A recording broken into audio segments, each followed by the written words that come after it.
no estoy iniciando todo, tranquilo. Me hagan la pregunta iniciando de uno y nuevo pecho aquí. Creo que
Dos, dos. Uno, dos, uno, dos. Vamos a ver del canal de YouTube para ver cómo se suena.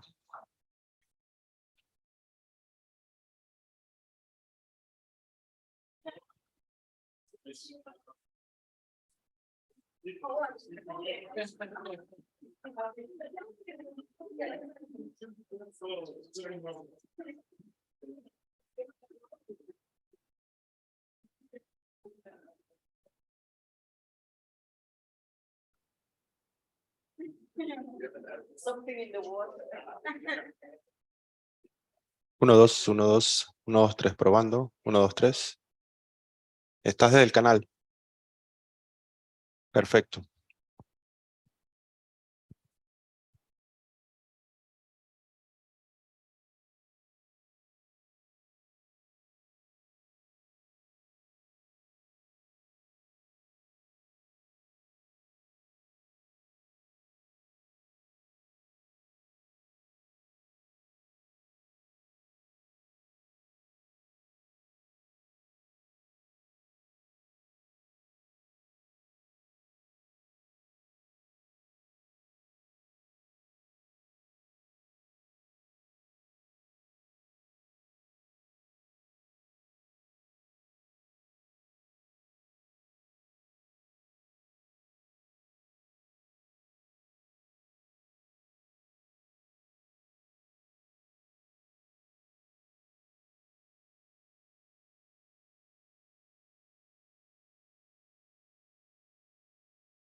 Hola, en breves minutos vamos a dar inicio, por favor, para irnos ubicando.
Agradecemos cerrar la puerta, por favor. Buen día tengan todos los presentes. Sean bienvenidos al taller regional de estimaciones de población modeladas. En esta ocasión tenemos la mesa de honor conformada por las siguientes autoridades: Samuel Moreno, director del Instituto Nacional de Estadística y Censo; Verónica Simán, subdirectora de UNFPA para América Latina y el Caribe; Andrew Tatem, director WorldPop; y José Antonio Mejía Guerra, especialista líder en modernización del Estado. Este taller se realiza mediante la colaboración entre la Oficina Regional para América Latina y el Caribe y la Oficina de País del Fondo de Población de las Naciones Unidas, UNFPA, en Panamá. El grupo de investigación WorldPop de la Universidad de South Jan Tom y el Instituto Nacional de Estadística y Censo de Panamá con el apoyo de Interbanco de Desarrollo Americano. El objetivo de este evento es abordar los desafíos que enfrentan los países de América Latina y el Caribe en relación con la omisión del censo. Citamos un escrito de UNFPA en el 2020. Los censos nacionales de población y vivienda son cruciales para obtener datos demográficos y socioeconómicos detallados, pero diversos factores dificultan su realización, lo que resulta en una cobertura especial incompleta y pérdida de territorios o poblaciones. Las operaciones censales han enfrentado desafíos de inaccesibilidad. Los resultados del censo muestran diferentes niveles de omisión entre diferentes territorios y grupos demográficos. Para continuar con más de los actos protocolares, escucharemos las palabras de Samuel Moreno, director del Instituto Nacional de Estadística y Censo.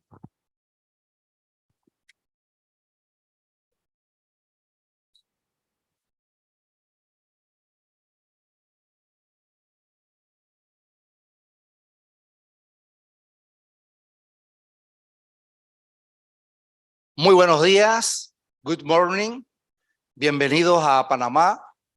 Igualmente queremos darle la bienvenida a You Welcome a University de Southampton. Las estadísticas es la ciencia de aprender de los datos, de modelar e inferir resultados. Nathan Silver, estadístico y escritor. Muy buenos días, Verónica Simán, directora regional adjunta, UNSPAN Lacro. Profesor Andrew Tatten, director WorldPop, Universidad de Southampton.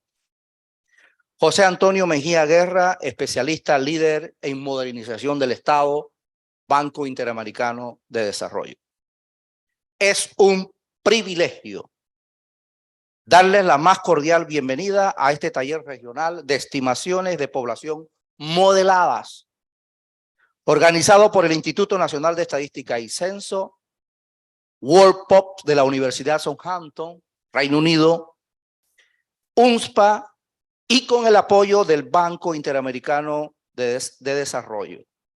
Damos la cordial bienvenida de primera mano a los participantes del Ecuador, de Colombia, de Brasil, de Costa Rica y de la República Dominicana. Aquí presente que nos van a mostrar el rostro y los avances que han tenido con estas herramientas que son fundamentales para ir avanzando en datos más oportunos, datos más confiables de lo que nosotros hacemos. Cualquier proyecto que sea una encuesta o lo que vamos a hablar aquí de censo necesita ese instrumental para precisamente acercarnos desde el punto de vista de la ciencia política, acercarnos ¿a qué? A la verdad. Y la verdad es colectar los datos de una manera científica. Señores, nos encontramos en un mundo en constante transformación y los censos nacionales de población en algunos de estos países que he mencionado y de vivienda, en el caso de Panamá, porque hacemos 2 en 1, juegan un papel fundamental en nuestra búsqueda de conocimiento y en la toma de decisiones informadas, es decir, con evidencias. Sin embargo, enfrentamos desafíos que amenazan la calidad y cobertura geográfica de estos censos, desde barreras de seguridad hasta dificultades de acceso en áreas remotas. Debemos superar estas adversidades con la determinación y coraje. Y es en este contexto que surge la necesidad de implantar métodos innovadores y herramientas complementarias a los enfoques tradicionales de los censos. El modelado de población y el análisis geoespacial presentan soluciones eficaces para llenar los vacíos en la información y mejorar la precisión de los resultados. Aquí no se trata de reemplazar los modelos tradicionales de datos demográficos y socioeconómicos. Las estimaciones de población pueden llenar importantes lagunas de datos. Por ejemplo, respaldar los preparativos del censo y garantizar la calidad cuando se generen actualizaciones intercensales de áreas pequeñas. Durante esta semana, el taller va a contar sin duda con la experiencia de una universidad que ha venido a través de un programa desarrollando precisamente estas herramientas. Ya implantada en algunos países como Brasil, conversábamos de manera virtual con Simar de Brasil y decía él que en Brasil habían estipulado hacer el censo 2-3 meses y han necesitado hasta ahora 10 meses. Para que ustedes vean la importancia de precisamente ir manejando estas herramientas. Nosotros en Panamá planificamos 8 de enero al 4 de marzo, 2 meses, 2023. Nos fue bastante bien, pero tuvimos que dar también un espacio para que grupos elite o grupos supra, así les nombramos, pudiesen colectar información faltante.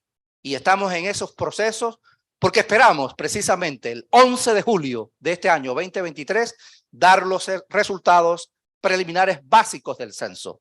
Y ahí vamos a tocar un tema importante, el mercado laboral, en el caso de Panamá. Como anfitriones de este evento, nos enorgullece ser parte de esta colaboración que agrupa la ciencia de la estadística con la tecnología y la investigación de vanguardia. Nos comprometemos a fortalecer las capacidades de los institutos de estadística en la región y a trabajar conjuntamente en la búsqueda de soluciones innovadoras para los desafíos que enfrentamos en el ámbito censal y, en definitiva, en nuestros pueblos. Bienvenidos a Panamá. Aprovechemos estas experiencias que inician hoy, lunes, y terminan el viernes, y que nosotros podamos compartir esas experiencias de lo bueno y lo malo de cada uno de los países para precisamente aterrizar en modelos que nos van a llevar a tener una data verdadera, que van a contribuir, quien quiera que sea el que defina la política pública, para precisamente generar bienestar de la población y paz social. Muchas gracias.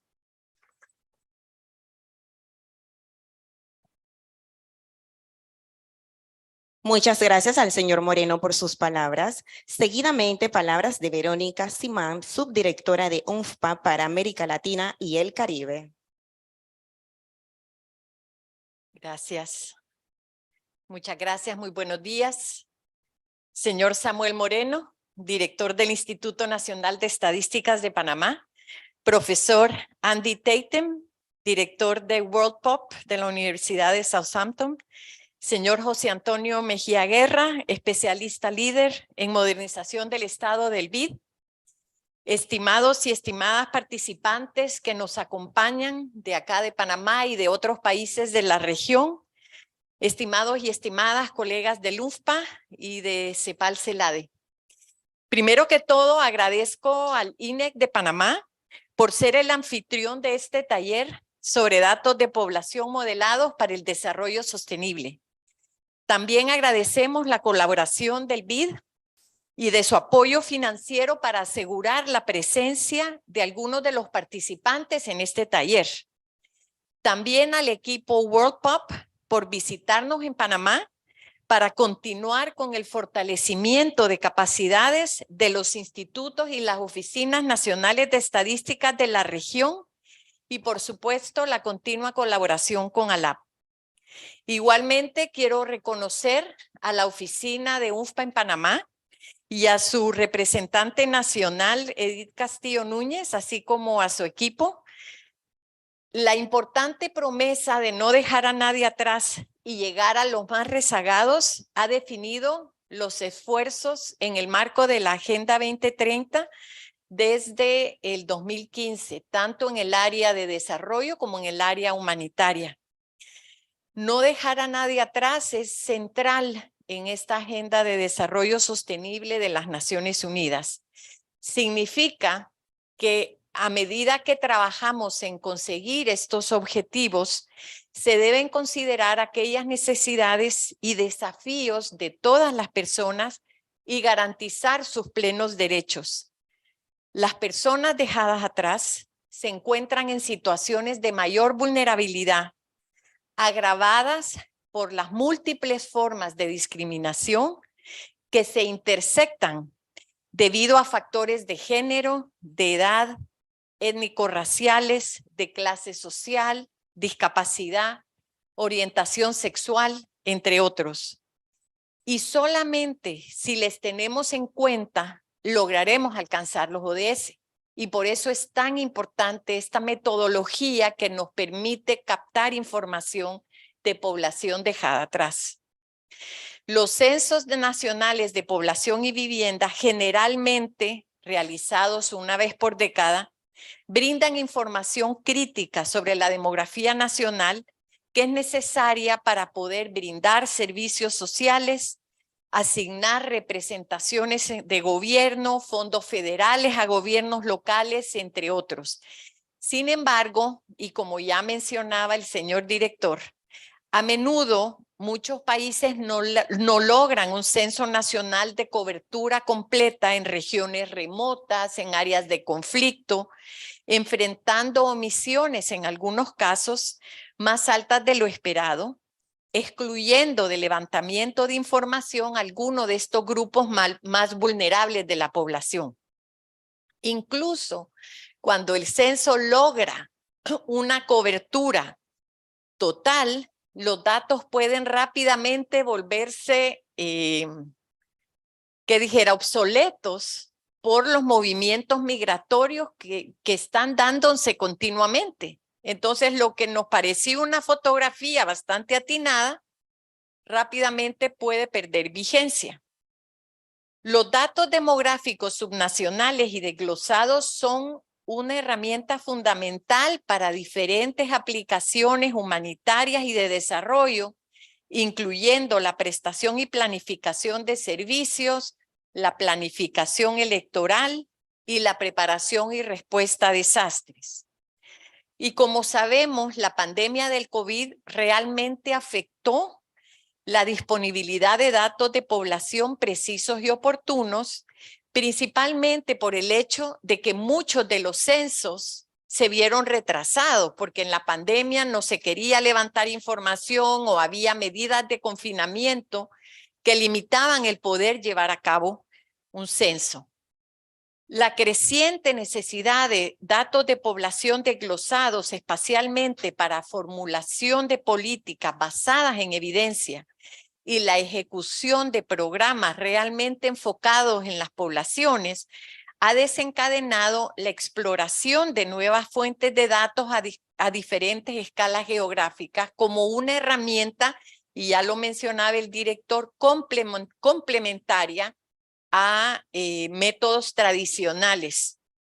Los avances en la disponibilidad de imágenes satelitales detalladas, herramientas de geoposicionamiento para encuestas de campo, métodos estadísticos y poder computacional están permitiendo el desarrollo y la aplicación de enfoques que puedan estimar distribuciones de población en escalas espaciales más finas en países enteros.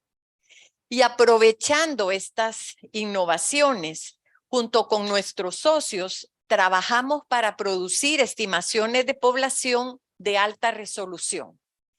Y sin reemplazar las fuentes tradicionales de datos demográficos y socioeconómicos, las estimaciones de población pueden llenar importantes lagunas de datos e informar la toma de decisiones en los casos en que no se puede realizar el censo, o pueden respaldar los preparativos del censo y garantizar la calidad cuando se planifique una nueva enumeración, o pueden generar actualizaciones intercensales de áreas pequeñas. Realmente las utilidades y los beneficios son muchos.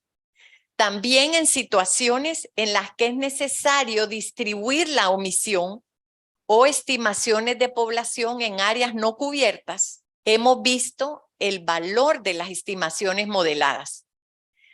Desde el 2015, UNFPA ha estado trabajando junto con WorldPop de la Universidad de Southampton para brindar apoyo técnico a las oficinas nacionales de estadística para fortalecer sus capacidades en la producción de estimaciones de población de alta resolución. En el 2021 creamos el Hub de Modelos de Población, donde nos reunimos con muchos de ustedes para un mayor intercambio y experiencias entre los INES y los ONES de la región. El UNFPA apoya a las Oficinas Nacionales de Estadística y otras contrapartes en el desarrollo conjunto de estimaciones de población modeladas y el fortalecimiento de las capacidades para su aplicación. Realmente vemos este taller como una oportunidad para fortalecer aún más nuestro compromiso con todos ustedes y acercar la experiencia de modelaje en la región a otras personas interesadas. En UNFPA seguiremos trabajando en conjunto con nuestros socios que quieran sumarse a este firme compromiso de generar mejores y más oportunos datos y evidencias. Esta es una oportunidad para compartir las lecciones aprendidas, forjar nuevas alianzas y señalar nuevos compromisos para llevar la promesa del Cairo y del Consenso de Montevideo, que como saben este año cumple 10 años, a todos, a todas y sin dejar a nadie atrás. Gracias a ustedes por estar acá. Les deseo muchísimos éxitos esta semana y que este espacio realmente sea de muchísimo aprendizaje para fortalecer sus capacidades, las capacidades de sus instituciones y el contar con datos más completos y desagregados que es lo que realmente nos va a permitir llegar a las personas más dejadas atrás. Muchas gracias.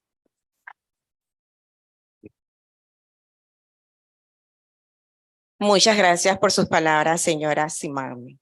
Invitamos también a Andrew Tatum, director WorldPop.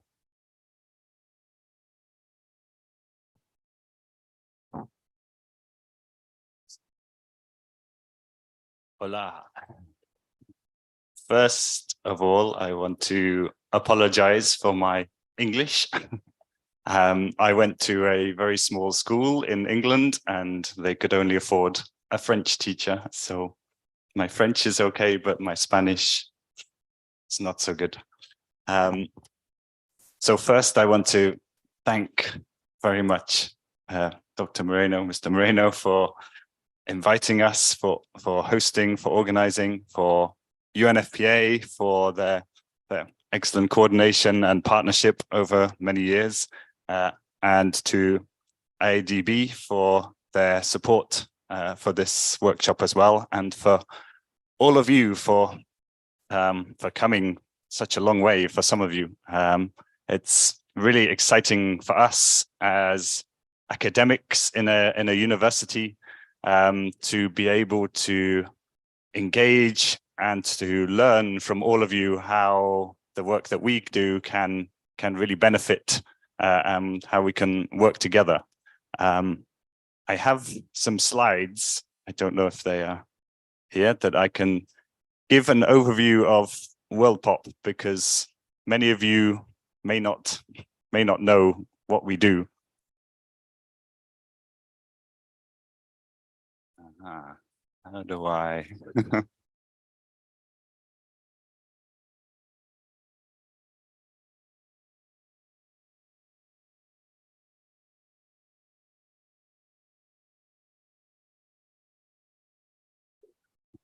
Is there a way to change? If he's there. Is there a change? Oh, gracias.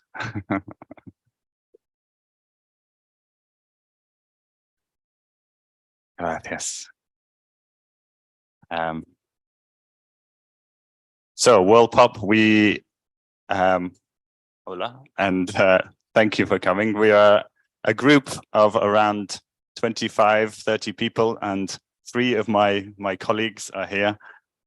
And our focus is on research and developing methods to map, complement the census process with estimating population counts, characteristics, and population mobility.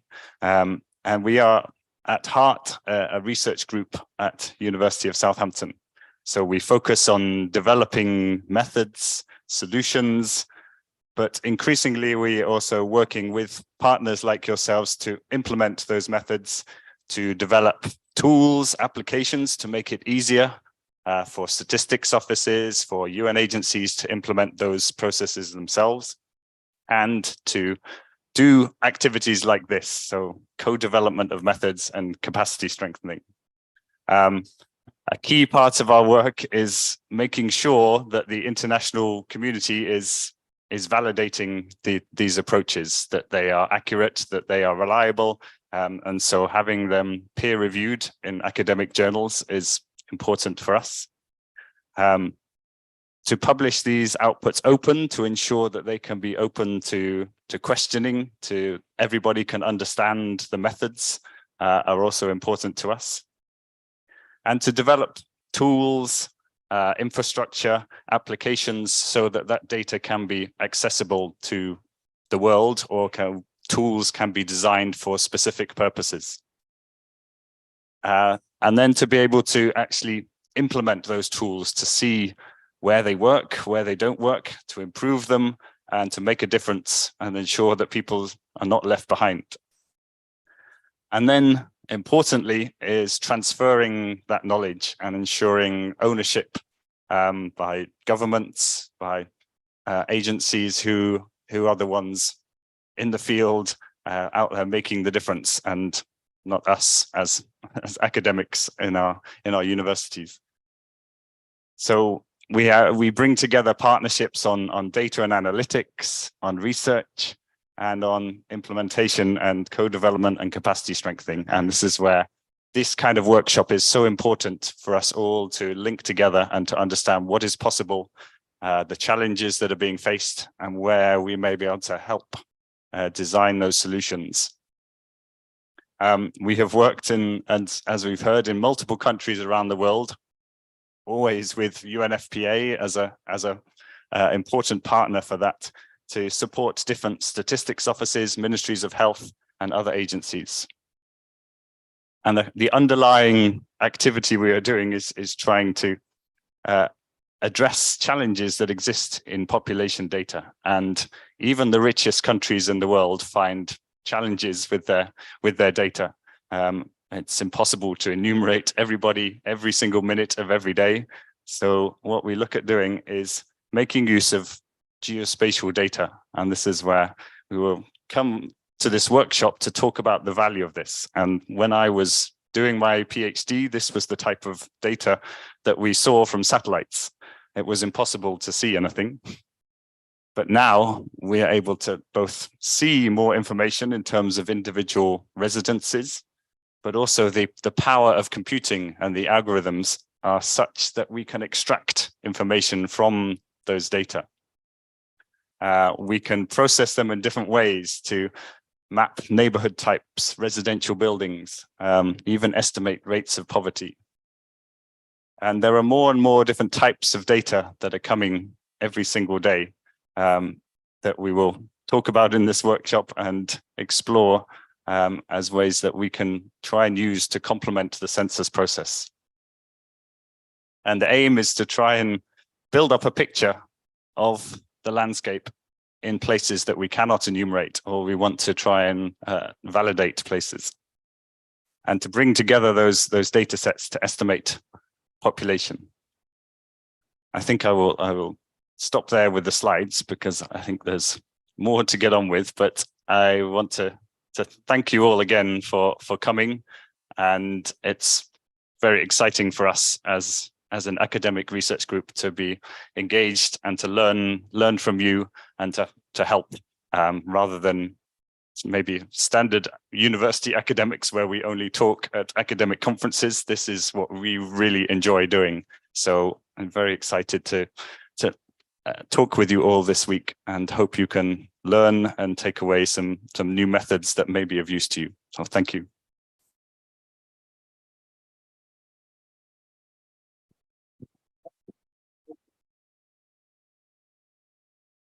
Muchas gracias por sus palabras. Y por último, palabras de José Antonio Mejía Guerra, especialista líder en modernización del Estado.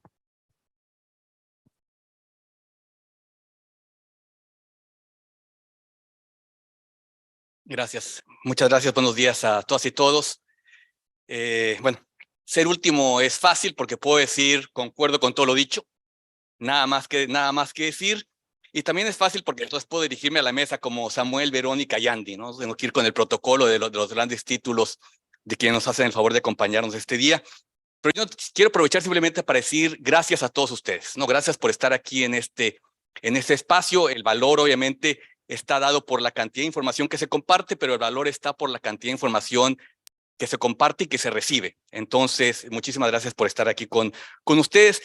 Con nosotros, gracias al INEC por ser el anfitrión de este evento, al UNFPA por organizar el detalle, la logística de esta reunión, y a WorldPop por la generosidad en compartir el conocimiento que han estado compartiendo a través de los años y que compartirán en esta semana.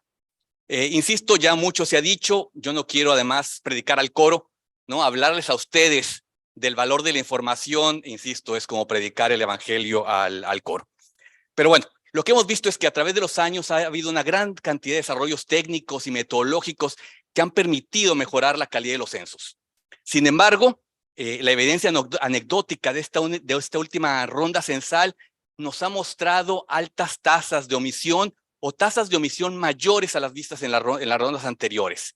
No, esta tecnología y estos métodos no han sido suficientes para resolver estos problemas.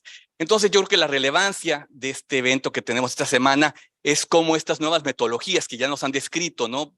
Gracias a los avances en la computación y demás, van a permitir resolver este reto de las altas tasas de emisión que se están viendo, insisto, por diversas razones. Y a mí me parece que lo más importante de este evento, insisto, es la transmisión de conocimiento, pero sobre todo la posibilidad de tener a miembros de diferentes coros compartiendo retos y oportunidades, no intercambiando sus experiencias, la forma en que han resuelto estos problemas y la forma en que van a aprender a resolverlos durante esta semana. Entonces, insisto, muchísimas gracias a ustedes porque creo que es el valor de la cooperación horizontal entre las Oficinas Nacionales de Estadística de América Latina lo que le da un mayor impacto a este trabajo. Y sin más, muchísimas gracias y bienvenidos.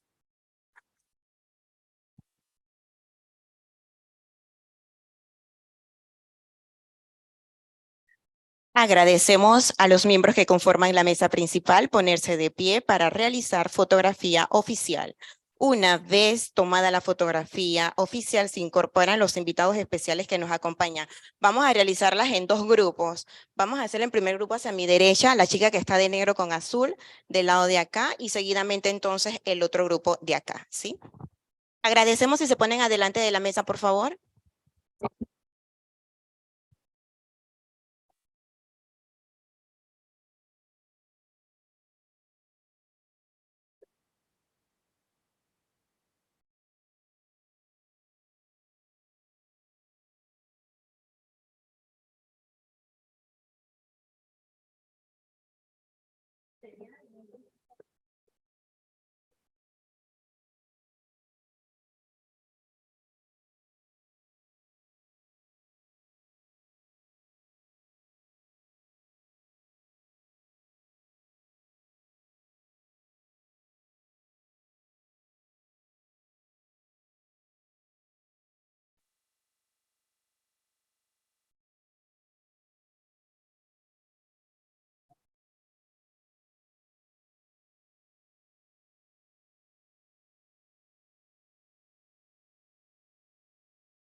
Que tengan todos una jornada excelente. Muchas gracias por su atención.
Buen día.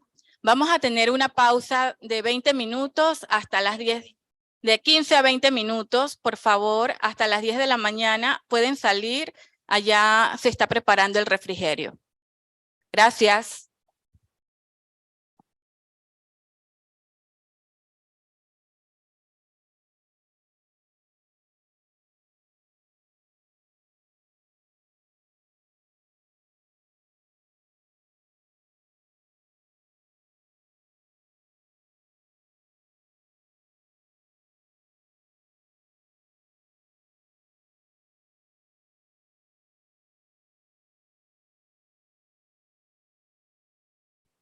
Disculpen, están haciendo las entrevistas allá afuera y nos han pedido que aguardemos 5 minutos para salir.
Hola, hola, hola, hola, hola.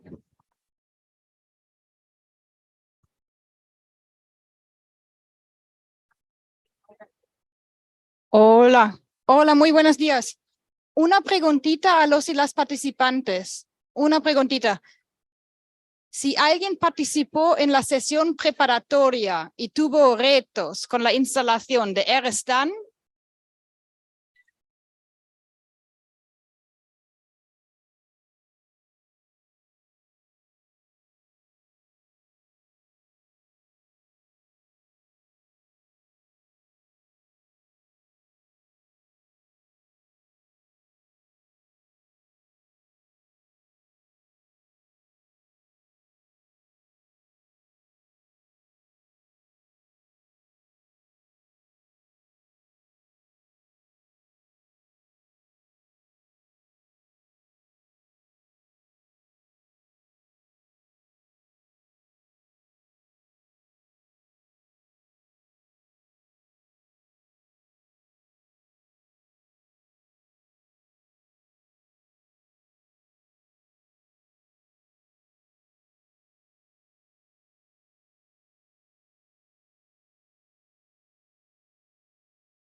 Buen día. Ya pueden pasar al coffee break y disculpen las molestias.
Bueno.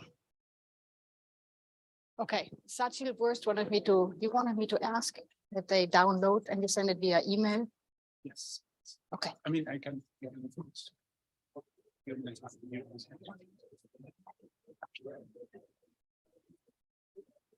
Bueno, iniciamos la primera sesión. Voy a pedir disculpas a los y las, bueno, al traductor y la traductora, antes que nada, porque igual voy a mezclar un poquito el inglés y el español. ¿Ok? Para que se queden despiertos, listos.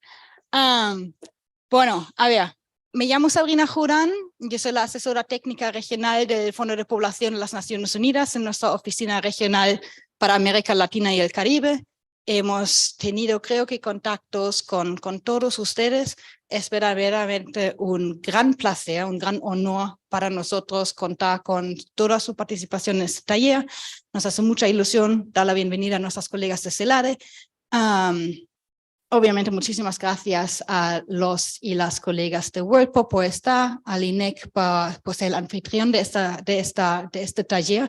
Y lo más importante, bueno, lo más importante, pero contamos obviamente con toda su experiencia de los países, compartir con nosotros los retos, las oportunidades que ven para la aplicación de las estimaciones poblacionales en sus procesos censales, pero también más allá, porque el enfoque de mi presentación también va a ser el uso de las estimaciones poblacionales para el censo mismo, sí, pero también para el análisis geográficamente desagregado para el contexto de desarrollo, para el contexto humanitario. Entonces, yo quería empezar con bueno, ya escuchamos en la mesa de apertura, hemos escuchado de la importancia de la desagregación geográfica de los datos para la toma de decisiones, para la preparación humanitaria. Entonces, yo quería empezar con un ejemplo pequeño. Mi colega de Panamá no está acá. Mi colega de Panamá, Edith, nuestra representante, siempre me presenta como la mamá de Pina Rosa. Igual ustedes también conocen a Pina porque siempre, bueno, interrumpe mis reuniones porque aún está con lactancia. Pero entonces, soy mamá orgullosa de una panameña y de ella también es esta pelota que igual uso como para hacer un punto. Bueno, hacemos otro punto. Para la preparación y el valor de la información. ¿Por qué? Porque si nos imaginamos de no tener información, no sabemos cuándo nos llega, por ejemplo, algún desastre natural. Si no tenemos la información para... ¡Uy! Eso puede pasar, ¿verdad? No estamos preparados, no tenemos información para prepararnos, para recibir, para poder reaccionar. Si tenemos información un poquito más detallada, por ejemplo, que lo voy a pasar a Natalia, se puede preparar, puede recibir, tiene la información. Si añadimos más detalle, que por ejemplo en 3 segundos comparto con Sofía la pelota, Sofía se prepara, recibe la pelota y la capta, ¿verdad? Entonces y yo no. Entonces, con la desagregación es igual, ¿verdad? Necesitamos más información, necesitamos más desagregación como para realmente saber y poder tomar decisiones para el desarrollo sostenible. A ver, tengo una presentación también un poquito más formal. Y ahora abriendo las pantallas acá también para no siempre darme vuelta. A ver, preparé los slides, tengo las láminas en inglés y intentaré presentar en español, pero como ustedes saben que hablan más que una lengua, a veces uno es más elocuente en una que la otra, especialmente si hablamos de cosas muy técnicas, y entonces ahí sí que pido que igual me disculpen si cambio al inglés, y ahí también disculpas a los traductores, traductoras, para hacerlo de esta manera. Entonces, escuchamos escuchamos en la apertura del director del INEC, escuchamos de Verónica Simán, también la directora adjunta regional del Fondo de Población, de la importancia de los datos censales para el desarrollo sostenible. Sabemos que el censo es uno de los ejercicios más complejos estadísticos que un país puede implementar. Sabemos que la pandemia ha aumentado esta complejidad, que no fue razón por todos los retos que estamos viendo.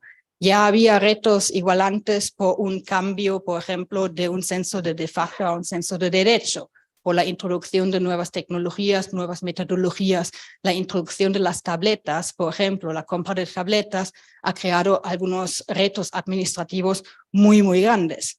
Aún así, el censo de población, el censo de vivienda, los dos son o nos brindan información fundamental para el desarrollo sostenible, para sus políticas nacionales, para la agenda internacional, para el consenso de Montevideo. O sea, hay muchos amplios usos y importancias para esto.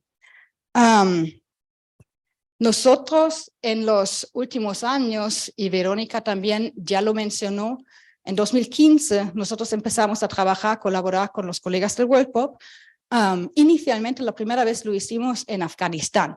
Afganistán, un país que hizo su último censo en 1979, entonces no han hecho un censo en muchos años y necesitaban información. Lo que pasó en Afganistán era de que no podían hacer un censo en todo el territorio porque aún había gran provincias que veían gran nivel de inseguridad.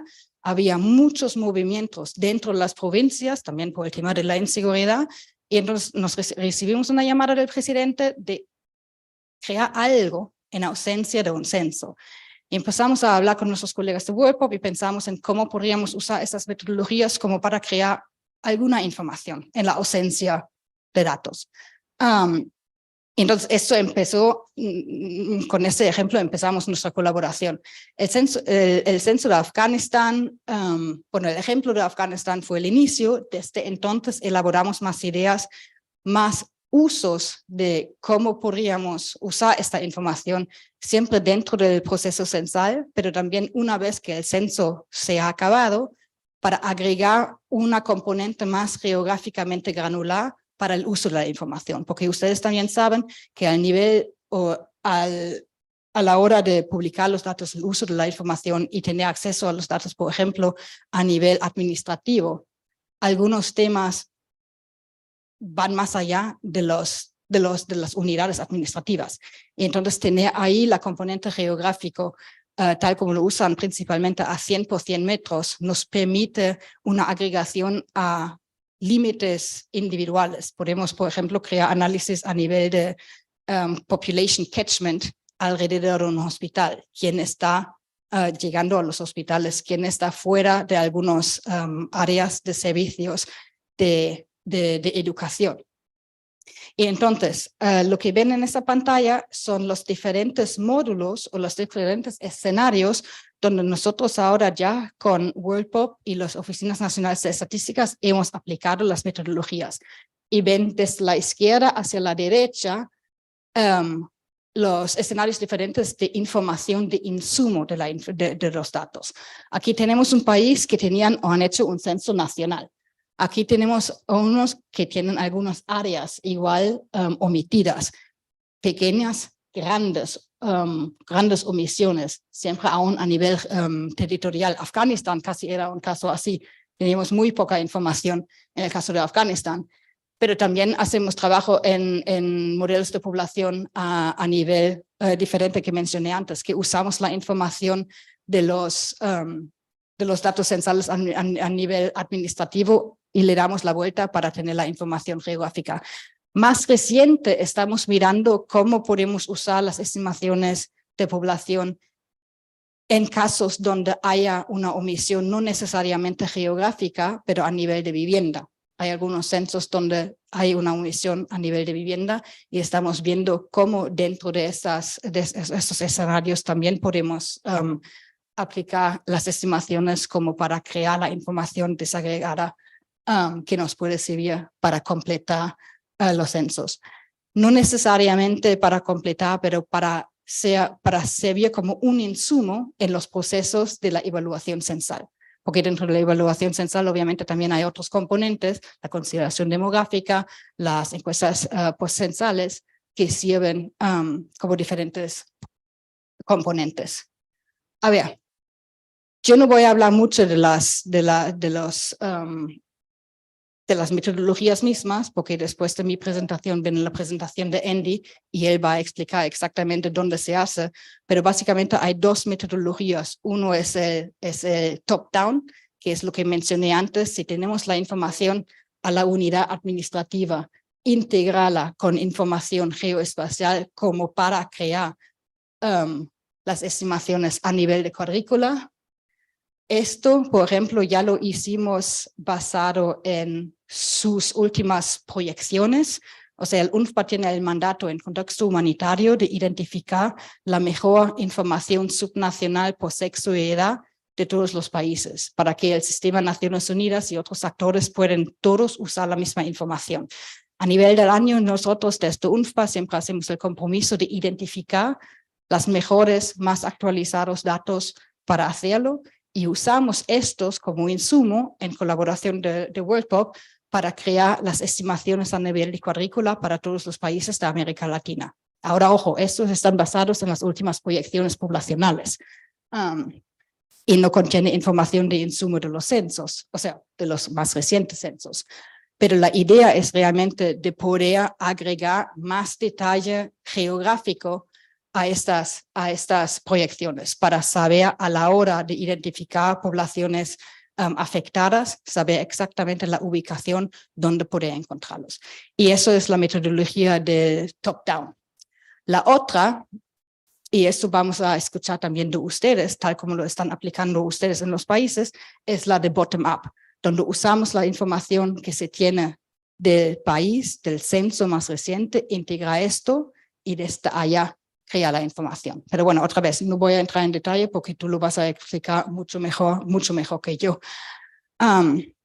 Los outputs con los que generalmente contamos son conteos de población, estimaciones de población a nivel de cuadrícula, a nivel de área de empadronamiento, áreas administrativas y otros límites que se puede definir. Estamos mirando estimaciones poblacionales a nivel de 100 por 100 metros. Recientemente también hemos visto cómo podemos crear las estimaciones a nivel de 50 por 50 metros, 30 y 30 o 30 y 30 por 30 y 30, 25 por 25. Ahora aquí aún estamos con los retos de la desagregación de las covariables, pero estamos viendo cómo poder adaptarlo, porque también sabemos, y por eso el nuevo escenario de estimaciones a nivel de vivienda, sabemos que no siempre hay cuadrículas de 100 por 100 metros que son omitidas en los censos. Entonces estamos viendo la desagregación más refinada aún. Y generalmente, o tal como lo hemos hecho en el pasado, por lo menos vienen por sexo y por edad, o por grandes rangos de edad, y con los intervalos de confidencia de incertidumbre. Estos son los ejemplos de Nigeria, si no me equivoco, que ven las personas por hectárea en Nigeria, conjunto con la incertidumbre, porque los outputs igualan la calidad de los insumos de la información. Donde haya menos información de insumo, igual la calidad de la información de los outputs de las estimaciones va a ser más baja. Entonces vienen las estimaciones conjunto con los niveles de incertidumbre y algunas características demográficas también, como mencioné antes, sexo y edad o grandes rangos de edad. Los ejemplos que voy a compartir principalmente en los slides ahora van a ser de fuera de la región, porque lo que yo quería hacer con esta presentación es darles ideas del uso en diferentes escenarios, para que ustedes igual también ya pueden ver el valor, pero también su aplicación en el caso mismo, pero igual también más allá. Una vez que se haya creado estos bases de datos, también se puede usar para otros casos. Y entonces, tal como lo hemos usado hasta ahora, lo hemos creado estimaciones poblacionales para la preparación censal. Hubo países que estaban, muy bienvenido, Andrés. Hemos visto países que tenían un gran retraso en sus censos, querían aprovecharse del tiempo en crear las estimaciones poblacionales para también usar esto como un insumo en su preparación censal para tener una mayor idea a la hora de la planificación del trabajo en campo, por ejemplo. Hemos aplicado las estimaciones para un complemento en la enumeración en áreas inaccesibles por temas de inseguridad, por ejemplo. También lo hemos visto y vamos a escuchar sobre esto más bien el último día de cómo usar las estimaciones conjunto con o para crear o actualizar los marcos muestreos. También hemos visto y ya trabajamos con algunos de ustedes en la evaluación censal y cómo usar las estimaciones poblacionales en este proceso conjunto con la conciliación demográfica. Y también lo último para la anonimización de los datos censales. A ver, algunos ejemplos. Iniciamos igual con el del insumo para la cartografía, para la preparación para los censos. El proceso de planificación depende mucho de proyecciones poblacionales, estimaciones poblacionales a nivel de la región, del distrito, del área de empadronamiento. Estos obviamente informan, ustedes todos lo saben, pero informan el trabajo en campo, informan el reclutamiento de personal, la planificación de todas estas operaciones, Pero, Verónica lo mencionó, los datos del censo, obviamente, con más tiempo que pasa, se desactualizan. Hay nuevos, ¿cómo se llaman? Settlements, hay movilidad interna, para que una vez que los años van más allá, igual se quiera actualizar esta información para la cartografía.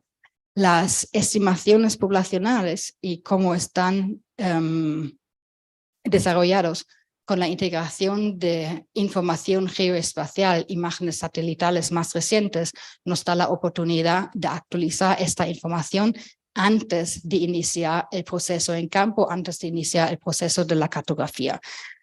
Y esto obviamente puede tener implicaciones para la reducción de costos para el trabajo en campo mismo. Hay ¿cómo se dice approach? ¿Metodología? Bueno, igual la metodología o la manera de hacerlo más tradicional es que usamos los censos previos para la base de los datos de población provisionales para las áreas de empadronamiento, para las zonas de supervisión, pero también a nivel administrativo. Aquí hay algunos retos que mencioné ya antes, igual el carácter de señal de los censos, que la información a nivel de la preparación del nuevo censo puede ser desactualizado. También hay consideraciones de las tendencias demográficas que han pasado desde el último censo, que se tendría que considerar. En general se aplica la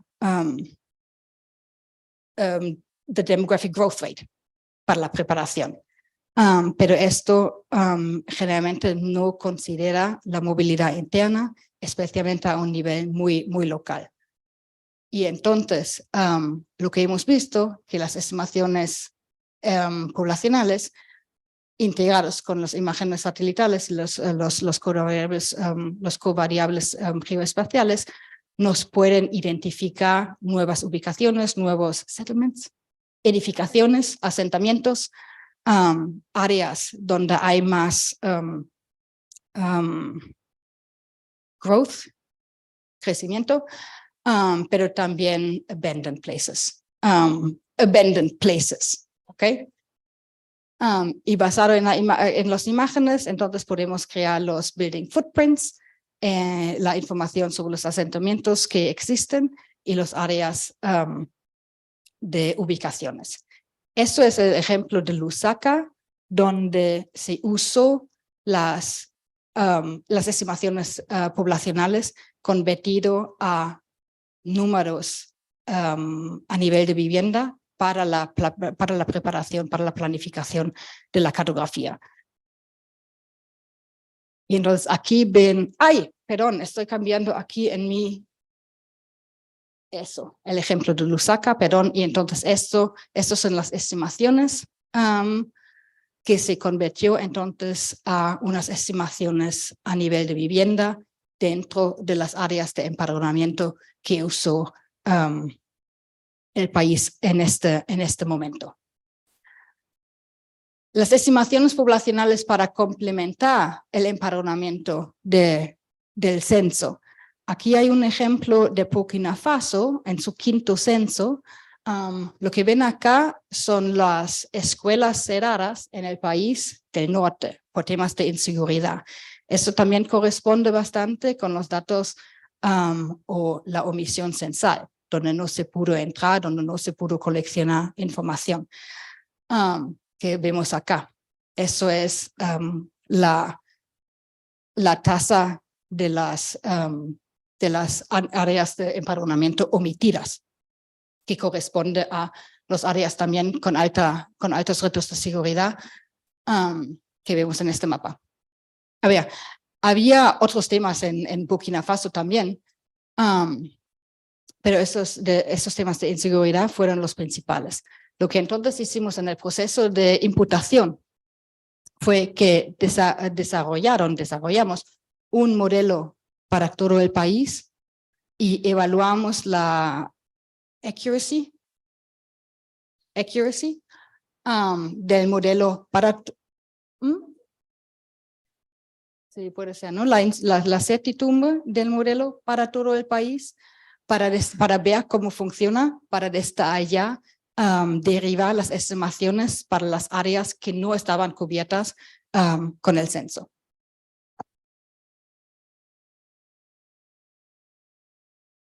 A ver, una vez, otro ejemplo, y Sachil va a hablar de esto el último día explícitamente, pero igual también ya vamos a escuchar de eso un poquito más antes, pero como insumo a los marcos muestreos para las encuestas, una vez que los datos censales están validados, desde donde se sacan los marcos muestrales, generalmente a nivel de área de empadronamiento. Ahora, este está representativo a nivel administrativo, a nivel 1, de administración igual, pero también obviamente hace falta de actualizar la información de insumo como para siempre poder sacar marcos muestreos actualizados entre los años del censo.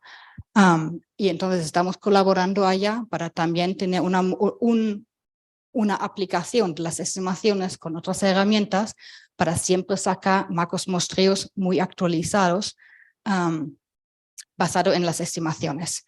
A nivel al momento del censo, la información del marco muestreo obviamente es representativo para todo el país y para las diferentes estratas. Pero como mencioné antes, por crecimiento, por cambios demográficos, por cambios en la distribución de la población, esta representatividad disminuye. Entonces, la importancia de mantener o crear estimaciones representativas de la población a través de los años. Entonces, nosotros hemos visto o hemos trabajado con países donde las estimaciones poblacionales se usó como para actualizar los muestreos, los marcos muestreos, y eso lo hicimos de dos maneras. Una manera donde hubo cartografía digital y en la otra manera donde no había hecho una cartografía digital. Si empezamos con el ejemplo de la cartografía digital, significa que tenemos los límites de áreas de empadronamiento en formato de shapefiles. Tenemos la información digitalizada. Y se puede actualizar de la siguiente manera.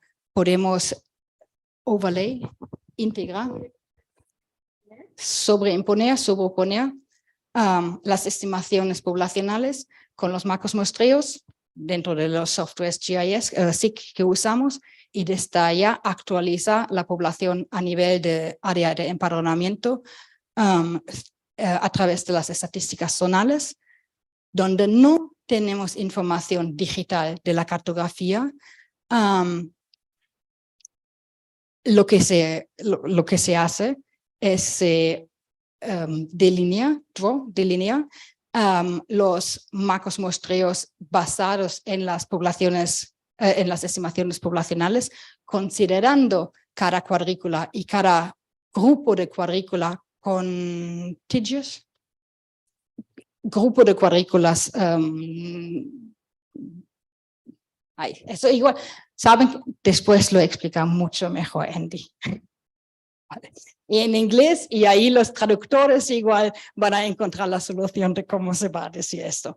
Me voy a aprovechar de este. A ver, las estimaciones poblacionales para evaluar la cobertura censal. Saltamos a este ejemplo, y yo tengo que acordarme de aquí también pasar las palabras. Hemos visto diferentes razones por un subconteo o por una omisión censal. Y ustedes de las naciones saben mejor qué son estos ejemplos. Trabajamos en algunos países, no en muchos, de esta región, también de encuestas postcensales dentro de la evaluación censal. Las encuestas postcensales obviamente tienen diferentes retos, son muy limitados en esta región, requieren mucho tiempo, requieren mucha preparación, requieren recursos, pero hasta que, aunque vemos países que hacen su encuesta postcensal, también es importante encontrar otra información para triangular la información. Nosotros, trabajando con los colegas obviamente de CEPAL y con ustedes en los procesos de la evaluación censal, hemos visto que hay vemos que hay diferentes componentes dentro de este proceso de la evaluación censal en donde entran las estimaciones poblacionales como un insumo, por ejemplo, en la conciliación demográfica.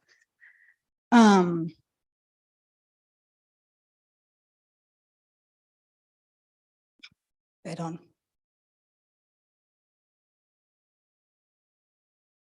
No, ignoran el título, perdón, el título fue un copy-paste, un copiar-pegar, pero ya estamos en la evaluación censal. Entonces, a ver, empezamos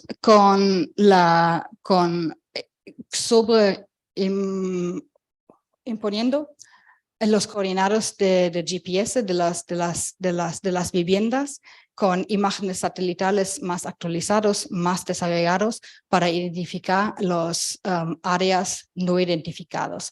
Excluimos todos los áreas de empadronamiento o las cuadrículas en otros casos donde hay que no fueron empadronados completamente y desde allá para asegurar de que los áreas de empadronamiento que se quedan, los cuadrículas que se quedan, son representativos estadísticamente a nivel de región, a nivel de lugar de residencia. Una vez que me permiten cambiar el inglés, voy a dar el esfuerzo mental para la traducción, porque tengo aquí mis láminas también en inglés frente mío. Voy a dar ese esfuerzo, lo voy a pasar a los traductores. Yo me aprovecho un momento aquí del inglés que tengo delante mío. Okay, as preliminary steps. So once the statistically representative subset of fully enumerated enumeration areas has been selected, the modeling will be performed on a subset of selected enumeration areas or grids for that purpose. What we need to make sure is that the estimates are robust enough, especially in terms of precision, meaning that we have small or very narrow confidence intervals and that we have a high accuracy. It means that the predictions really reflect the real world when predictions are compared to the observed data. So we're making the predictions in areas where there is no observed data, and we make sure that those are accurate enough with the areas where there is observed data. and then compare the estimate of the population confidence intervals to the actual observed population at any given administrative level, and then by that identify the coverage rate. See? Gracias. Another use that we have supported, that we're working on together, is to anonymize census results, where we use the statistical methods to anonymize the census data sets, where individual observations can be aggregated to gridded high-resolution population totals. And by doing so with such methods, the observation can be disaggregated to 100 by 100 meter resolution, and thus create an anonymous data layer that can be used by users, by government officials for decision-making, for survey planning, and the general public also, if publicly available. That was the top-down, bottom-up approach. That was a top-down approach, yeah, which we're going to hear on later on by Andy as well. The model population estimates are typically produced at very small grid cells of 100 by 100 meter level, a format that is particularly useful as they provide decision makers, data users with the flexibility to aggregate the estimates into different spatial units. That's what I mentioned very early on, that they can be aggregated over various levels of administrative units, but they can also be used in areas that don't follow administrative units, population catchment areas, education catchment areas. And that then really enables the integration and the analysis with a range of other geospatial data layers that are not possible using the census counts mapped at administrative boundaries. That was in here. In the absence of census, and the Afghanistan work, I think, was our first example. And since then, we've been working on with some countries, primarily on the African continent, in the absence of census. In this region, we are working with the National Stats Office in Haiti that canceled its census for the 2020 census round. The general lack of data at subnational level available, especially spatial data from household survey listings, run to prepare a recent survey, were used as an input to creating estimates. In Haiti, we decided to run a model in two independent phases. First, we generated population projections at subnational level using best and most reliable information that we had available with weighted growth rate to generate those by sex and age. And then once we had produced those, we used spatial data from the recent but uncompleted household listing that they had conducted for their census, building footprints and other data that would then help to distribute the estimated population projections at administrative level across the different administrative levels. So in case of Haiti, the recent household listing was available, but it didn't cover the entire country. And so we did somewhat of a hybrid spatial modeling where we combined the full household listing or the gaps in household listings with building footprints. And then it was necessary to cross-check the model with recent listings from other data collection activities to then ground truth that information in the areas where we did have information available.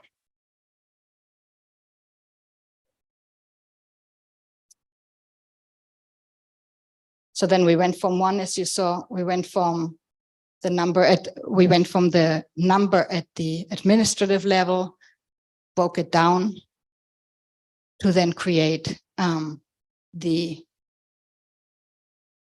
population estimates at the grid level. In Haiti, that has become important because the last census in Haiti also took place in 2005. They had a census scheduled since 2014, but different reasons have now led to the actual cancellation of the census project. So that's why we're working with them in the absence of a census, not knowing when the next census might actually happen. Some of the examples of analytical outputs from the generation of small area estimates, the idea really being of integrating administrative level aggregate population statistics, building footprints, to then estimate the population distribution at 100 by 100 meter level. And I think some of the images you recognize from Andy's presentations as well, but is to integrate the admin information with geospatial information on building footprints to then create the models, the population estimates at the disaggregation of 100 by 100 meter levels. And these are just some of the examples in terms of analytical outputs that I mentioned earlier on, where you can then create the different geospatial units which are of interest to you, independent of administrative levels that we see. And we see, for example, one example is on identifying vulnerable populations and where they live in relation to vaccination centers. A different example is the travel time that it takes to settlements, from settlements to health facilities, based on the integration of gridded population estimates with health facility location.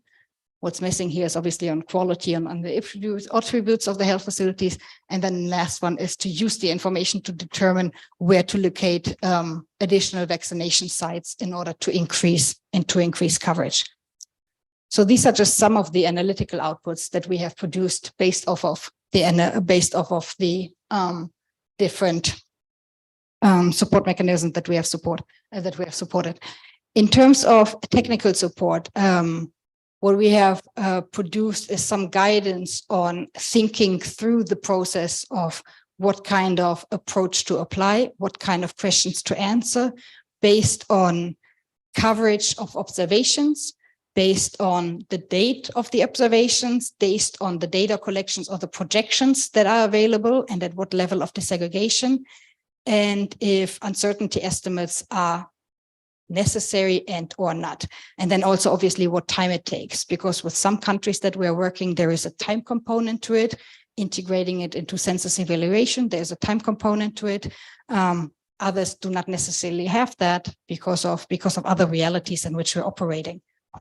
And then we've just created some examples of some of those activities that go into a full-fledged modeling exercise, so that from a project management perspective, we also know what it actually entails, what needs to go into it, how do we need to factor the timing in when working on different processes of our census evaluation, what kind of validation processes still need to take place, because once, of course, the estimates are produced, we want to make sure that we have enough time that we validate that information, so that we can make sure that we can use that as an input to the other exercises. So we have that as an example work. And then most recently, we have launched our online tutorials, where we have the different materials that WorldPop has produced, as a matter of fact, in the workshop in Brazil in 2021, if I'm not mistaken. And we have made all of those available in English and in Spanish on our websites. So if you need more in-depth information on how to go about certain things, all of that is available to you as well. And then lastly, all of that work is obviously done. It's obviously done in strong collaboration. We have WorldPop here. We have some researchers also at the University of Oxford with whom we are collaborating, or that are supporting different national statistical offices in our region. We have representatives from our sister agency here, from the division from CELADE, from the population division, but also from the statistics division of CEPAL.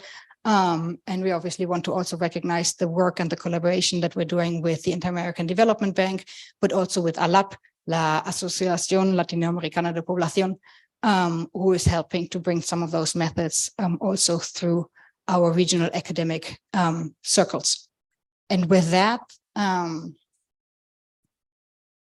going to close my presentation. I'm going to thank you for your attention, and I might hand over to Andy to go with the second part on some more of the details of the methods itself. Thank you so much.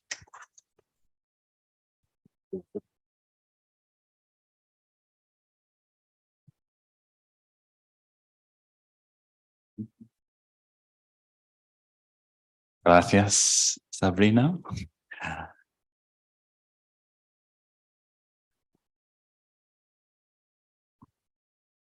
Okay, I am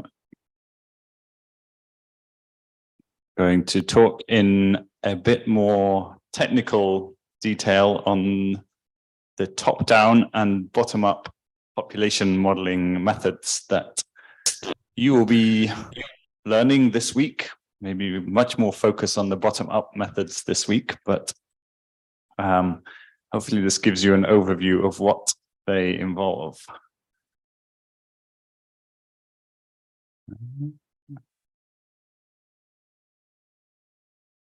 Oh, there we go. So as Sabrina mentioned, there are these two broad methods. The top down, where we are taking an aggregate count of people, and we are trying to disaggregate to estimate population numbers at smaller scales. That can be a grid square, or it can be an enumeration area, any smaller scale. Whereas the bottom-up approach, we are taking samples, partial enumerations, and we are trying to fill the gap. We are trying to estimate how many people there are across an entire region of interest. So if we think about this entire room in the top-down approach, maybe we are told that there are 45 people in this room, and all we have is a map of where the chairs are. So we want to try and produce a map of where all the people are, who's sitting on, where are the people sitting. So in the top-down approach, we're told that there are 45 people here, and we are trying to map out how many people in each part of the room. In the bottom-up approach, we don't know how many people there are in the room. We have a map of the chairs, and we want to try and take samples, not count everybody in the room, but take samples to be able to estimate how many people there are. And so we need to carefully select our samples. If we only take one sample and it's that chair over there that's empty, then we may make the assumption that there's nobody in the room. So we have to take our samples carefully to be representative of the room, and then be able to estimate how many people there are in the whole area. So this is the broad difference between the two approaches. And the different situations where you may think about needing top-down versus bottom-up. Sabrina has covered some of those, but on the top-down approach, maybe you have a situation where you trust your projections at a province level or a district level, and you need some finer scale data for supporting certain decision making. Or you have you need gridded outputs that match your district totals. So you trust your district enumerations, and you want to be able to disaggregate those. Or as Sabrina mentioned, you want a way to anonymize and distribute census results at a small scale. The bottom-up approach is a different type of situation. Maybe your last census was 20 years ago, 15 years ago, and so much has changed that you don't trust the projections and you don't trust that data. So, but you do have some recent sample enumerations, maybe from a household survey or a partial census. Or there was a census conducted, but there were certain areas of the country that you could not go and enumerate because of conflict, inaccessible areas, certain populations that are difficult to enumerate. Or there's an interest in evaluating the coverage of the census, being able to produce an alternative estimate to compare against what the census is telling you. So a very important part of all of this is co-development. We come with, in WorldPop, with methods, ideas of how to fill gaps, how to estimate small areas. But the really important part is matching those methods and designing them to the problems that are faced and the data availability and the situation. So what are the needs? What data exists to meet those needs? What skills exist within statistics offices, within supporting agencies to help design and implement solutions, and then to co-develop research and training plans together. So I think as I present this, please keep in mind all of these types of questions. Some of this that you learn today and you'll hear may be not useful, but other parts may be something that you see of value to your situation. So there are different stages of the census cycle. So we start here with the census enumeration, and if that is a high quality, reliable census, then those tend to be the most accurate numbers at the time. Then as the intercensal period goes on, there are projections made, which can be trustworthy near the time of the census, but as time elapses, and maybe there are situations of natural disasters, migrations, these types of projections become difficult at small area scales to accurately implement. And then it comes around again to the next census. And so the pilot cartography phase, the census cartography. And so I'm going to talk about how these top-down and bottom-up methods fit into this census cycle. So starting with that census enumeration, a new census has been produced. And as Sabrina mentioned, this is where the very first simple approach maybe is that there is an interest in producing smaller area estimates that can be disaggregated, that can be distributed. So we have the census counts at some level, and we want to be able to disaggregate to estimate a total number of people per grid cell or some other small unit. And this is where the top-down approach can come in, and I'll talk about that in a minute. Or in this earlier stage of the intercensal period, where projections are being produced that are trustworthy, that are reliable, then we can have a situation where that projections are undertaken, maybe some kind of cohort component method to produce new estimates, and those methods tend to be done at a province or a district scale. And then there is an interest in disaggregating those to make sure there are more recent intercensal estimates of total number of people per grid cell. And this matches some of the work that Sabrina showed that we have done with UNFPA to take official projections and disaggregate those. So in both of those approaches, we're using this top-down approach. We're either taking the counts from the census, disaggregating those, or we are taking projections at an administrative unit and disaggregating those. So those administrative counts can mask small area variations. And so we can use the top-down approach to disaggregate those. So how do we do this? How do we go from this aggregate population counts to a more detailed disaggregated data set? So this is something that academics have thought about since the 1990s, even before that. At a global scale, in the last 20, 30 years, different methods have been developed. Firstly, a very simple approach is this aerial weighting approach. So if you have an administrative unit that has 8 people in one unit and 16 in another, you can simply spread those people out equally across the units. And this is an example here from Democratic Republic of Congo, counts of people per province, and we simply spread them out equally. And this gives perhaps not a realistic picture of the population, but is a very simple way to produce gridded population data. A second approach is to make use of other types of data that might help us. In that previous example, we know that people don't spread equally across the landscape. We know that people live in villages, in towns, in cities.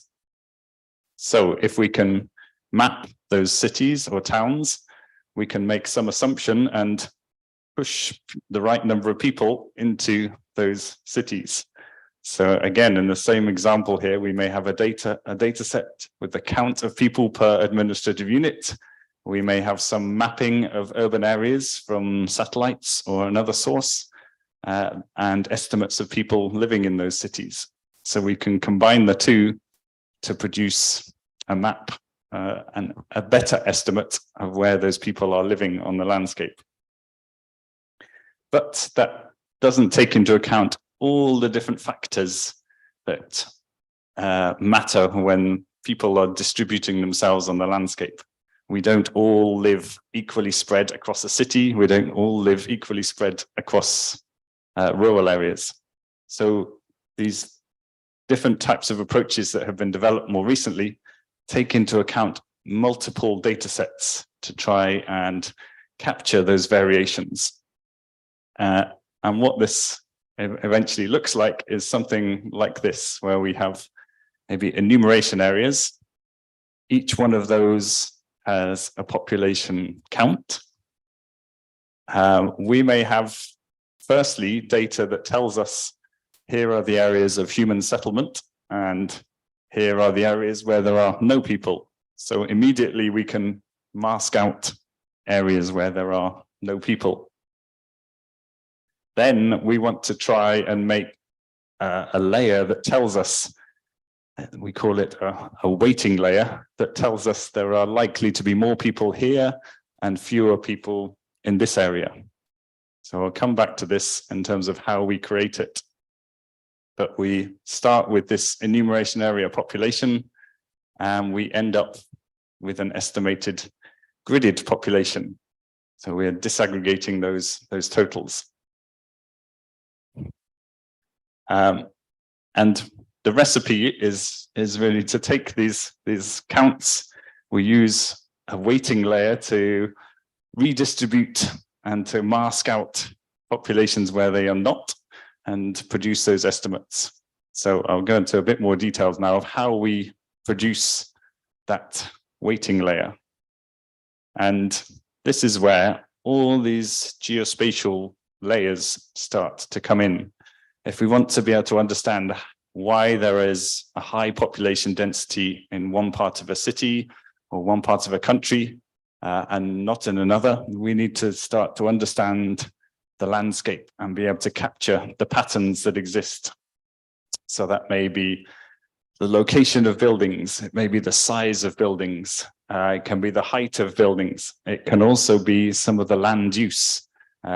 People generally do not live on water or the top of mountains, but population densities tend to be higher on agricultural land compared to forests, or in areas of flat land compared to mountains. So all of these things are ones that we can measure and map with geospatial data sets to build up a better picture of the landscape. So we're creating this weighting layer from different geospatial data sets that represent the built and natural environment. They are all harmonized so that all the different variables have the same gridding and the same alignment. And then we want to try and select a subset of those data sets that are most strongly related to how people map themselves on the landscape. And I'll talk about how we do this in WorldPop, but you will have a more detailed session on the covariates and how we do that later this week. And these data sets can come from the natural environment, distance to rivers, amount of vegetation, land use, land cover, but also the built environment as well. So the counts of buildings, building areas. If we can map those buildings from satellites, we have a way of getting to some very important data sets in explaining how populations are distributed on the landscape. So ours, as I mentioned, our standard approach is to use a model that's a machine learning algorithm to identify the data sets that best predict the population. And we'll focus on that later, so I won't go into too much detail on that, but to visually see why this is important, here we have an area of northern Vietnam where we have population counts at each administrative unit. There may be 50,000 people within one of these units, but we don't know where within those units there are. And if we want to do analyses, for instance, how many people are living within 1 kilometer of a health facility or 10 kilometers of a voting station, then we will struggle with these type of data. But we have information from these geospatial data sets that tell us within that unit, we can map settlements. We know that there are buildings here and there are buildings here, but nothing elsewhere. So we already have a piece of information that we can use to try and use to distribute those 50,000 people into a more sensible map. We may have data on land cover that tells us there are settlements here, there is agricultural land here, and there are forests here. And again, we can learn the relationships statistically between those types of land cover and the population densities. We may also have satellite images of the Earth at night that can show us that these areas have more electricity, more lighting than other areas. Again, it's another piece of information that can help us to understand the population distribution. So we bring all of these together to go from an aggregate picture to this much more spatially detailed picture that we can integrate with other data sets. We can aggregate to different administrative units, and we can distribute that is not so sensitive. So this is really, again, just representing that in a different way. Here we may have the population density as in this case, a response variable, and we are linking it to a stack of geospatial data sets at the administrative unit level, learning that relationship using some kind of machine learning or regression model, and then based on those geospatial covariates, using that weighting that we've defined to produce the weighting layer that we then apply to map those populations. So this is something that in WorldPop we have scaled up and implemented across the world. So this is now a data set that is becoming old, but is an assembly of all of the world's subnational population estimates, census data, interpolations at the time at multiple time periods. And this is an effort put together by Columbia University. And we have applied these types of algorithms to produce, firstly, a stack of these geospatial data sets to help us understand how to distribute those populations, including mapping individual buildings and their distributions. We have developed open tools that anyone can access to the algorithms, this random forest disaggregation. I'll go through this. And there is a training as well to be able to show how to implement that. And there are statistics that are produced to tell you which of the geospatial data sets are helping explain those population distributions the best. And so this produces these gridded estimates. I've zoomed in here on Panama, but this is something that is needs to be updated. As to say, these are older data sets, but give you an idea of what the outputs look like. And as I said, there are training materials available for this kind of top-down distribution modeling. And to think it's not just population counts, there are other characteristics that these kinds of approaches can be used for. So in this case, we had measles vaccination coverage rates for Afghanistan, for Pakistan, and developed approaches to create models to disaggregate those to the grid square level to capture some of the subnational variation that exists. So this is not just population totals or populations in specific age or sex groups. It can be characteristics like poverty, vaccination coverage, literacy, sanitation. But there are, of course, limitations to consider in these top-down approaches. The first thing is that if those population counts that we are disaggregating are inaccurate, then our population map will be as well. We often cannot capture all the determinants of population density with our covariates, and the model is only as good as the data that it is trained on. So if we have too few input units, or the range of the population densities represented is narrow, then the output estimates will also be poor. So that's the top-down approach. How about the bottom-up approach? So this is what you'll be, I think, more focused on this week. So we've talked about where in the census process this top-down approaches can come in. These may be the areas where the bottom-up approach has some value. If it's been a long time since the census, population distributions have changed in ways that are hard to predict at small area scales, or there is a need to have estimates to support the census cartography stage, or you've undertaken a census and there are gaps, so areas that cannot be enumerated, or there are other reasons for census under enumeration. So how can we tackle those? And this is where this bottom-up approach comes in. So just like I mentioned in the room here, in terms of estimating numbers of people in the room, here we may be requiring samples of population in those areas that across an area of interest to be able to predict those population numbers. So this is an approach that requires developing a statistical model.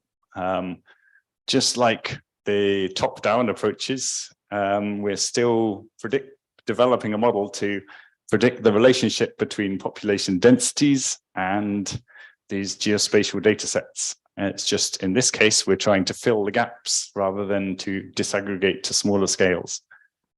So we need some type of training data. And I'll show that can come from multiple different types of sources. Again, we need some geospatial data sets to make those predictions. And then we're producing predictions, ideally with confidence intervals. So we can have this kind of situation where maybe we have population data in all of these brown areas, but we don't have anything in the yellow areas and we want to try and predict.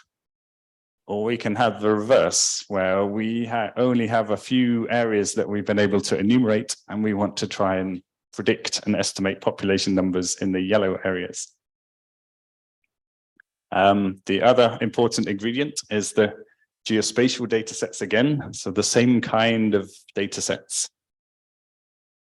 And what we are doing is looking at the relationship between the areas that we do have data in the brown and all of these geospatial data sets that we have everywhere, and looking at those types of relationships. So maybe in this area, across the data set, we see building density is quite strongly related to population density. We may have the brightness of satellite lights, again, is strongly linearly related to the population density.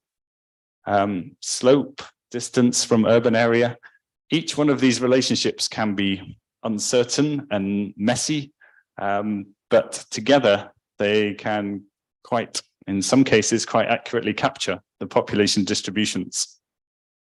So that then when we have the situation of gaps in population, these kind of statistical models can be used to then estimate and fill those gaps in the unsurveyed areas, importantly with confidence intervals, measures of uncertainty around them.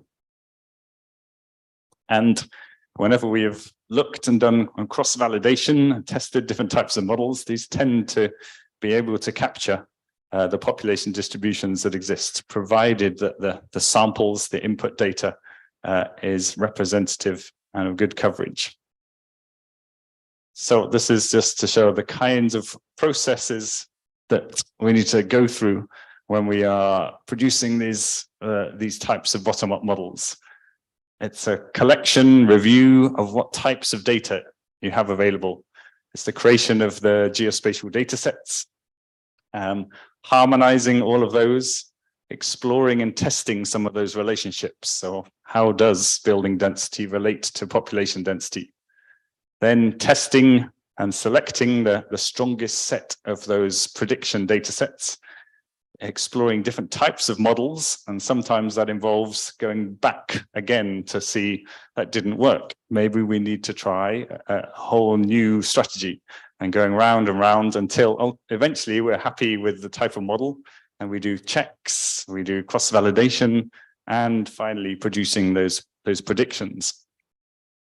So in a more simple way, it looks a bit like this. These are the ingredients that go into producing those gridded population estimates. And if we look at an example here, this is the situation of Zambia, which had last census in 2010. It was statistics office were very interested in having new estimates to help them prepare for the next census. But the projections that had been produced were clearly uncertain, and in many areas of the country did not make sense, unsurprisingly. But recent data sets had been collected from pilot mapping for the census, from a livestock census survey, and from other types of survey that gave geolocated training data, like those samples that we need for the bottom-up model. And this produced a whole range of data sets across different ministries that have been gathered together to count populations at small area sample scales across the country. Then the geospatial data sets were assembled, covering a range of different factors, again, building density, vegetation cover, natural environment, and summary statistics for each one of these survey cluster locations were gathered. So in A, we have a population count, and we can gather the value of that geospatial data set as well. Building footprints are always a valuable data set in this. And so being able to map from satellites, those data can be very important. And then be able to, first of all, use them to define which areas, which grid cells, which areas are not settled and which ones are settled, but also to create useful information from those data sets. So being able to count up the number of buildings in each grid square, the mean building area, the building perimeter as well. Each one of those adds a bit more information that can help us understand why we might see more people in one grid cell than another grid cell. Then we come to the designing the statistical model. Again, this is something we'll go into much more depth in their more practical exercises. That there's a core model to describe the relationship between the people per building area and the different geospatial variables.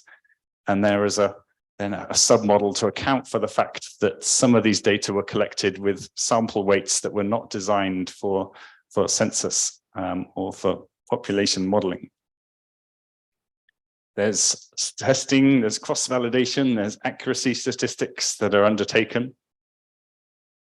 And then there is an output prediction for every grid cell. And importantly, this is done with confidence intervals, as we've shown. So we're producing those estimates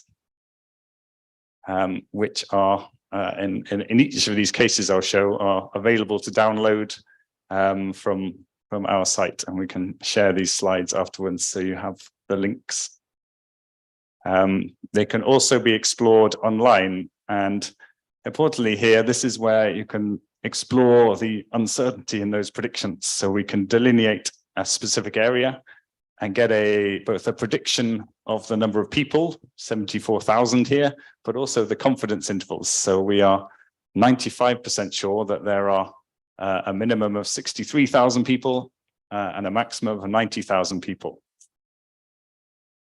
It's zoomed in on that area. And this is the uncertainty in those outputs that we will go through this week. Why is that important? The models and data are definitely not perfect, and the level of uncertainty varies across the region. It's impossible for us to know and measure all of the relevant predictors of population.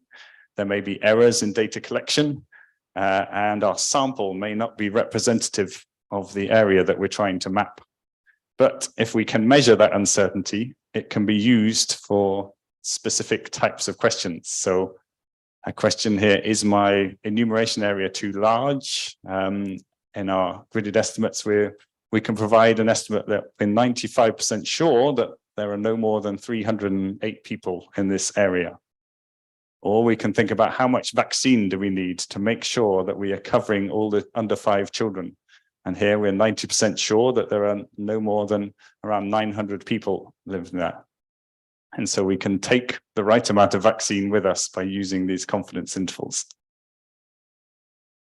So that's this stage of the census cycle. I can give some quick examples where maybe we are at a stage where we are uncertain about the projections at small area scales. And so we can use these types of approaches to fill in gaps, but use more recent sample enumeration data. And so some examples here, we may have statistics agency routine survey listings. So this is Cameroon, where we're able to assemble together 5 different types of survey data set where they had counted population to give us a pretty good coverage of the population using more recent data than was available from the last census, which was 2 decades ago. And use those to produce a predicted count, but also uncertainty around those estimates. Or maybe there are different ministries producing household listings. So in this case, in Papua New Guinea, there was a malaria survey where populations were counted. And this was something that could be used as more recent data than the last census. Again, these were used to produce predictions of that population. In a more extreme case, we can work with field teams to go and collect more recent data. So this is what was undertaken in Nigeria to produce estimates, and in DR Congo, again, to produce gridded estimates. And then there's the situation that Sabrina talked about, the pilot census or census cartography, where population counts may be collected in the preparation phases, but in some cases can be incomplete. And there's a value in having that full coverage for preparing for the full census.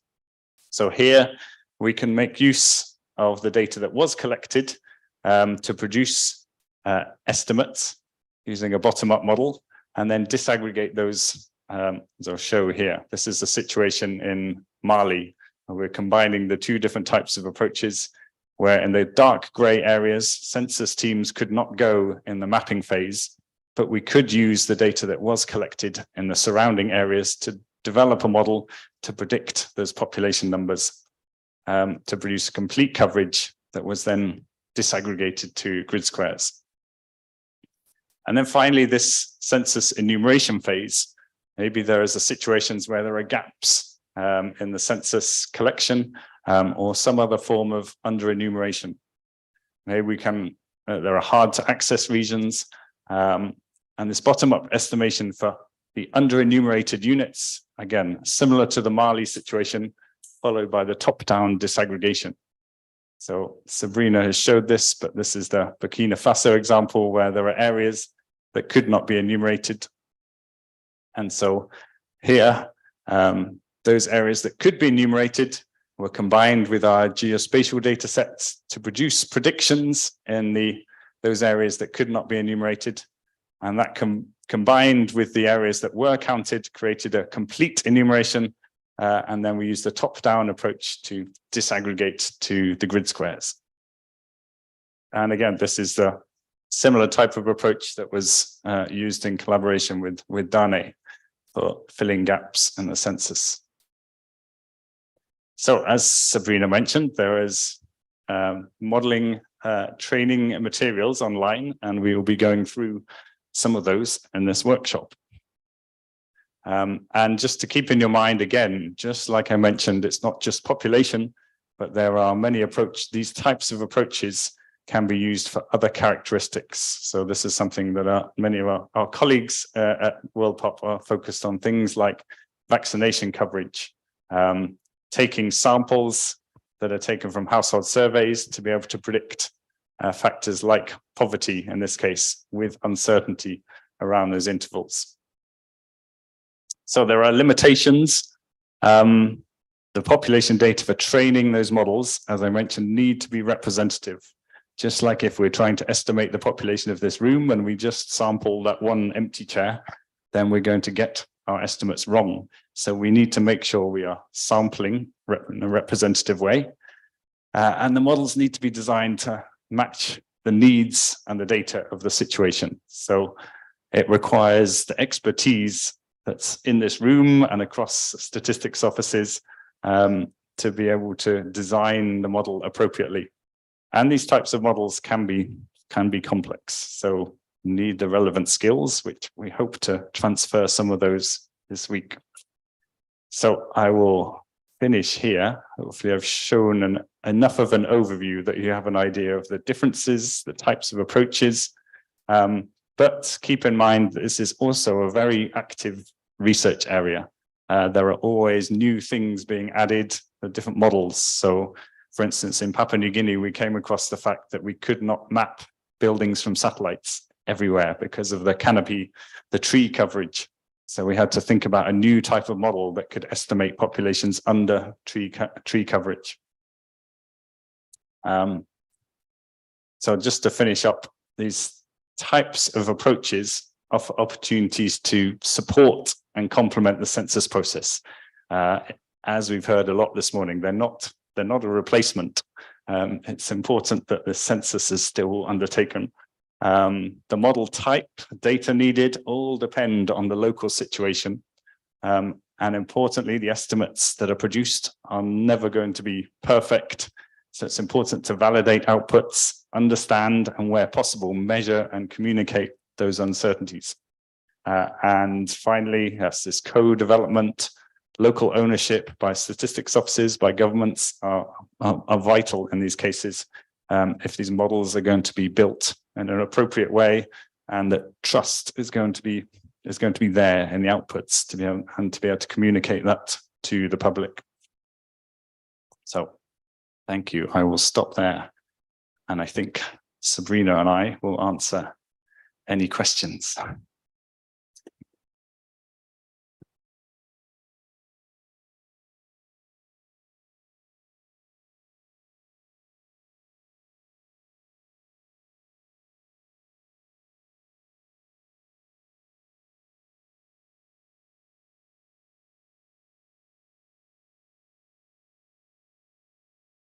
Bueno, igual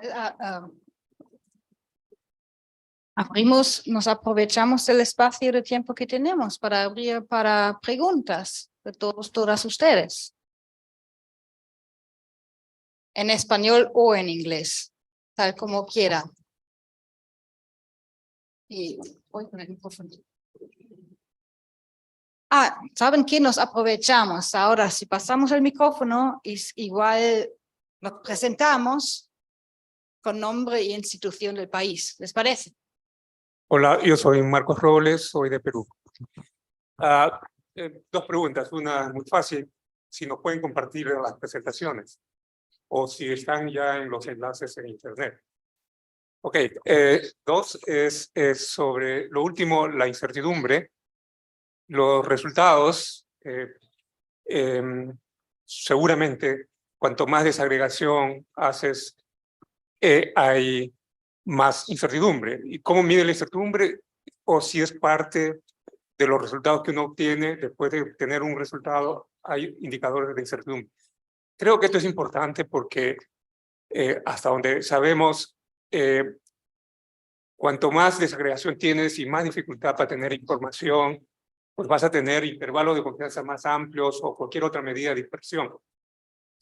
Y porque estoy viendo cuadrículas muy pequeñas, seguramente tienen intervalos muy amplios, y por lo tanto, para tomar decisiones, por ejemplo, asignar recursos, lo que sea, esto puede ser muy importante.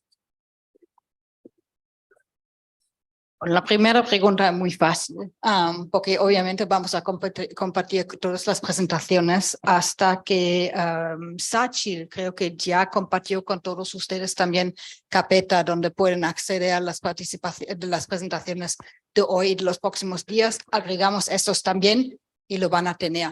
El segundo, yo me aprovecho de Andy y se lo pasamos. Igual tú también podrías agregar si if there is por el momento aún no hay un mecanismo con el cual, que nos permite decir qué nivel de incertidumbre es bueno o malo. O sea, pero déjame igual pasar la palabra a ti también, por lo que se ve.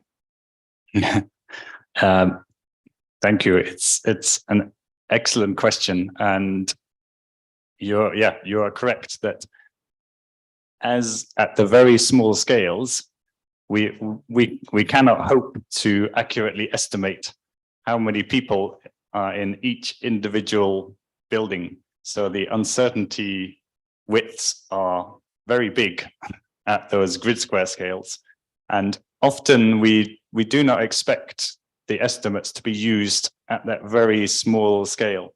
Often we are producing at these grid square scales to enable the data to be aggregated and integrated with other data sets. So in all of our different engagements, we have produced gridded estimates with uncertainty ranges for grid squares, but also for ward level, district level, province level. And in each of those cases, the confidence interval as a proportion decreases.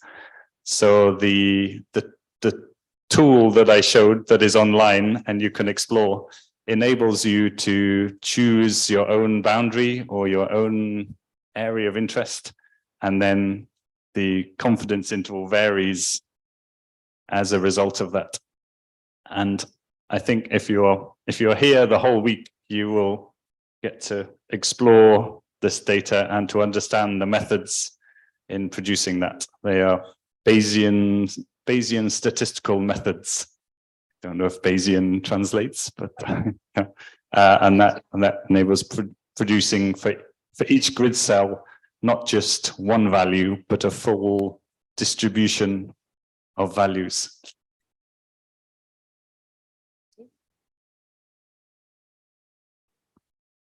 ¿Alguna preguntita, algún comentario más?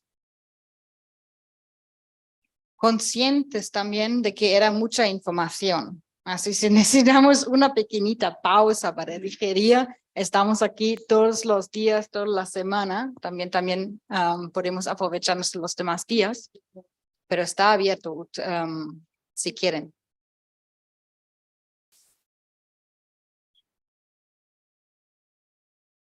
Bueno, hacemos lo siguiente. Digerimos la información un poquito. Tú me pediste, Sachil, you asked if I could announce something, or you would like to announce something? Okay. Thanks. Good morning, everyone. My name is Serge Al-Kaider. I am a senior researcher at WorldPop, which is a research group within the University of Southampton based in the UK. It's my pleasure to be here with my colleagues and looking forward for a fruitful workshop altogether. So I just wanted to basically touch base on a few things regarding the agenda, a few email exchange that we have been doing with all of you. So first of all, regarding the data set, the script, the slides for the day 1, day 2, day 3, day 4, they have been all shared with you through email. So the link, the login details are in the email. I have also included in the WhatsApp group that we have all together. So please make sure you download all the data in advance, because we are going to start the practical session from today in the afternoon. So if you struggle with downloading the data, we have the data already on USB. We can share it with you, but you all should have the link and the login detail.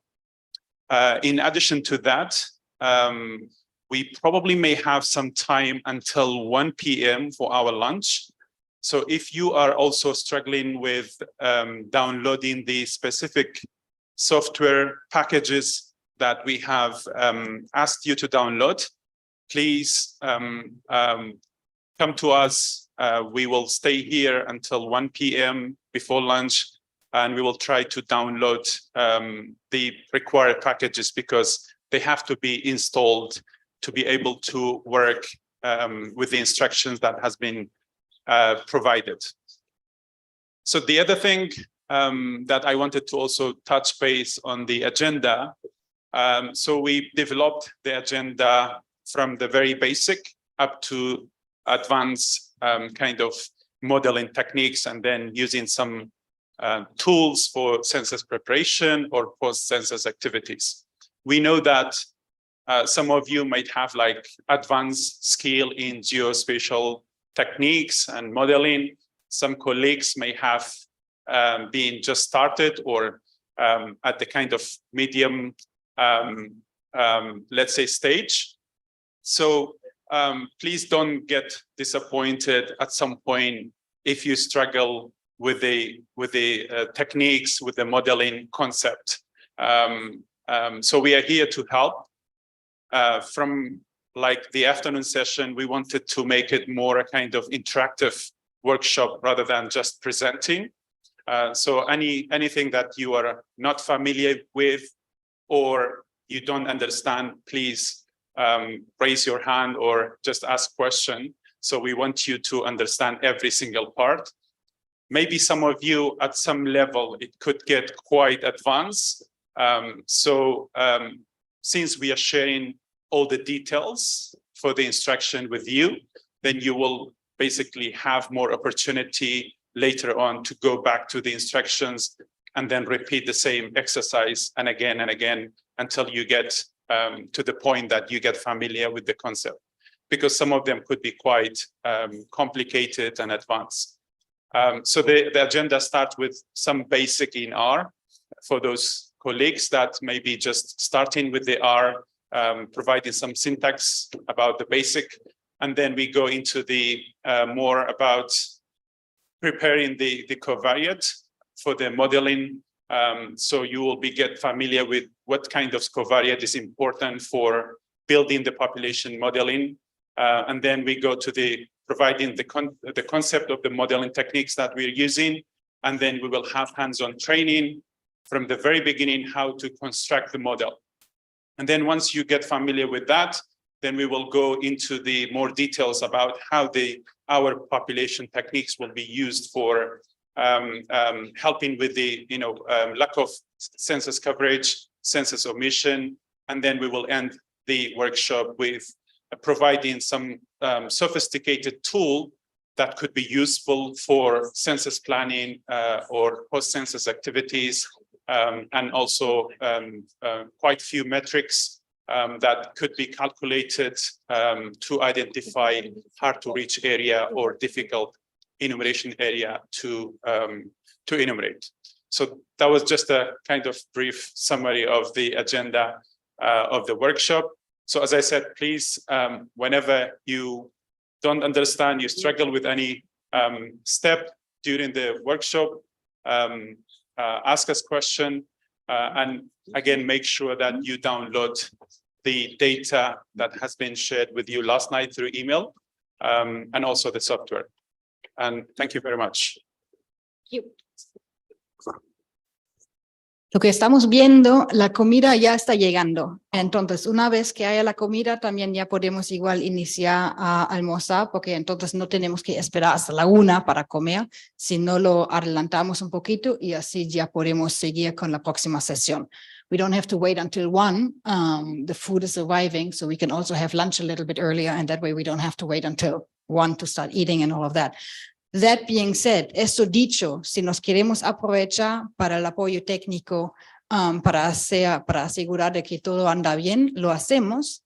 12:30, super. Entonces tenemos un tiempito, nos quedan 20 minutitos. Con seña de mano, alguien requiere ahora a un apoyo técnico y nos podemos dedicar. Super, ok. Iniciamos entonces. Pregunta, apoyo técnico. Ok, apoyo técnico. Colegas WorldPop, igual si usted también. Super, nos aprovechamos del tiempo para esto. Y los demás, hacemos una rápida ronda para saber quiénes somos. ¿Sí? Así hacemos por lo menos nombre, institución y país para no dejarnos tan desconocidos. Iniciamos contigo, Natalia, si te parece. Buenas tardes. Sí, a todos. Natalia Tejedor Garavito. Yo trabajo en el equipo de WorldPop, lidero el grupo geoespacial, no lo sé decir en español muy bien, pero análisis de datos espaciales, y bueno, les voy a colaborar en lo que necesiten, traducción aquí, parte técnica, así que no sean, ¿cómo se dice shy en español? Ya ni sé, tímidos de preguntar. Aquí están para aprender y nosotros para apoyarles en todo lo que necesiten. Mucho gusto y a sus órdenes. Introducing ourselves. Okay. Hello, everyone. Yeah, my name is Otis Yankee, and I'm a research fellow with WorldPop at the University of Southampton. I'm originally from Ghana, West Africa, but I schooled in the US, then I moved to the UK. My background is in spatial statistics, GIS, and at WorldPop, I focus more on applying Bayesian models for bottom-up population modeling. So all the stuff that Professor Andrew was talking about, we are going to go through from the basics to a more complex approach. Yes, so that's all about me, and I'm really glad to be here and to see everyone in person. Please don't feel shy when we are running the models and we are having any challenges. Please stop me at any point and let me explain further. I know it can be very challenging for non-technical audience. So if you are having any issue, please stop me and I'll address your issue. All right, thank you so much. I have already, introduced myself, but I missed to tell you what I do. So my background is more around using derivative data set from satellite image for different applications, so including supporting census cartography and designing survey and national sampling frame. And of course, I have some research interest around using satellite image for agriculture in the conflict zone as well. Thank you very much. Hola, buen día. Mi nombre es Andrés Gutiérrez. Yo soy asesor regional en estadísticas sociales de la CEPAL. Mucho gusto. Hola, buenas tardes a todos y a todas. Mi nombre es Carolina Cavada y trabajo en temas de censos en el CELADE. Hola, buenas tardes a todos y todas. Mi nombre es Elena Cruz. Yo trabajo en el CELADE con estimaciones y previsiones de población. Somos responsables por las estimaciones de Naciones Unidas para los 20 países de América Latina en población. Y además muchos de ustedes me conocen por el curso regional de análisis demográfico que tenemos, el CREAT, que es en línea. Así que muchos de ustedes estoy viendo ahora por primera vez en presencia. Un gran gusto. Y bueno, aquí estamos para participar de ese curso. Gracias. Hola, buenas tardes. Mi nombre es Maximiliano Marichal. Trabajo en el BID, en el fortalecimiento de las capacidades estadísticas.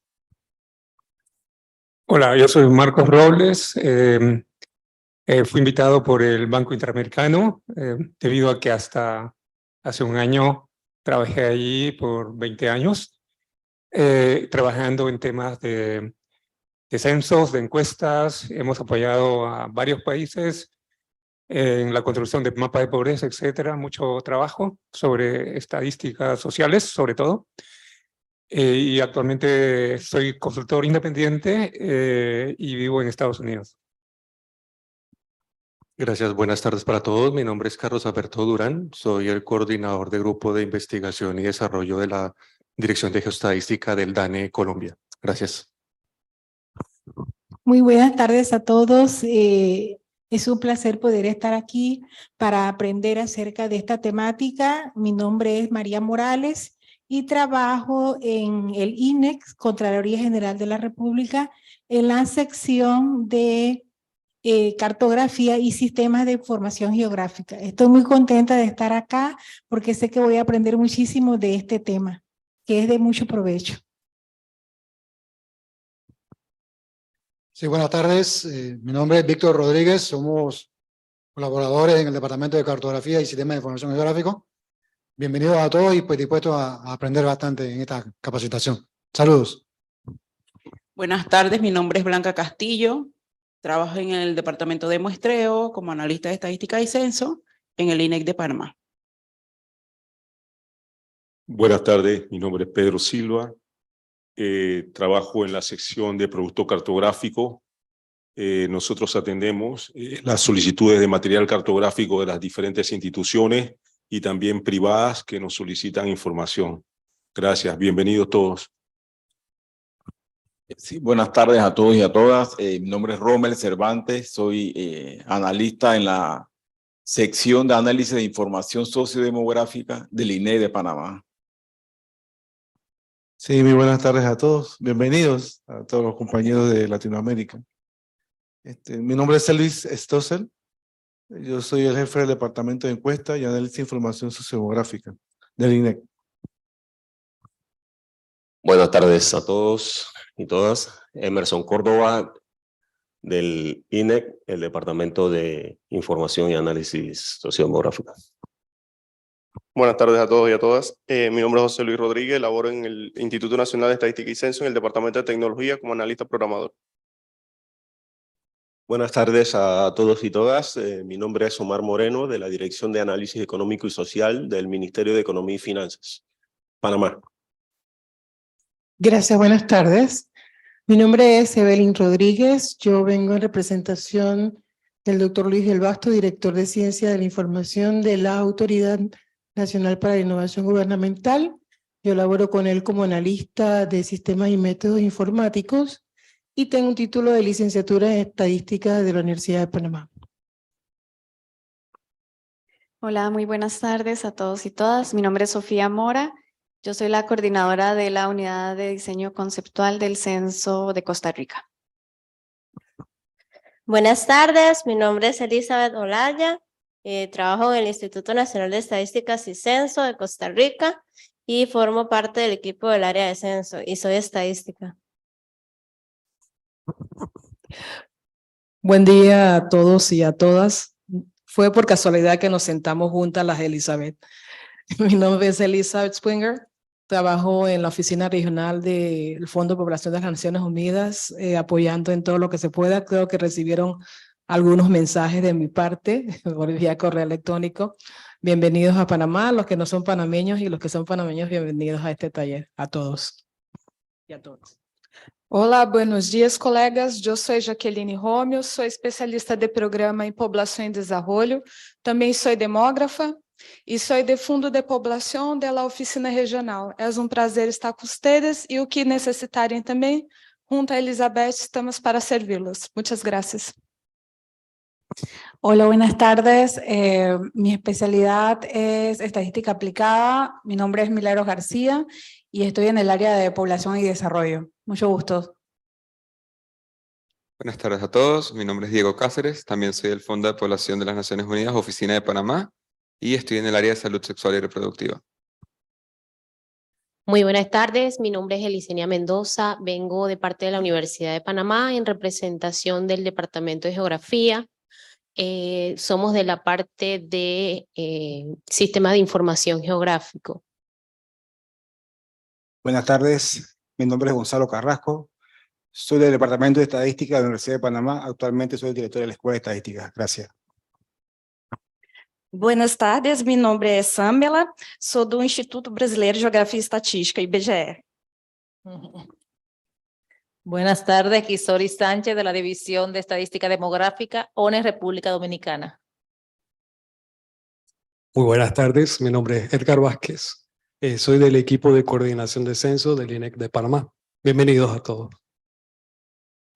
Buenas tardes, mi nombre es Yesenia Cabeza y actualmente estoy trabajando con el Departamento de Demografía INEC Panamá. Buenas tardes. Buenas tardes, mi nombre es Emilio Coronado. Actualmente estamos en el Departamento de Demografía. Bienvenidos a todos. Buenas tardes, mi nombre es Gumercindo Lorenzo, jefe del Departamento de Demografía. Gusto en conocerlo. Gracias por la invitación. Bienvenido a Panamá. Buenas tardes, mi nombre es Marjolín Hernández, estoy dentro del Departamento de Demografía, INEC Panamá, soy licenciada en Registro Médico y Estadística de Salud, agradecida con estar cada uno de ustedes, que será de experiencia y mucho conocimiento para todos.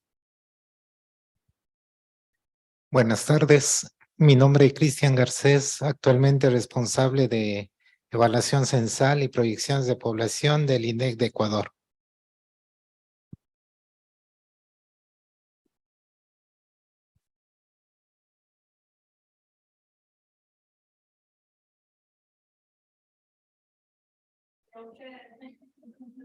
Sabrina se fue y nos dejó. Así que pues bueno, ya estamos y ahora creo que podemos, dijimos que el lunch a las 1:30, así que si tienen de pronto los que tienen de pronto alguna todavía asuntos técnicos, podemos dirigirnos. Emerson lo tenemos pendiente desde la semana pasada y el resto de pronto podemos salir al almuerzo. Así que so we will answer the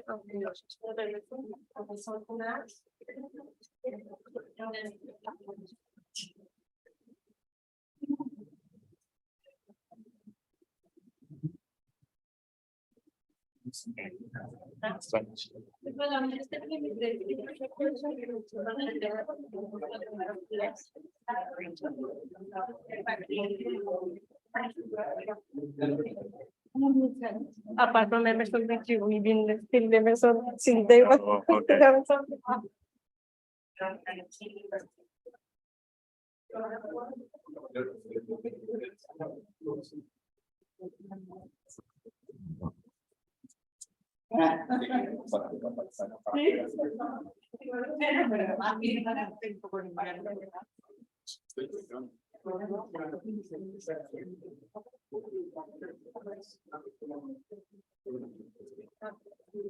There's only 2 mics, right?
Hola, hola, hola.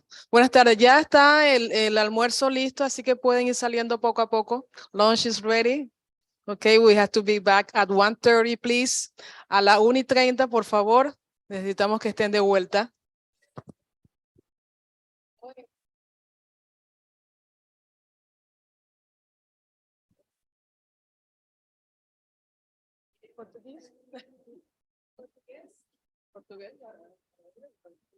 Amiga brasileira, 1:30 de volta aqui, por favor. Estarei aqui para te traduzir, para te escutar. Estamos juntas, portunhol já. Bom almoço. Excelente almoço. Sí, pueden ir saliendo. Por favor, ya pueden ir saliendo, por favor. A la 1:30 en punto deben estar todos de vuelta.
What we can do, we can, because we have these three people that are struggling with our son, then you can say, or I can say to the participants, we don't have a presentation for those countries, so in some time, what we do, we start the basic in a video in the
Buenas tardes. Vamos a iniciar nuevamente la sesión. Esta vez vamos a empezar con Ecuador. Lamentablemente el Brasil y Colombia no van a poder presentar, pero sí vamos a tener Ecuador. El señor Cristian Garcés nos va a hacer la presentación y posteriormente, como vamos a tener un poquito más de tiempo, van a comenzar los que no tienen bajado el programa todavía. Vamos a aprovechar para arreglar todas esas cosas. Quizás salgamos un poquito más temprano, no sé. Eso no me compete a mí, pero sí vamos a trabajar en eso. Así que el señor Cristian Garcés nos va a presentar lo de INEC Ecuador.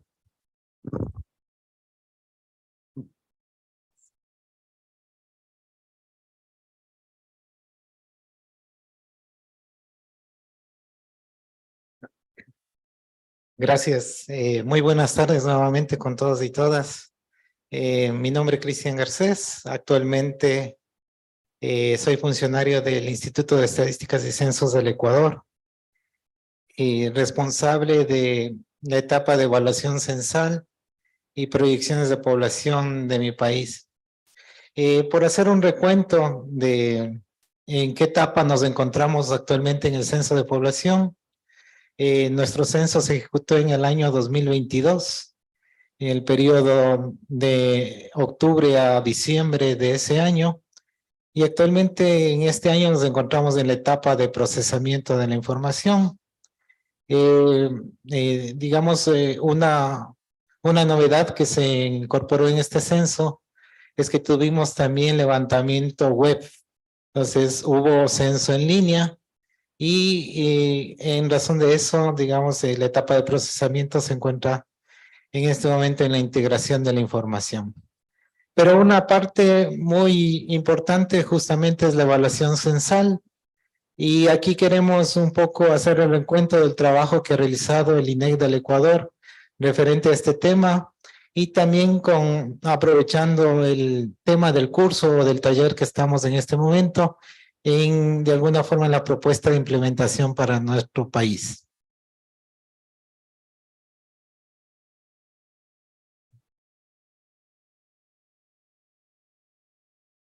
Bueno, el censo de población, como cualquier operación estadística, no es ajeno a los errores que se pueden presentar. Tanto los censos como las encuestas, hasta los mismos registros administrativos son sujetos a tener errores, y aún más un censo de población. Aquí lo que hemos tratado de hacer un resumen en dónde se pueden presentar o en qué componentes se pueden presentar estos errores de cobertura, y más que todo estamos hablando del error de cobertura. El primer componente hace referencia a las viviendas ocupadas con personas ausentes. Es un síntoma que se presenta en los censos de población y dependiendo del territorio se presenta en diferentes niveles. El segundo componente son las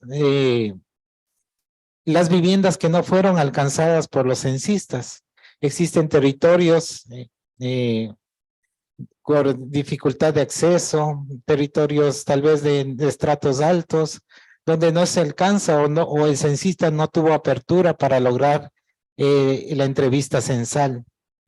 Y el tercer componente, que es justamente la omisión que se presenta dentro de las viviendas que sí fueron efectivas. Entonces, por diferentes motivos, no se declaró a la persona generalmente menor de edad, un anciano, alguna persona con una capacidad distinta, o digamos, hay gente que no se lo considera como miembro del hogar, pero por concepto debe estar incluida dentro del censo. Entonces, aquí, digamos, en estos tres componentes es donde se concentra la omisión censal. Estimar la cantidad de la población omitida es indispensable en el censo para poder lograr comparabilidad entre los censos. En este caso, en nuestro país, el penúltimo censo de población se lo realizó en el año 2010. Fue un censo de hecho este último censo es un censo de derecho y justamente para lograr comparabilidad en lo que se refiere al conteo de población, es necesario poder recuperar o poder estimar esta población que no fue contabilizada en los componentes que anteriormente mencioné. La característica de un censo de derecho es justamente que es una contabilización de población en su lugar de residencia. Y es por eso que se puede presentar esta omisión en los diferentes componentes, mientras que en un censo de hecho, que es el levantamiento de información en el lugar donde pernoctó en el momento censal, existe una alta probabilidad que estas personas que aunque estuvieron ausentes en sus viviendas, pudieron haber sido censadas en otros espacios de habitación. Es por eso que hace necesario, como digo, para lograr comparabilidad en la contabilidad de los censos, entre censos, poder estimar estas omisiones que se presentaron en los diferentes componentes. Entonces tenemos la población censada como final del empadronamiento, que debería sumarse a la población en viviendas ocupadas con personas ausentes, las viviendas omitidas y las personas que fueron omitidas en esas viviendas, y como resultado nos va a dar el total de población residente estimada en el censo. Entonces, ya para tener la población contabilizada y corregida, en este momento, como digamos, nos vamos a concentrar tanto en la población levantada, pero a estudiar la población omitida, en este caso en viviendas ocupadas con personas ausentes. Para esto, uno de los primeros resultados que vamos teniendo en nuestro censo de población, y haciendo referencia específicamente a las viviendas ocupadas por personas ausentes, a nivel nacional está estimado, digamos, que aproximadamente el 5% de las viviendas totales tienen esta característica de viviendas ocupadas con personas ausentes, y se presenta justamente, bueno, en nuestro país, en esta franja de color amarillo, es donde está mayormente concentrado las viviendas ocupadas con personas ausentes, y justamente es de característica de las provincias mayormente pobladas, en este caso los grandes centros urbanos de nuestro país.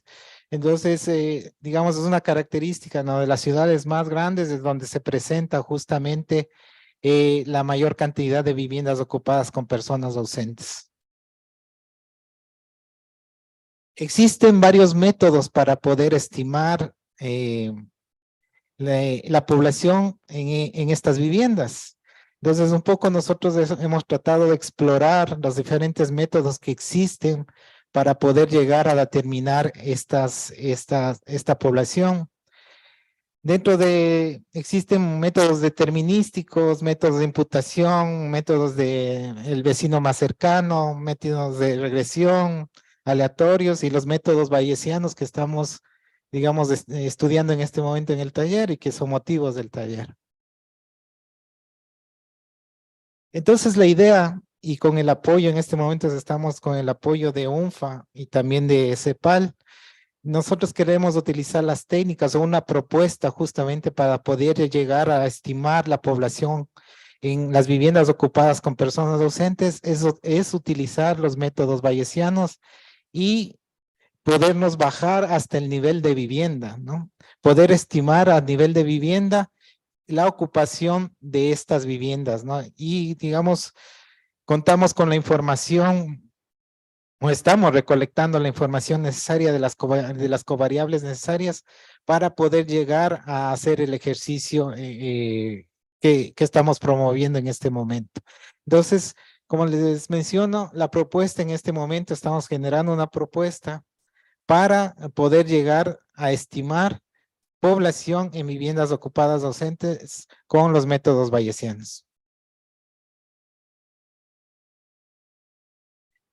Entonces, en ese momento, digamos, con la propuesta que estamos en este momento implementando, podremos estimar la población en viviendas ocupadas con personas ausentes. Por lo tanto, tendremos la población contabilizada y corregida por moradores ausentes, que es directamente comparable con los censos anteriores, en este caso con el censo 2010, en el caso de nuestro país. Para el segundo y tercer componente, que son la omisión de viviendas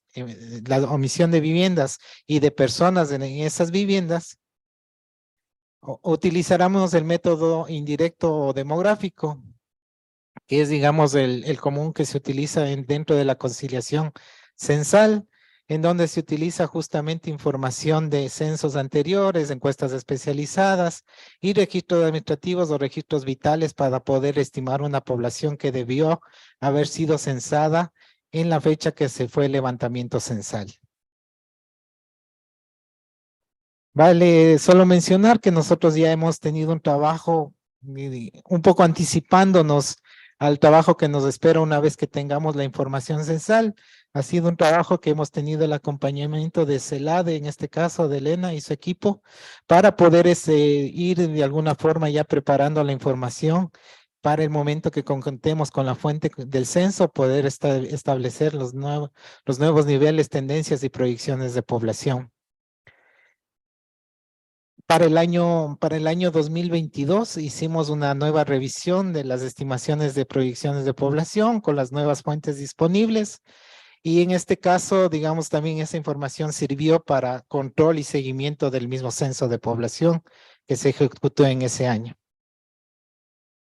Un poco de los resultados que hemos tenido hasta el momento de esta nueva revisión que hemos hecho con las nuevas fuentes disponibles. Bueno, en el caso de la fecundidad, la noticia, digamos, importante que tenemos en nuestro país es que con las anteriores proyecciones habíamos estimado llegar al nivel de reemplazo en años cercanos al año 2030.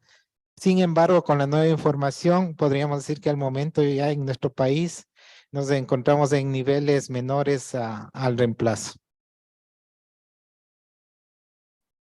Esta información, como ustedes saben, a partir de la conciliación demográfica, también permite evaluar la completitud de los registros, en este caso de los registros vitales, y en el caso de nuestro país, digamos que se nota una considerable mejora en la cobertura porque se ha implementado varios sistemas, se ha automatizado el registro de los nacimientos en este caso, que se ve reflejado en la información.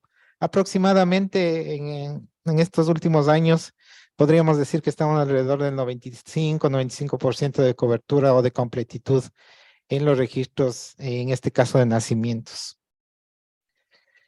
La mortalidad, su indicador resumen, como saben, es la esperanza de vida. Lo interesante aquí es que con la información que se va evaluando hasta el momento, destaca, aquí podríamos ver el efecto que tuvo la pandemia en nuestro país y la pérdida de esperanza de vida, ¿no?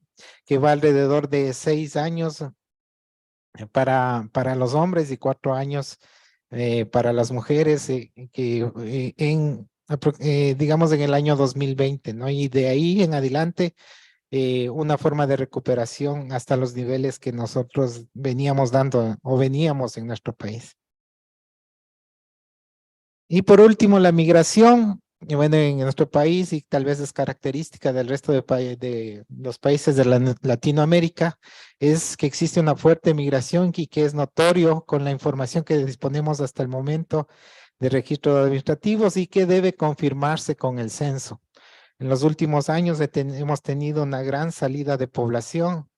Tenemos noticias, notas de prensa que de alguna forma nos dan ese síntoma de que existe una gran salida de población, pero es necesario con la fuente censo de población poderlo ratificar. Y creo que también, como nos pasa a nosotros de digamos, este componente que es la migración, es de uno de las fuentes que menos información se dispone, ¿no? Y sobre todo la seguridad, hablamos de montos absolutos. Entonces aquí lo que tenemos es más que todo tendencias, niveles, pero la fuente principal va a ser el censo de población para poder medir estos cambios en lo que se refiere a migración. Bueno, y con todo este ejercicio hemos llegado a una población estimada, que como digo, es lo que se ha intentado es preparar todo el trabajo para que el momento que nosotros tengamos el censo de población, el resultado del censo, recuerden ustedes que es el empadronamiento más la estimación de población en viviendas ocupadas por personas ausentes. En ese momento podemos verificar digamos, mediante el método indirecto podemos estimar una población que debía haber sido censada en el momento de ejecución del censo y por lo tanto estimar la omisión censal. Nosotros hemos estimado que para el año 2022 deberíamos ser alrededor de 18 millones de ecuatorianos. Y como les dije, este es un dato de control que sirvió para el mismo censo de población. Bueno, y solo para un poco recordarles, como mencioné, lo que se trata es de estimar una población que debía haberse censado en la ejecución del censo, es a compararla con el censo de población, y en ese momento tenemos la estimación de la omisión censal. Este fue el ejercicio que se hizo para el año 2010, el penúltimo censo. La población en el año 2010 fue de 14.400.000 personas aproximadamente. Y una vez que se estableció por el método indirecto la población base, que fue alrededor de 15 millones, esa diferencia o esa relación entre las dos poblaciones nos da como resultado la omisión censal. Solamente en ese momento nosotros podemos decir que tenemos la población total residente estimada, ¿no? A partir de ese momento de poder reorganizar la población base, con esa base de información, es a partir de la cual se puede estimar proyecciones de población por los diferentes métodos. Y eso es básicamente la presentación. Muchas gracias. No sé si tienen alguna pregunta. Estoy dispuesto a contestarlo. Muchas gracias.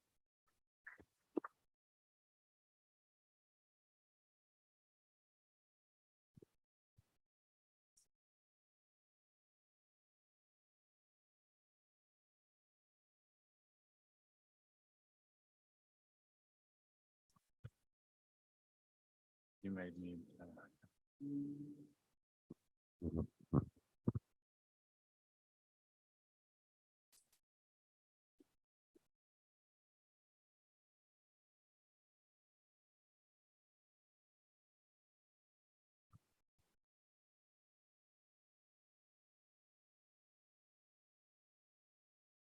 Hello, gracias. The emissions. Do you know about the geographical patterns? So you say about the territories without access. You know which ones are higher emission, and the birth registrations, are they the 5% that are not registered? Are they geographically clustered in the same places as well?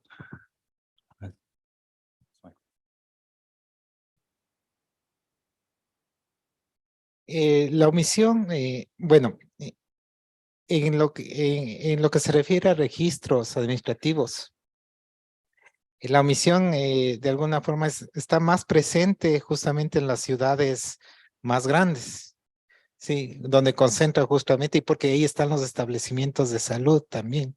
Entonces, ahí es donde geográficamente podríamos decir que están en las ciudades urbanas más grandes del país.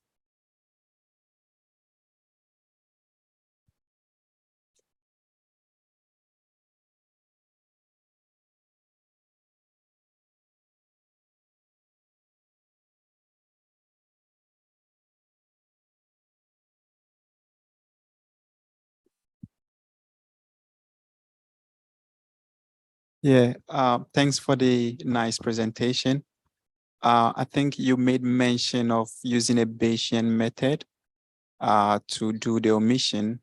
Can you go into details how you are going to do the modeling, or is something that you are currently planning on using it?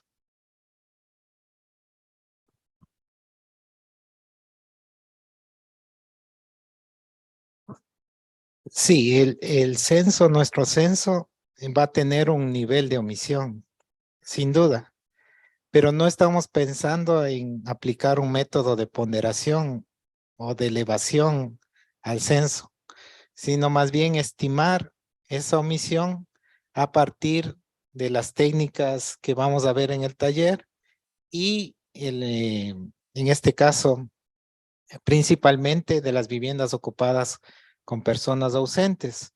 Poder a través de estas técnicas poder estimar población y con el método demográfico poder estimar la omisión en viviendas que no fueron, sobre todo población que no fue declarada dentro de las viviendas efectivas.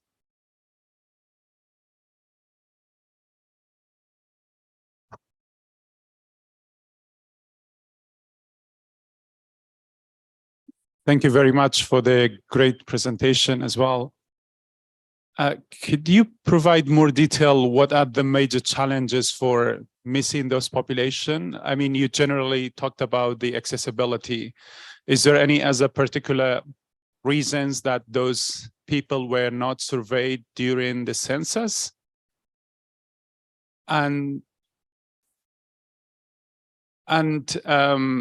do you have any geographic like knowledge or information, let's say about the building locations that you know there are specific location has not been surveyed or during the census, or it's just like a comparison between the total population and say, okay, there are census omission is high here and low in some location. Like during census cartography, probably you have allocated the building, but you realize during the census they have not surveyed that particular areas. Is that like what is the reference for estimating the census omission? Una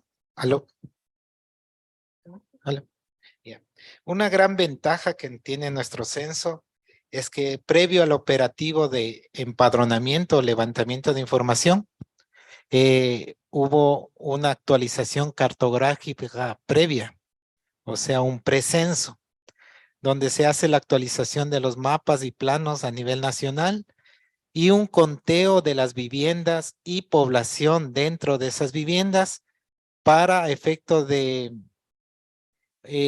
logístico o preparar los instrumentos para el empadronamiento. Entonces se cuenta con esa información y es, digamos, una de las principales fuentes para comparar lo que nos da el censo contra el precenso, ¿sí? Ahí podemos identificar los lugares donde tenemos menos cobertura. Este precenso se lo hace aproximadamente 2 años antes del evento censal y es una de las principales fuentes para controlar la cobertura. Sin embargo, también se utiliza la fuente, por ejemplo, que hemos estimado de la nueva revisión de población hasta el nivel disponible, que en este caso es nivel de cantón o municipio, que en nuestro caso, que también sirve como referencia para el control.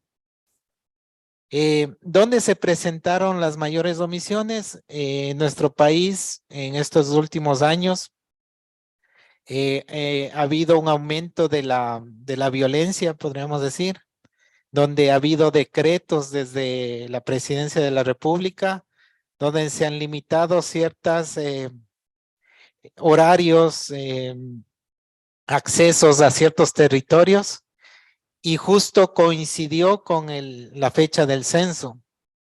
Entonces, esto hizo que ciertos territorios no tengamos la cobertura esperada. Visitamos todo el país, pero hubieron ciertos focos donde no se pudo cubrir todas las viviendas.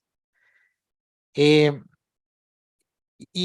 digamos, y lo que es tradicional, tal vez en los países de nuestra región, los estratos altos, sobre todo que no permiten acceso, porque son conjuntos residenciales cerrados, edificios cerrados que muchas veces no permiten. Contamos con información cartográfica del precenso a nivel de edificio y número de viviendas que tiene cada edificio, información de establecimientos educativos, salud, información de vías, información de agropecuaria, podríamos decir también. Tenemos también información satelital de los footprints, y todo eso. Entonces, creo que contamos con información suficiente para poder estimar en este caso el objetivo que nosotros queremos.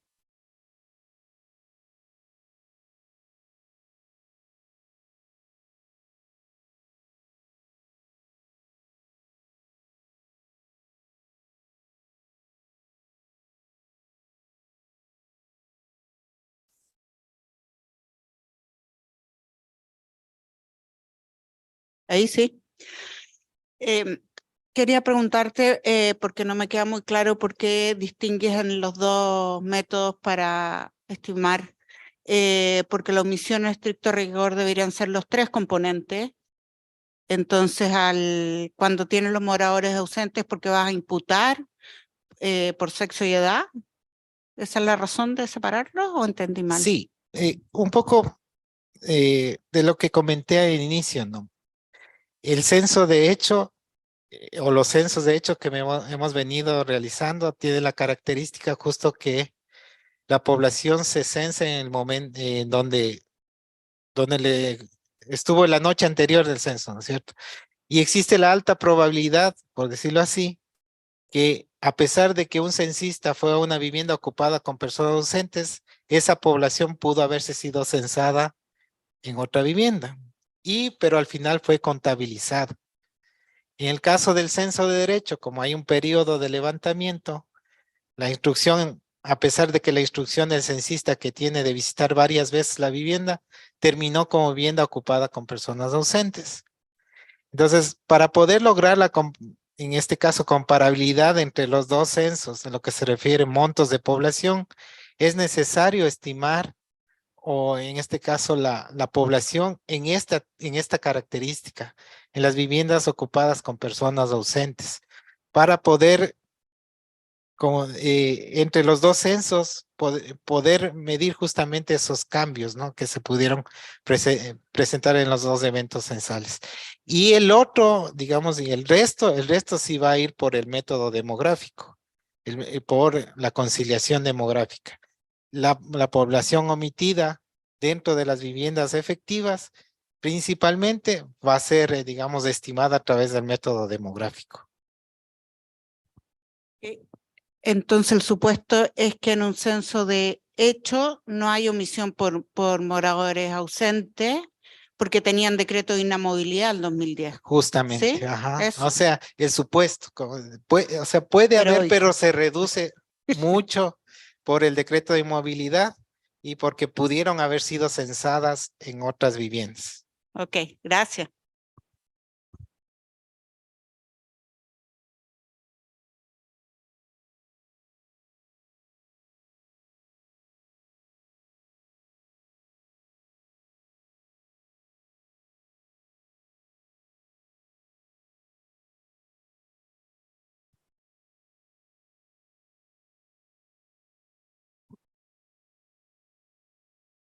So there is no question. Thank you very much. Muchas gracias.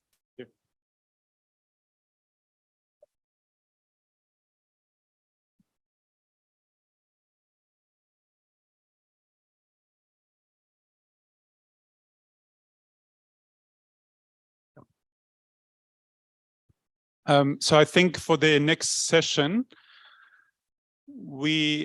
since we don't have other presentations from the other country, so we are jumping into the following session, which is providing some instructions on how to use R. For some of you, might be quite basic. So it's not something like complicated, but some of you who are new to R, this session could be quite useful.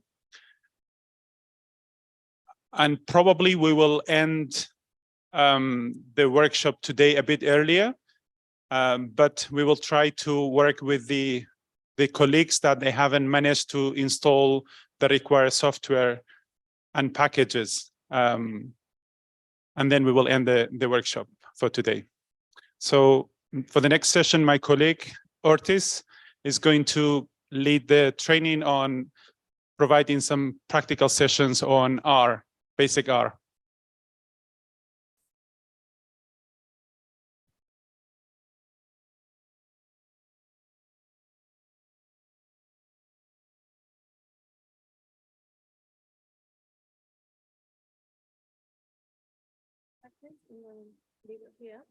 Just use this. Yeah, let me change my name quickly.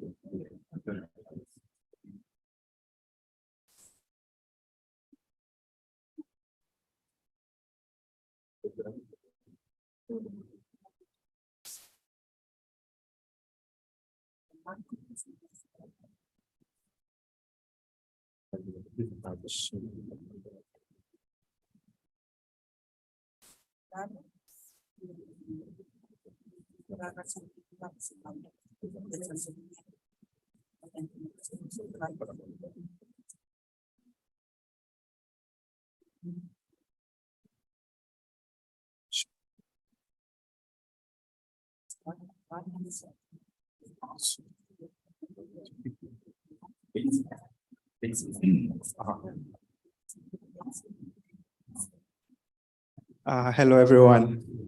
Yes, so my name is Otis, and this session is just to give you a brief introduction of R. So all the population modeling that we do, we script them in R.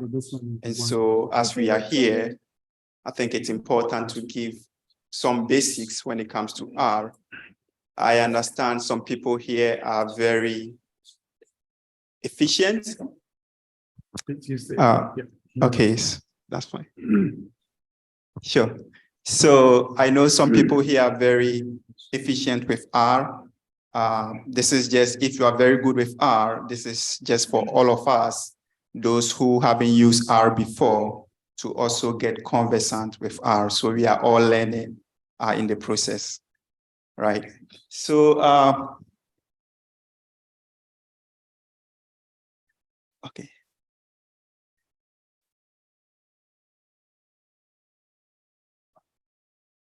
Okay, so first and foremost, I'll give a brief background to R. Then after everything, we are going to do a basic tutorial. So you'll be running the scripts in R so that you understand it very well how R works. So you will look at some basic principle in R, creating data in R, and also handling data in R. We will also do a few data visualization for mapping or just descriptive statistics or in R. So R was is a programming language, just like Python, just like Julia or any other programming language that you may be aware of, or like Stata, for example. And it was originally developed for statistical analysis. But over the years, we can use R for so many things, right? Anything you can probably think about, you can use R in terms of performing that particular analysis. So like I was saying, it can be used for statistical analysis, machine learning, deep learning. You can also make some cool plot visualizations in R. You can even write documents, reporting and documentation all in R. You can use it for GIS, Geographic Information System. You can use R for your mapping work. And so you can use R for a lot of things, so many things. So in terms of R, we have two main components to R. The first one is the graphic user interface, also called base R. And then we have the R Studio. So the R Studio is like the interface for writing your code, but you can also still work with the graphic user interface if you still want to use that one. So this is the graphic user interface for R, which is base R. So it has three main screens. We have the console where you can type in your script. Then we have the scripting panel, and then we have areas where if you do any plot, you can also see a plot respect to base R. Then we have the R console, which we are going to use, the R studio, sorry, which we are going to use in this particular session. So we have the scripting interface. And then when you type your code here, you will see the same code appearing here, which is the console. Then we have the environment where if you load any data set, you also find it here. And here you can see so many things. You can see your files. If you do any plots, you can see the plots, any packages, or if you need help with R, you can also still find it within this particular panel. Yes, so this is an example of how it looks like. So we type our script here, right? And the same script, when you run it, it will appear in the console. And then we can have like a histogram plot here. And then if we've loaded any working directory or packages, we can still see it in this particular window. All right. So like any programming language, it has its advantages, it has its disadvantages, right? And one of the things when it comes to learning R is that it has a steeper learning curve. So you need more time to really appreciate R. So you have to practice. You have to practice your R, otherwise you're going to lose it, right? So it has a steeper learning curve. And sometimes to finding the right command, right? What syntax should I write to be able to analyze a particular data can be challenging, especially for new users. For new users, can be a bit challenging. And sometimes too, the error messages R will throw, you may not understand it. I mean, I have been using R for the past 6 years, but sometimes the error messages, I need to Google it to understand what the error message means. So these are all some of the challenges when it comes to using R, but it's a great language despite the challenges.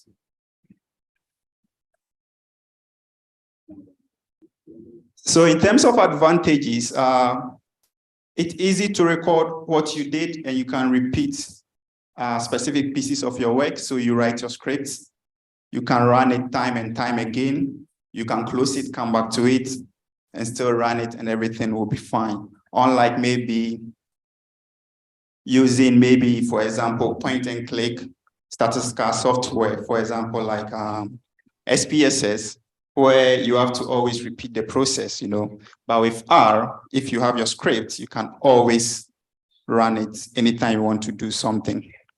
And we have a lot of whatever you want to do in R, someone has probably done it online. So there are a lot of codes online that you can copy and adjust it for your work, right? And the script, it's easy to write scripts, like learning it can be difficult, but when you've mastered it, you are able to use it more efficiently. And you can use it for multiple things like graphs, plots, maps, whatever you want to do in R. So let's move to the second part. So we finished with the introduction. Is there any question? Are we all good? See, all right. So we are moving to the second part, which is creating data in R, and then we are going to look at handling data. And for this one, I want you to open the folder we shared with you day one. You see a folder called scripts. So we shared a folder with you day one. And within the day one folder, there's another folder called scripts. You open that script and you see an R workflow called basic R. So open that one.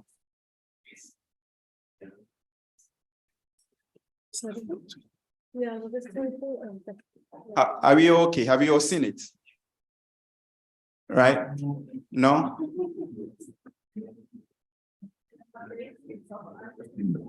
So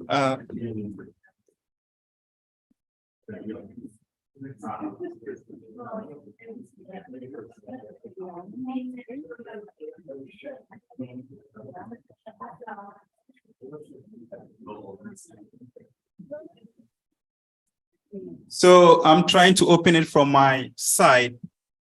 This is the day one folder. When you open it, there's another subfolder called script, right? So you click on script. There's an R workflow in. You click on it called basis of R script, and it's going to open.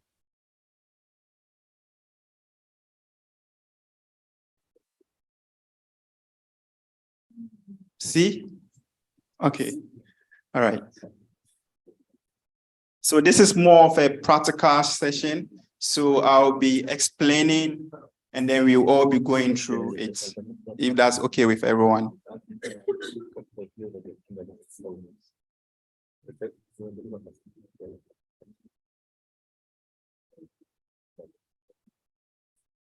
Ignore.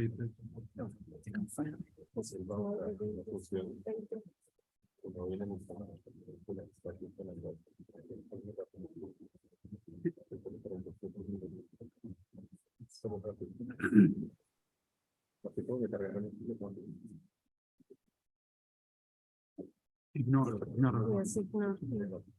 No, don't close. Ignore it. Ignore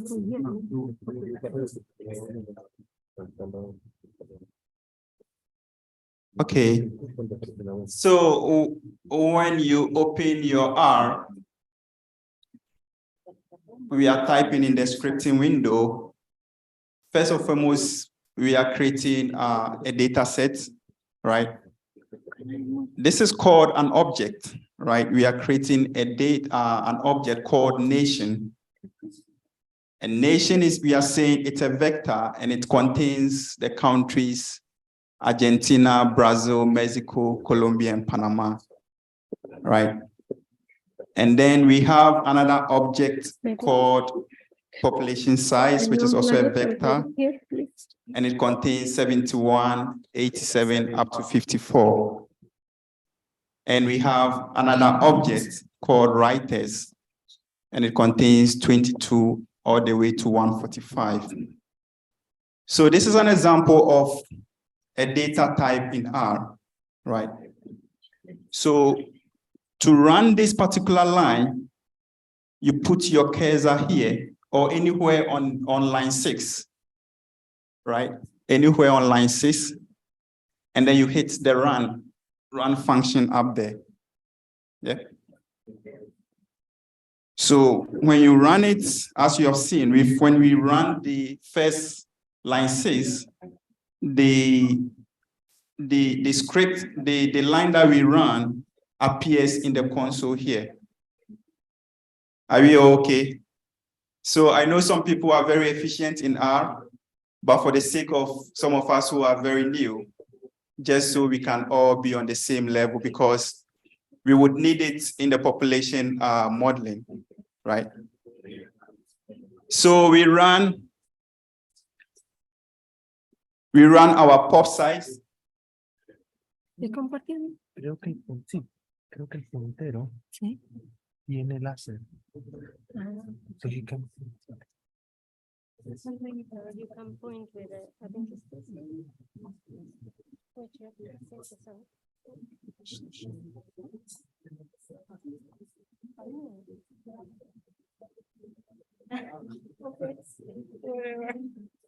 The laser doesn't. Okay, so yeah, so if okay.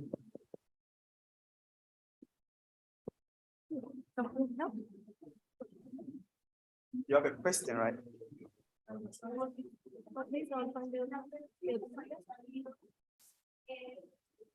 ¿Dónde está el otro más?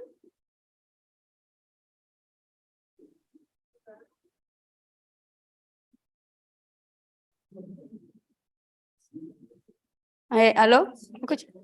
Ok, en la franja amarilla que sale arriba, donde dice que faltan algunos paquetes para instalar, hay que colocarle instalar porque yo coloqué el instalar, ¿no? Okay, yes, so we are going to come to package installation, just ignore it. You can install it, but I don't know if it will run very fast, but just ignore it for now, yeah. Ignore for now. So, Entonces, entonces puedo ejecutar la línea 6, la fila 6, y sin problema puede cancelarlo. Okay. Y después de Maggie, esperas un poquito que corra, aunque sea, porque si no quieres partirlos por la mitad, déjalo un poquito. Ya por la línea 6. yes, so we are going to install different packages. I will explain later, but just for now, we are just going through some of the stuff.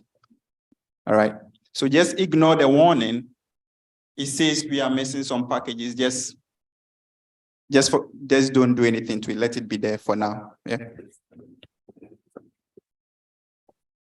All right, so now we want to see this object, what it contains. Natalia, can you line 10 for me?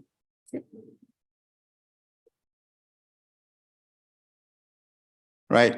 So if we want to see what the object nation contains, you just run it and it says that nation contains these particular countries, right?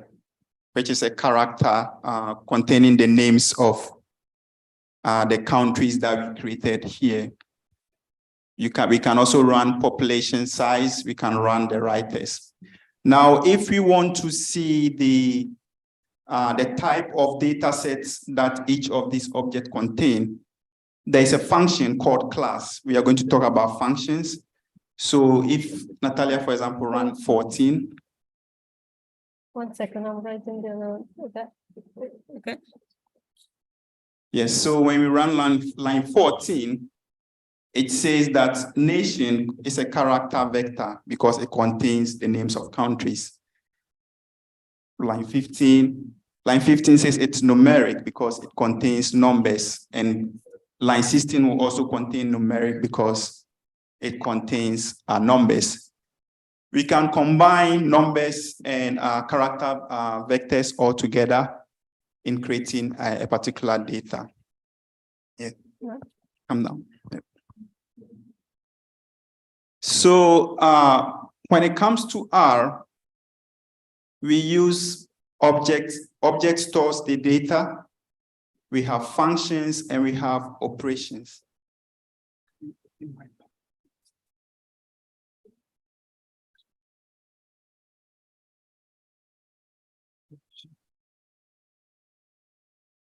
You have the here with this one.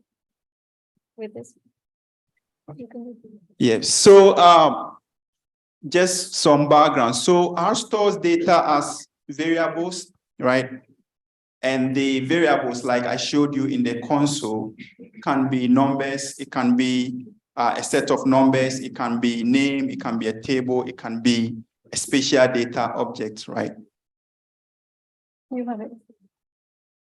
So this is what we did in the console. So I'll just skip over quickly.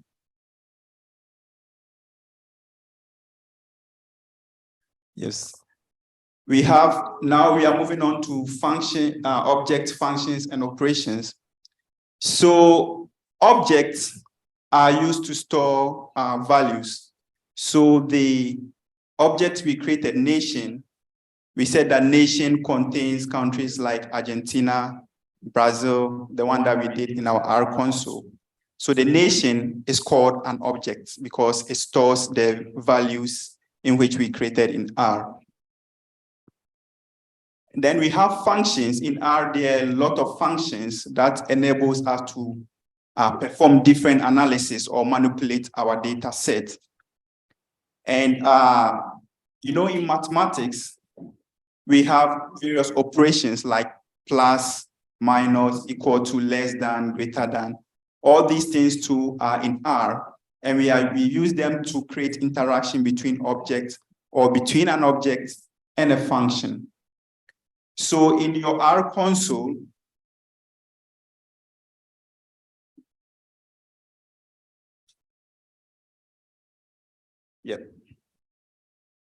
first we are creating an object called X, right?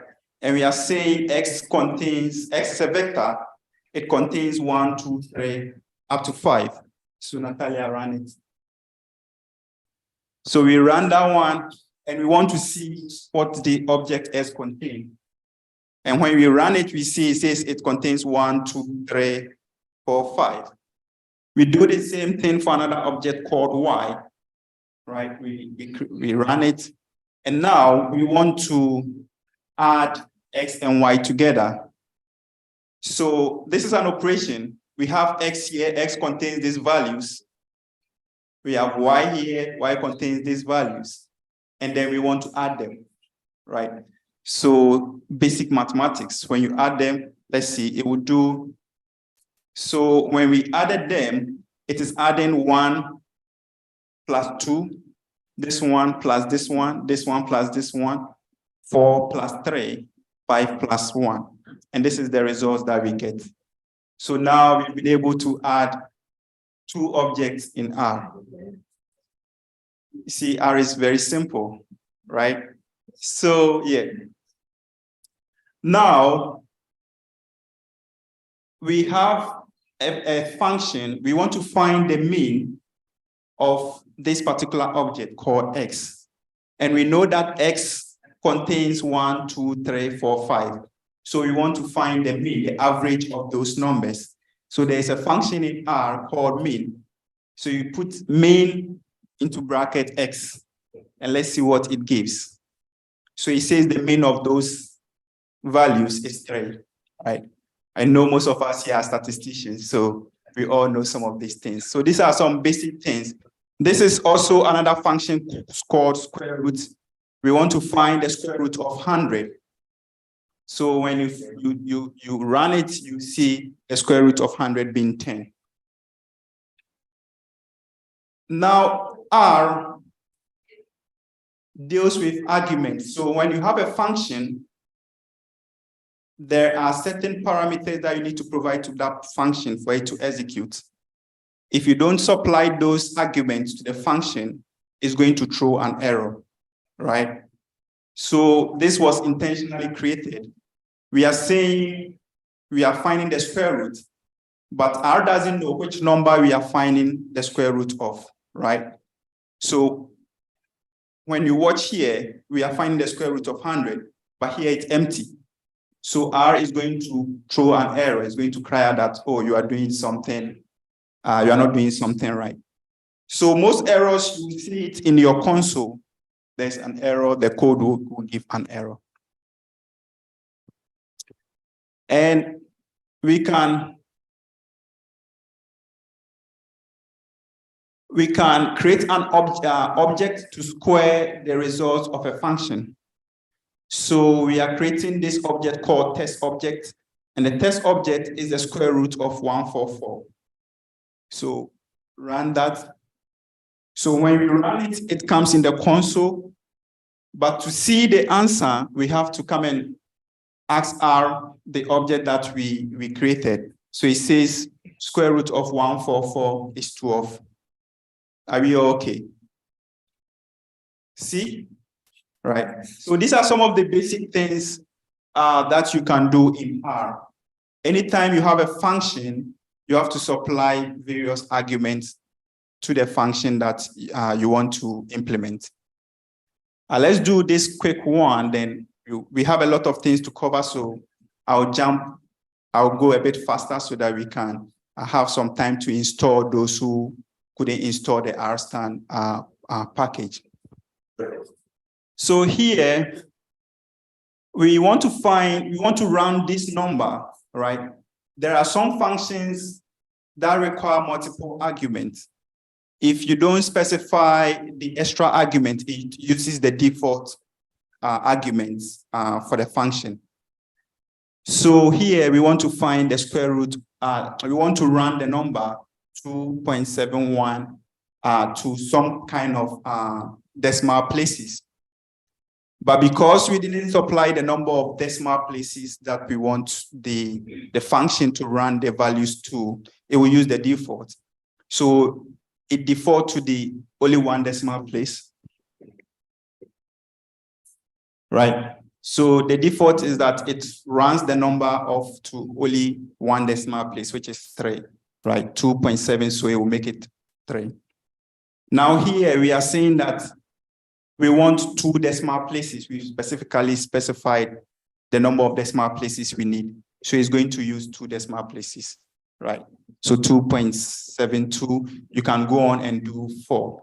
We have some exercises that when you go back home, you can run it on your own, right? Because of time. Let's do the slide. This is like, okay. You have the slide on the front.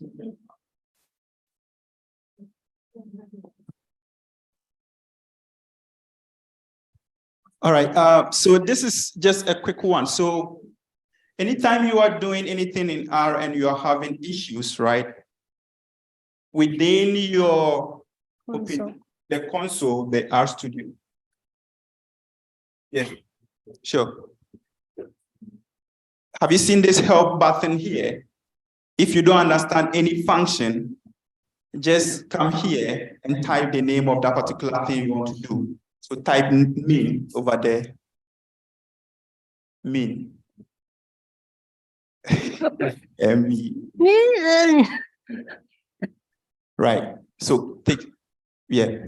So when we type min, it will bring out the min function and it will specify the argument that min function requires in R. So anytime you are doing anything that you are struggling, you don't know what to do, just go to the help button and then type that particular function.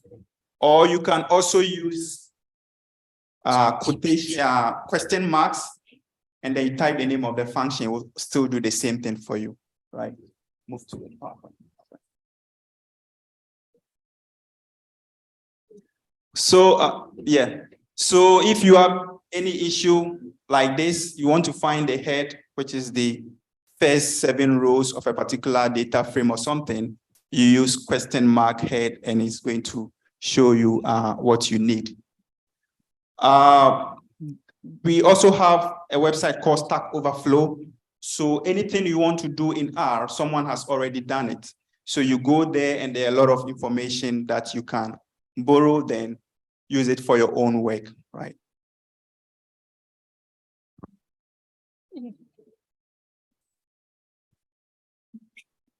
Okay, so I'll quickly run through the data types that we have in R, then we can move on. So the first data type that we have in R is called a vector. And the object that we created, population size and nation, are examples of vector. Vectors, you know, they have only one dimension, right? And they can either store numeric, character, or factors.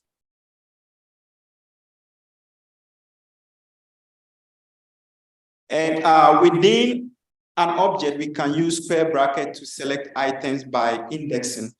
So the nation object that we created, if we want to select the first value or the first observation, we type nation into bracket 1 and it will say Argentina, which is Argentina is the first value in the nation object that we created, right? If you want to get a range of observations, right, you type nation, let's say for the example, this one, we want the values 1 to 3. So we have nation 1:3, and it will say Argentina, Brazil, and Mexico.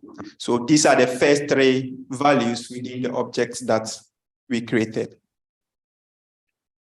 Then we have matrices, and matrices are 2-dimensional objects. So we have the rows and we have the columns, and that is a matrix. So R also works with matrices. So here, this is a function to create a matrix. We are creating a matrix with the numbers 1 to 10. And we are saying that it should contain 5 rows and then 2 columns. So these are the arguments that we need to supply to this function called matrix. And in your script, when you do that, it will give you this particular result. So it says 1, 2, it says 1, 2, 3, 4, 5, because we specified 5 rows, and then we have 2 columns, 1, 2. 2 columns over there. And this is an example of a matrix. You have it in your hand.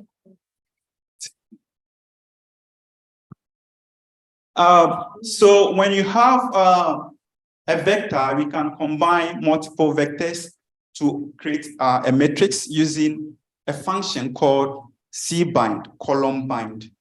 So assuming the vector that we created, the population size and the nation, if you want to combine them together, we use this function cbind, and then put them together, and it's going to create a matrix for us. Right?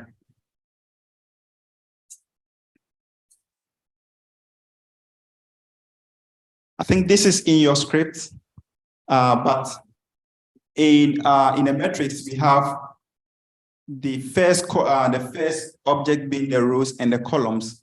So assuming we combine this into a matrix, we will have, maybe we should run it. In the app? Okay.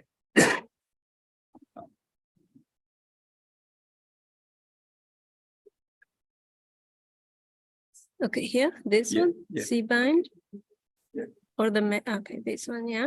Okay, so here we are combining the object, population size, and nation, right? So we use the function cbind. When we combine them, let's see what R gives us. Right. So it says the dimension of this particular object, lap row, contains 5 rows and then 2 columns. If you want to see the actual data set, this is how it looks like. The first column is the population size. The second one is the names of the countries, which is the nation.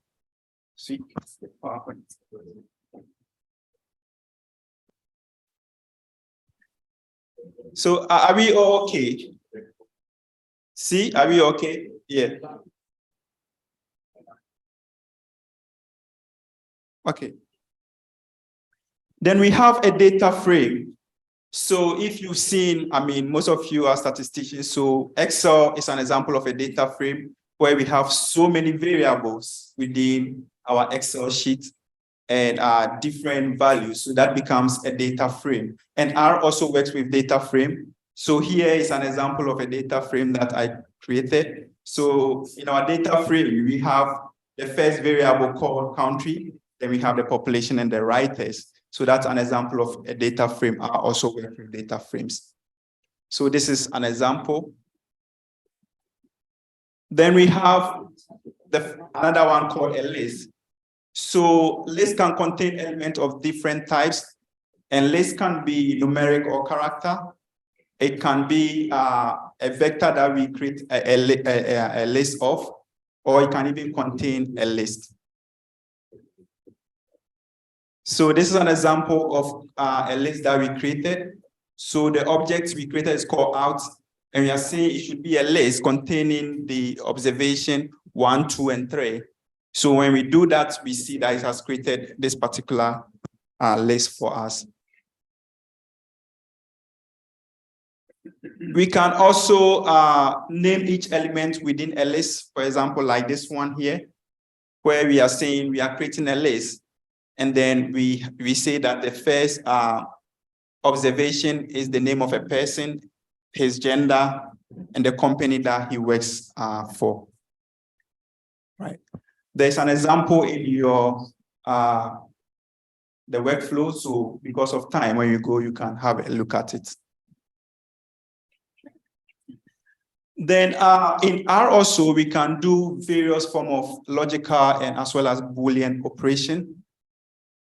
Right, so these are the logical and Boolean operators. So less than, assuming you want to find the population of people greater than a particular threshold, you can use the greater sign symbol. If you want to find less than, we also have a less than symbol. And here, You see the dollar sign, this particular dollar sign. It's used to make reference to a particular variable within a given given data within your R environment. Or if you want to create another data, another variable within your data, you can still use the dollar sign.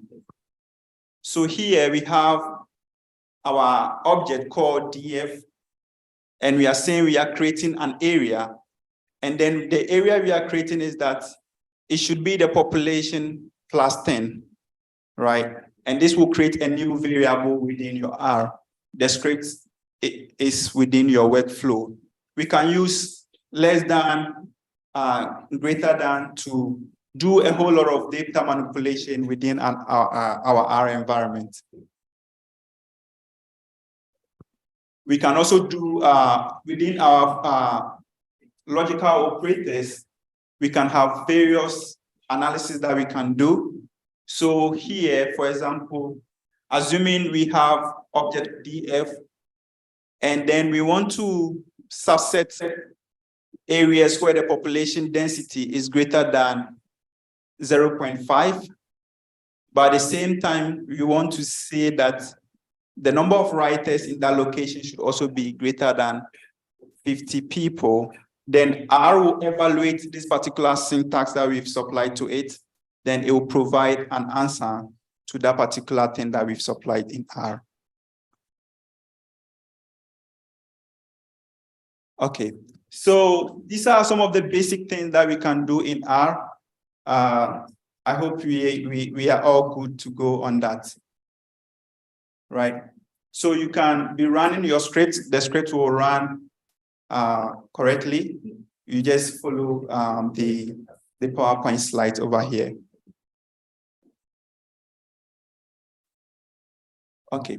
So the next part is how does R handle data, which is the third part that we need to look at. So in R, we use what is called packages, right? R has what is called packages or libraries.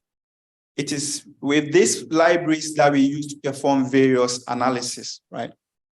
So R uses libraries or packages to store different functions. So within every package in R, there are different forms of functions within that particular package. And the last time I checked, we have over 16,000 packages, which makes R very versatile. So you can use it for so many things because anything that you want to do, there is a package to do that particular thing. So packages are a collection of functions, code, and sometimes data sets. There are some data sets with respect to some packages that enable us to work more effectively within our environment. And one of the commonest package that you can have is the tidyverse package. So the tidyverse package contains several other packages, right, which is very useful in terms of data manipulation, in terms of data wrangling, or even to make fancy plots, right?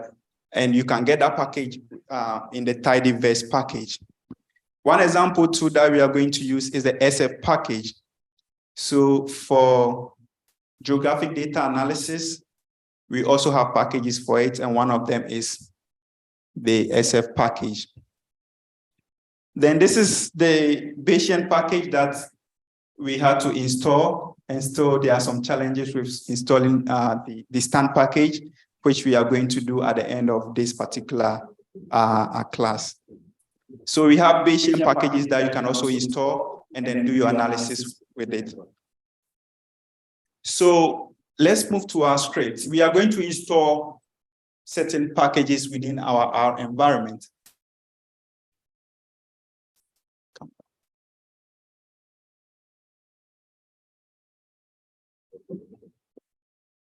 Come, go up. Go up. Let me see. Okay, go up. Huh? Up to where? Here? Where? I want to see where they install the packages. Oh, there was one for time. Okay, yeah. Okay. Yes, Gracias. so move to line 146. So I already have my tidyverse installed, but all of you, if you don't have tidyverse installed, just run line 146. It's going to install the tidyverse package. The tidyverse package is very useful. It contains, I think, about 9 different other packages, which is used for data manipulation and also for visualization. So just run install those packages, tidyverse, and it's going to install that. So I think the question she asks with respect to the packages, when you install those packages, is going to go away. That particular warning sign will go away. So let's all install the packages. This is a function called this function called library. If you want to load any packages that you've installed, you type library and you call the name of the package. It's going to bring it up for your analysis.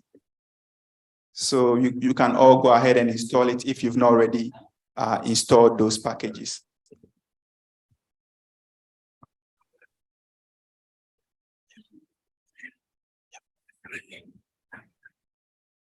Where? It's okay. Okay. It's okay.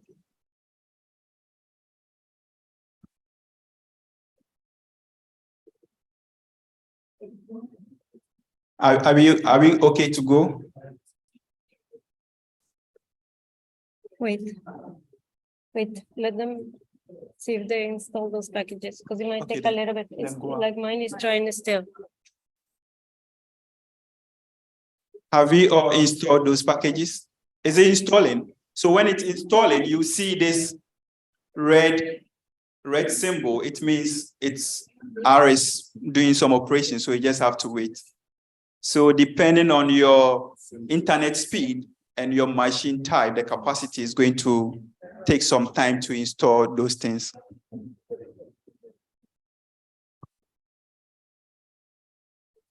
Just give them a couple of minutes until they run. That's like, I put yours to run and go in there.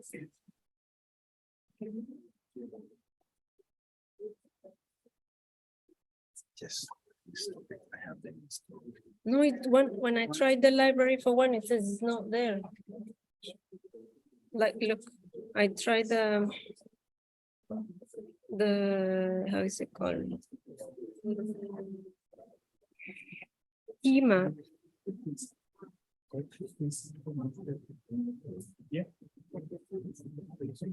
What is it? Yeah, it's fine. Maybe, Yeah, I think we even have time, so we can even slowly, because there are 2 presentations that didn't turn off, so we have almost. Yes, so my machine is also installing some package. So I have this danger stop sign here, right? ¿Hay alguien que más que lo está instalando y les está corriendo lentamente? ¿Sí? Okay. If you have any question, you can ask me to pause, then you can ask your question, right? So we are learning together, yeah, to use R. So apart from the tidyverse package, if you are for mapping purposes, GIS work, we have this package called TMAP, and TMAP can be used for interactive map. So I think tomorrow I'll show you how to use TMAP, where you can make your plots. It's an interactive map. You map area, and you can zoom in, you can zoom out to see whatever is going on the landscape. And you can use that using TMAP. Leaflet is also another one to make interactive map, so you can use Leaflet. Then for spatial data manipulation, which we are going to do tomorrow, we use this package called SF. There are so many so many spatial data packages available, but I mostly use the SF package because I find it to be cool. But you can use SP package. We have the raster package. We have the Terra package. So many packages that you can use. Yes, so the raster package is here. This is used for raster data analysis. So if you have a satellite imagery and you want to do some manipulation with that particular imagery, you can use the raster package to do that. Have you all installed those packages, right? No, it's still working? It's still running? I think everybody's trying to download them with the bandwidth. Yeah, so because we are all on the same internet, it's kind of slowing things down, you know. Estamos peleando por la data.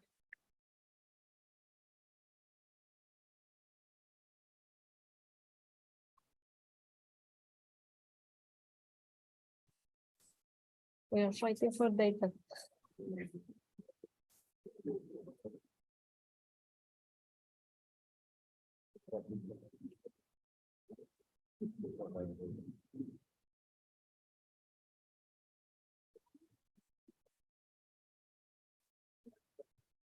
Are you going to run that exercise? No. Yeah, we're going to run the exercise. Stop it.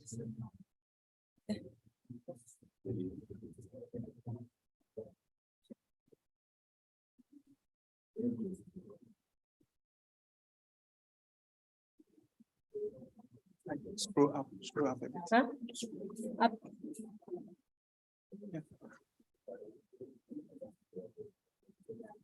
Yeah. So have we all been able to install this first package, Tidyverse? I think this is what we would need for today. Maybe when you go home, you can install the rest. Have we all installed the Tidyverse package? To see, so if you have your R session working with that red sign, which usually shows here, just click on it to stop it.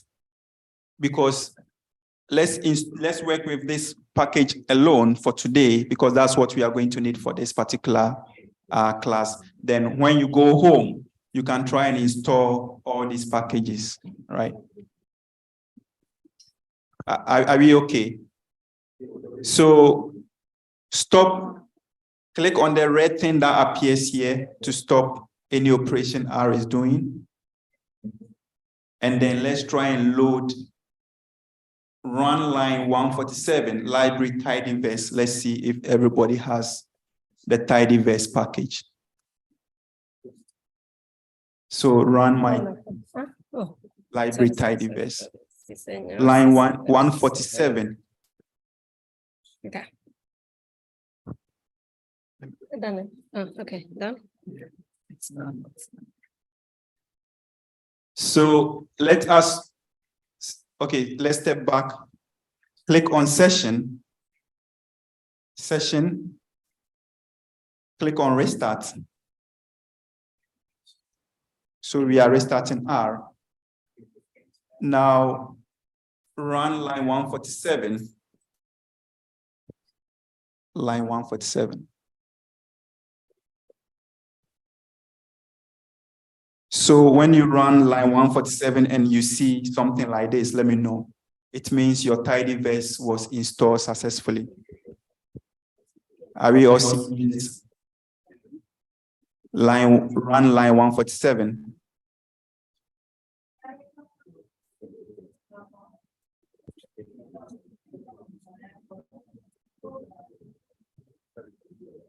Let's go have a quick round. If you are not seeing this, then run line 146 again.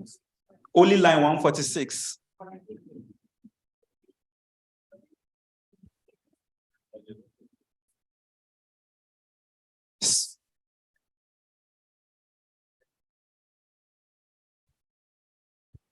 So if you are not seeing any of these things, just run the first line 146 to install the Tidyverse. Then from there, you come and run line 147, and then you are going to see this thing.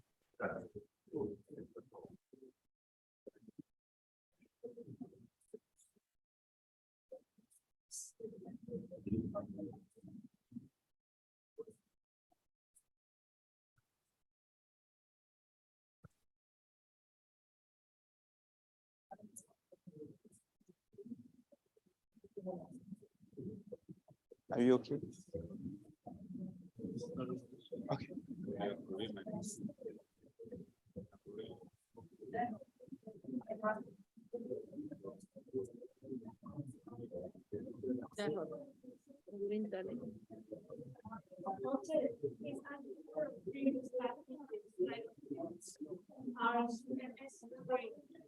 Okay.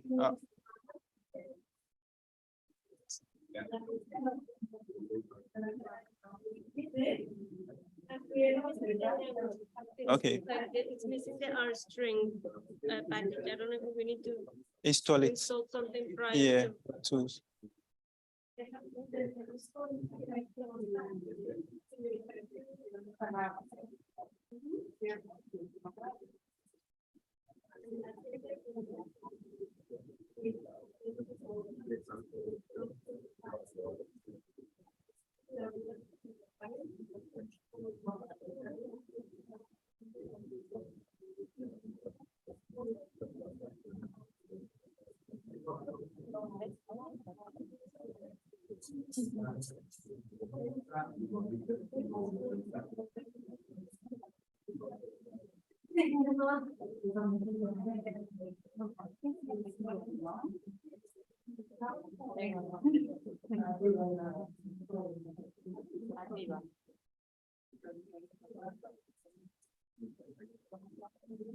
So the string package. Yeah, that's what we're doing right now.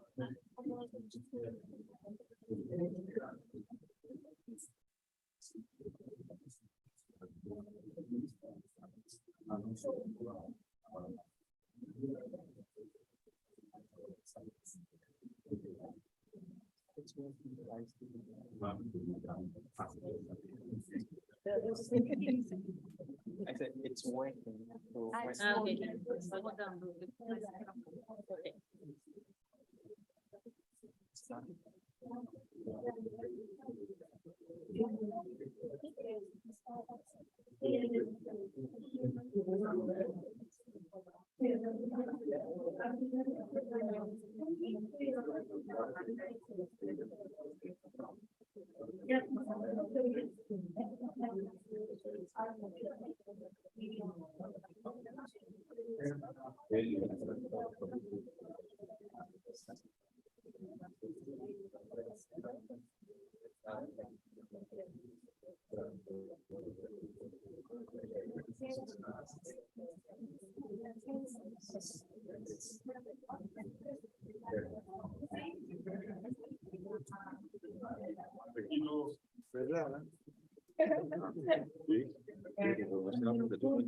Ah, tiene que ser algo que hace falta, sí, tiene que tiene que ser algo que no hace falta.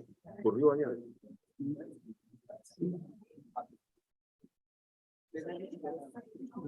your mouse.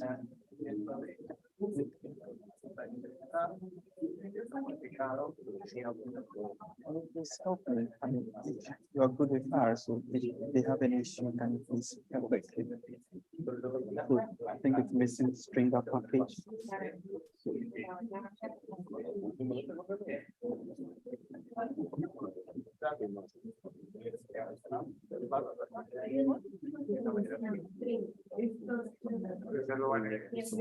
Yeah.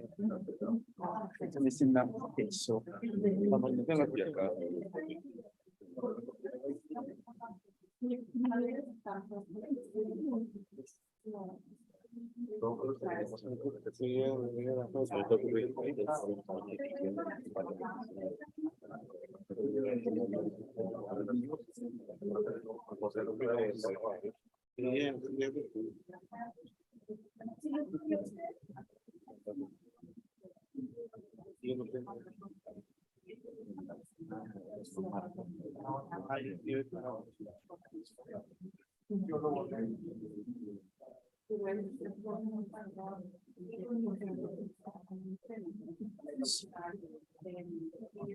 So when it's finished, let them install the tidy vest, then load it. Um, are we all okay? No? So you go to, so it looks like some people are missing another package. So tidy vest has dependencies, and one of the dependencies is the stringy package. So if your R console is saying that the stringy package is not there, we can install it manually. What you can do is go to tools, right? Then you go to install packages.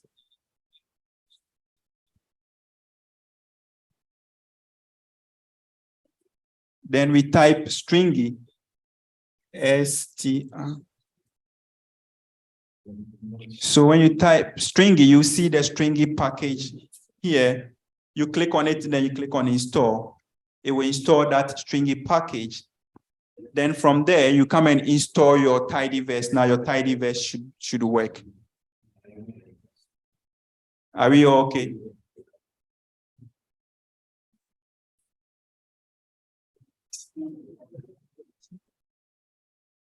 Yes, so for those of us who are very good with R, let us all help our colleagues. You know, we are all learning. So if you have your colleague who is having issues, please try and let us all help each other. We are all learning so that we can move faster. Is it working?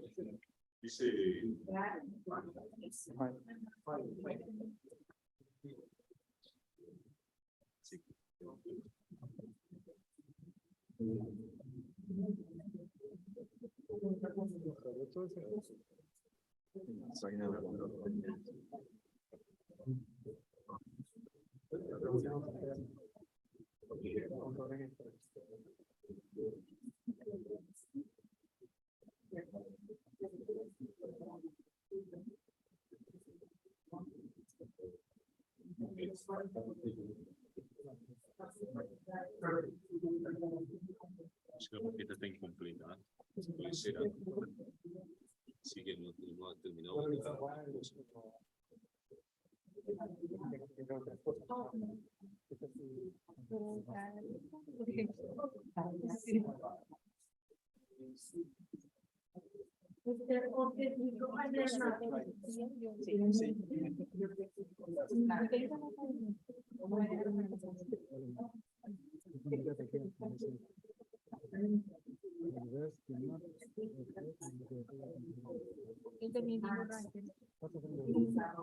Pero bueno,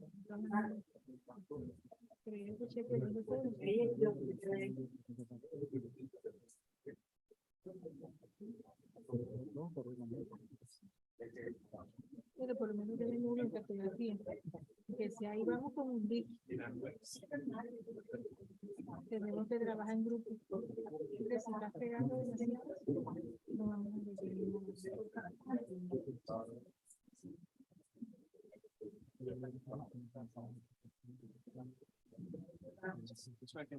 Ah, sí, ahora sí. Okay, I think, can we?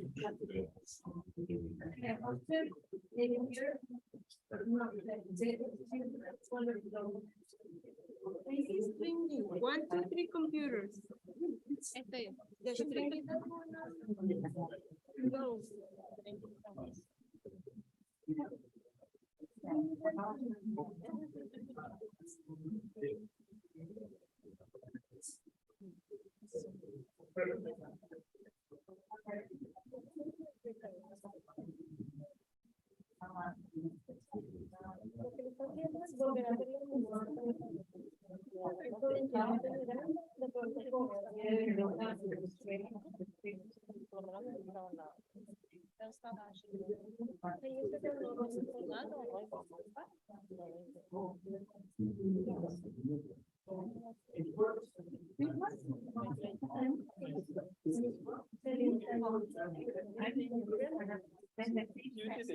Yes.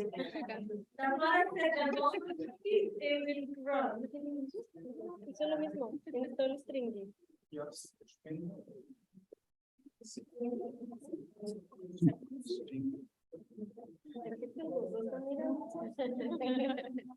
Correcto, vida. Está mirando.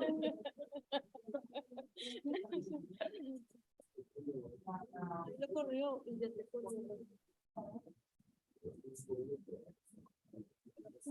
Increíble.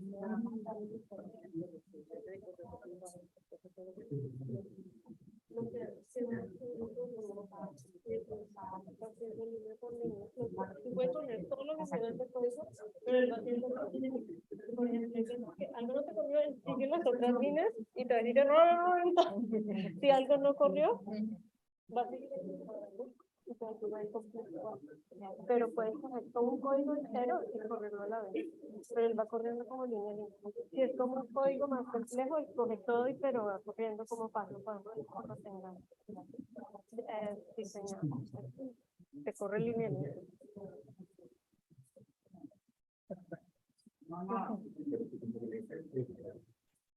Gracias.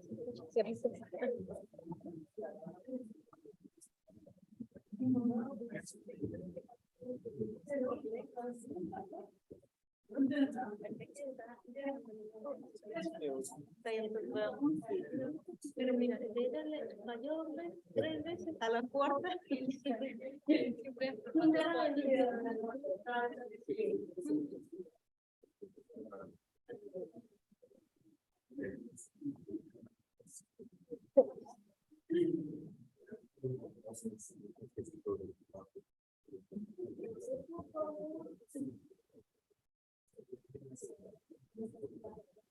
¿hay alguien más que está teniendo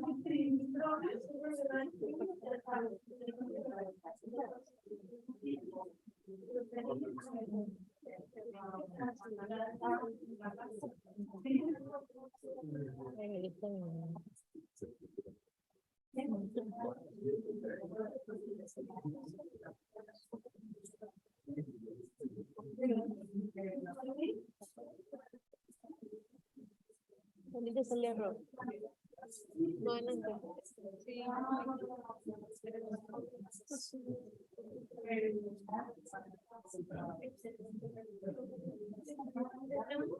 Excelente servicio.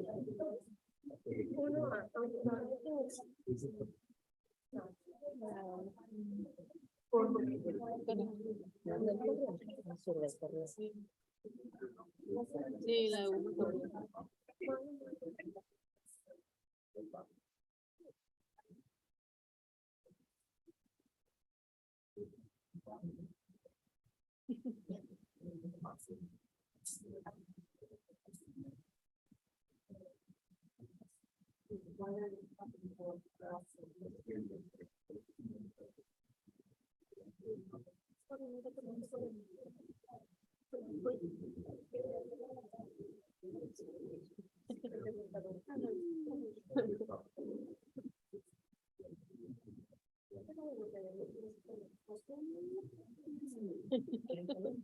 Está bien. Eso.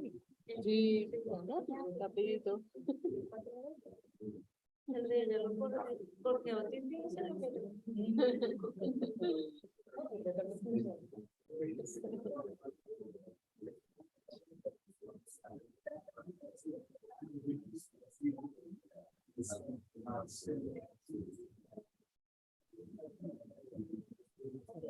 mira, salió tanto, pero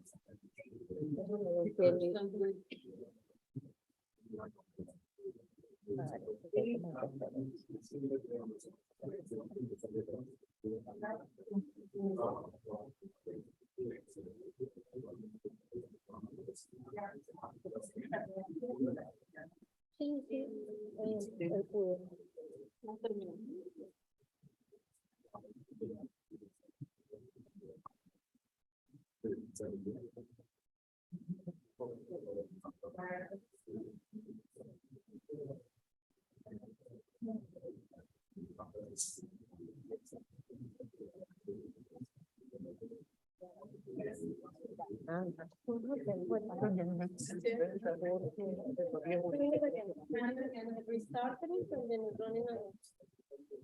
Okay, mira, look.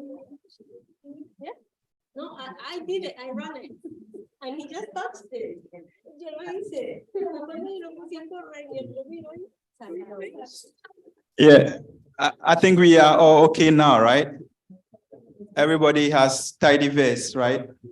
Sure. So we will move on.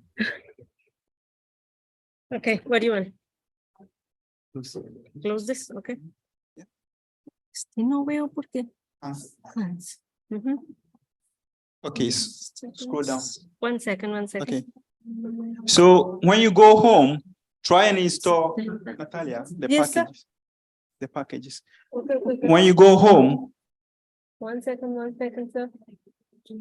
Sorry, sir. 1 second, 140. 147. Well, okay. Yeah. Please, when you go home, try and install these packages, right? It will take time to run. That's why I don't want us to install it here. You go home, you have good connection, run them because we are going to need it tomorrow, right? Okay. So.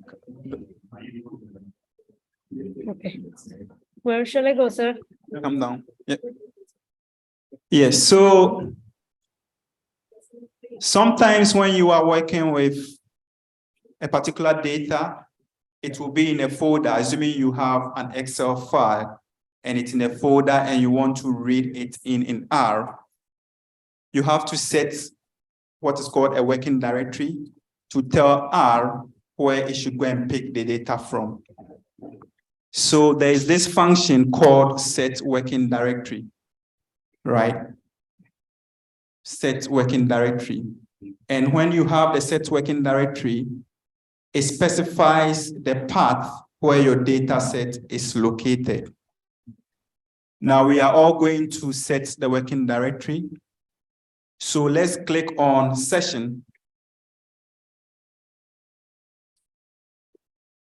Click on set working directory. Choose directory.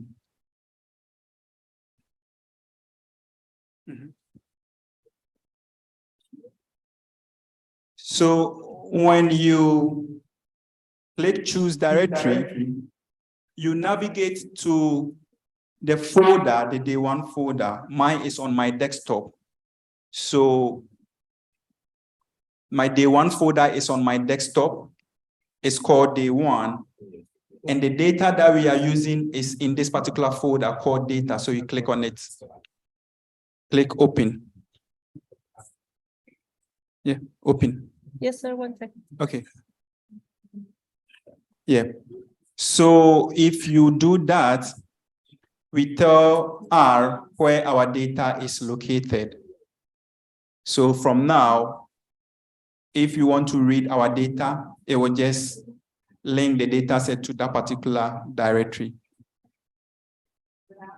I'm repeating it again. Or quick. We are going to set our working directory where our data set is located. You click on session. Oh, sorry. Session. Then you click on set working directory. Then you choose directory. So you navigate to your day one folder, which contains your script. It also contains the data set that we are going to use. So this is the data you are going to use. It's in this folder called data. So you click on it and automatically R will specify the path to where your data is located.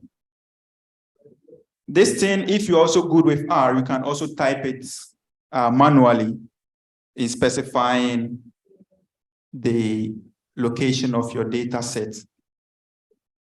There is also another way of doing it. So here, I have specified. No, I'm not gonna run. So here, I'm telling R that my data is in a main folder called Panama UFP Workshop. And within that folder, I also have another folder that I want to access called day one, which contains my data set. Right? So have you all done that? Have you all specified our directory? So if you did it correctly, you should be able to read in this data. So in the data folder, I created some fake data. It's not actually is fake, right? And it's a CVS file, so we can read it into R. Hold on. Do I need to do, or do I not need to do run that one? No, run this one. I did. Look at the error. No, don't run this one. Don't run it. Okay, So run this one, run here. I did, but it's helping error. See. Wait.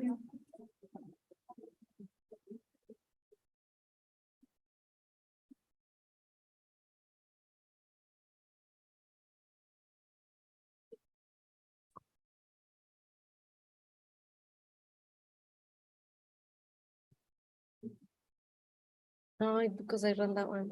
Sorry.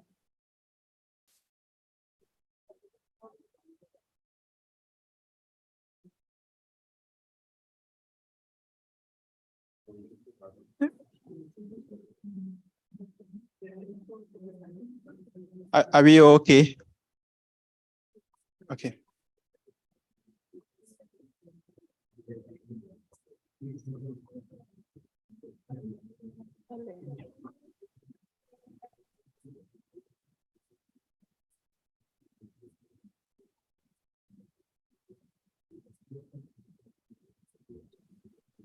No, okay.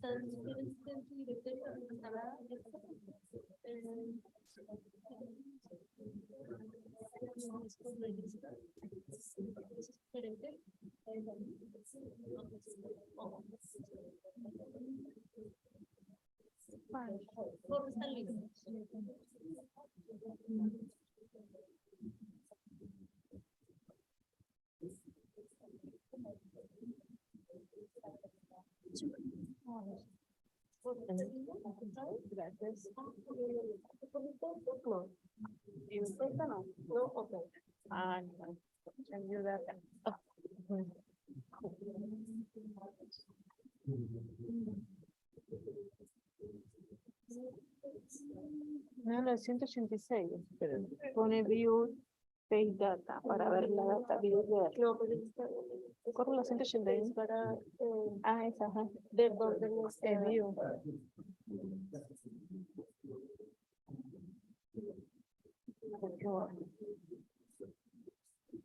Copia toda la dirección, la copié ahí arriba. La copio en. Ah, aquí no puedo copiar, porque esta no es la mía. La mía es la otra. ¿Te explico? La dirección. Esta.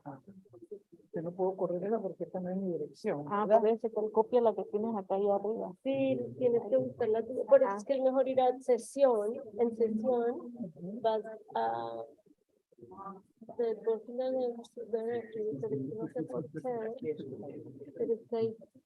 Está seleccionada.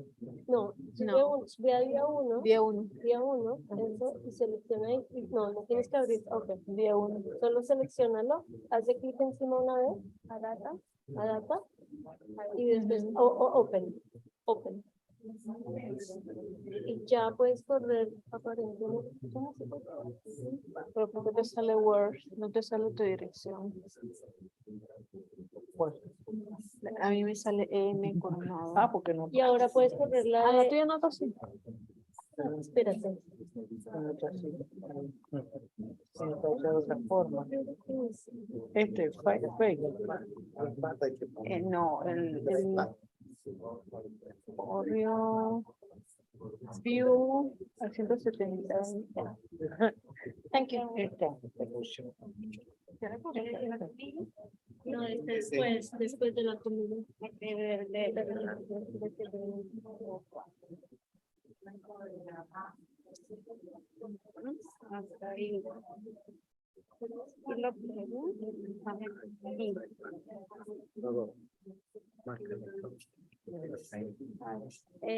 Con el flash. Es que no le copiaste. No le copiaste. Ya, toca ponerle el flash. Sí, toca poner el flash. Y ahí sí, dale. Corre este mismo. Ajá, dale. Y esto del otro. Y ahora sí, dale ese. Corre ese. Ya leí, ya. Qué bien. Para que pueda girar. Aquí está. Aquí está.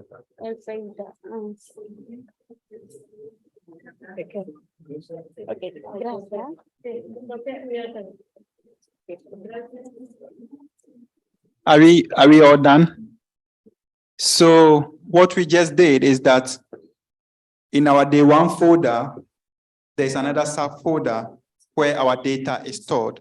So we specify the path so that we can be able to read in our data set into R, right? See? Are we all okay? Are we all okay? Sure. So I just quickly want to open the day one folder.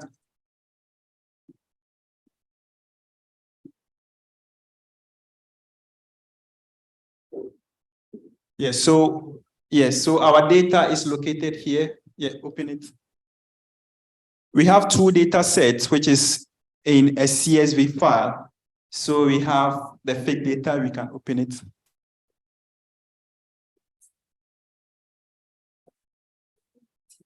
So this is a CSV or Excel file. We have our ID. We have our POP, which can represent population. This is actually a fake data, so it's not, I just generated the numbers, it's not real data set. We have our admin 1, admin 3, we have precipitation, we have temperature, we have elevation, we have slope, and we have the name. This is names of, I think, provinces in Panama, right? I just checked and included them there, right? So with this fake data, we are just going to do some basic data manipulation or analysis using the tidyverse package. Go to R. Can I close this? Yeah. Okay, so. Okay. So this is how we read in our data set. We use this function called read.csv because my file is a CSV file or an Excel file. You'll use this function and you read it in. And to see our data, we have another function called view. So when you run view, it will open a pop-up window where we see our data sets here, just like you have them in Excel or R, right? Simple.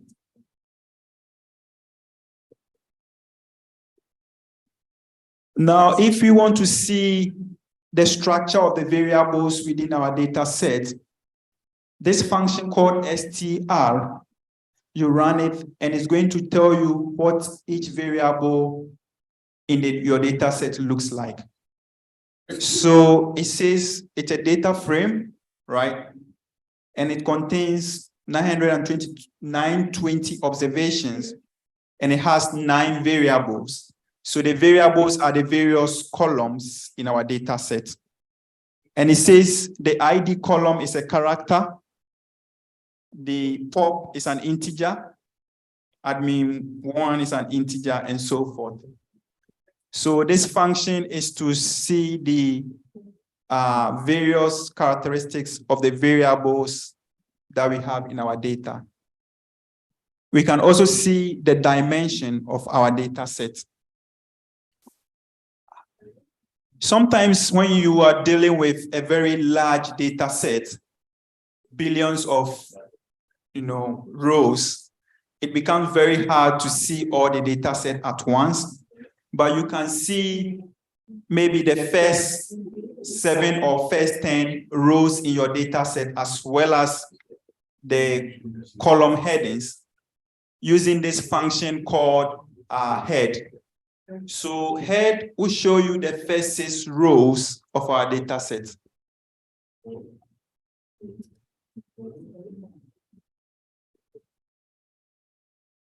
So when we run that particular function, we see it has given us the first 6 rows within our data. If you want to see the last 6 rows, we can also use tail So these are the last 6 rows within our data set. We are all following, right? Okay. Yeah. Oh, sorry. Where? Okay. Now we are reading another data called population.csv. This is also a fictitious data, right? I created them, so it doesn't represent anything. So we are reading that particular data set, and then we want to see how that data look like. So it is the population totals of Nigeria, but I've manipulated them, so it's not actual data, right? So here we have the various states in Nigeria, their capital city ID, their total population, their precipitation, their temperature, elevation, and so forth.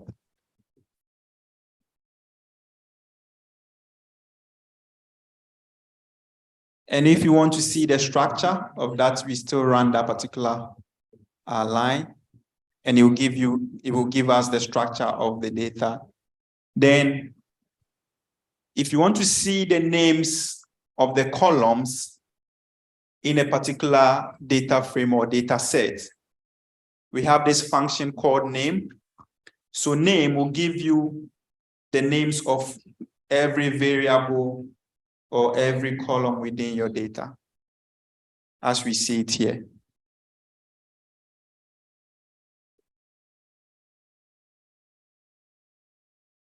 Okay. So sometimes you want to do some logical operation. You want to find states or provinces with a population of, say, less than 2 million people, right? This is how you do it. You specify your data. So the data that we have is called pop data, which is an object. Then we are subsetting provinces with a population of less than 2 million people. The total that you see here contains our population numbers. So we are saying that we are subsetting the data and saying that it should give us locations with a population of less than 2 million people. So let's run that line and see what it gives us.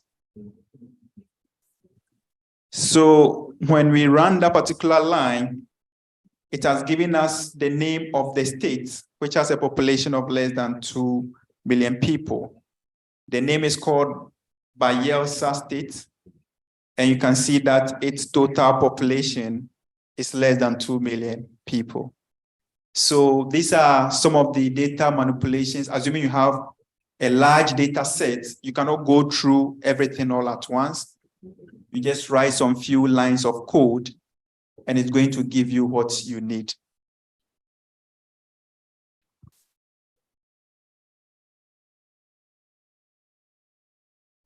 So we want to do some summary statistics or descriptive statistics with respect to our population data. And one of the ways you can do that is to use the function summary. And when you use the function summary, all the variables in your data is going to give you summary statistics. The minimum value, the maximum value, the mean, standard deviation, and so forth. So let's see. Okay.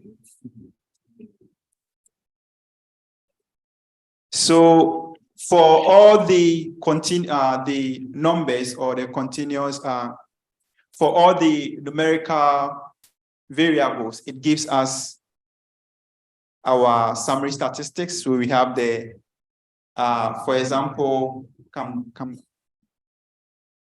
for example, the slope. It has given us the minimum value, our first quantile, our median, mean, third quantile, maximum, right? So if you want to find some kind of descriptive statistics with respect to a particular variable, these are some of the functions that you can quickly run.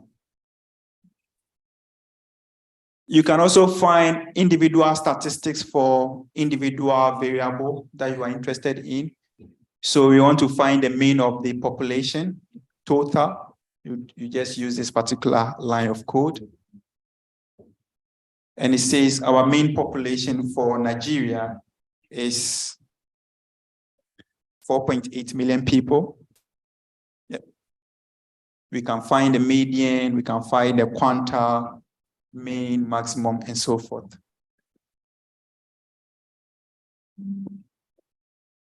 Are we okay? Are we following? Okay.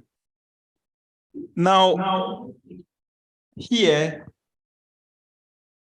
we want to create a column. Sometimes you want to create a new variable within your data set based on other variables in your data set, right?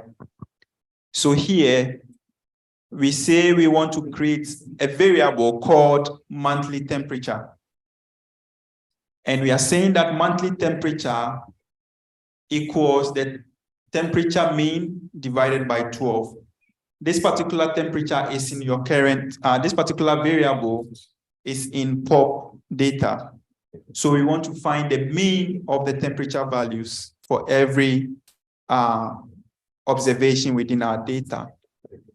So you can do that by using this $sign to create a variable called monthly temperature.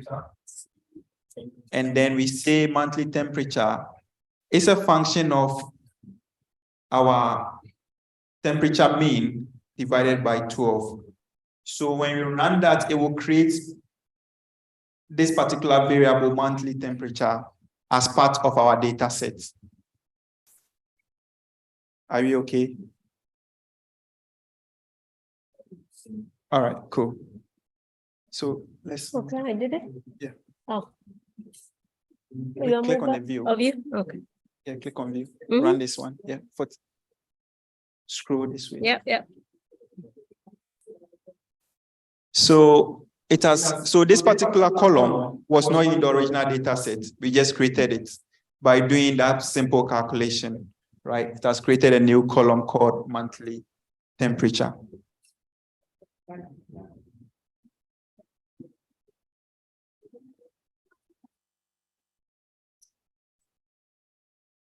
Come down.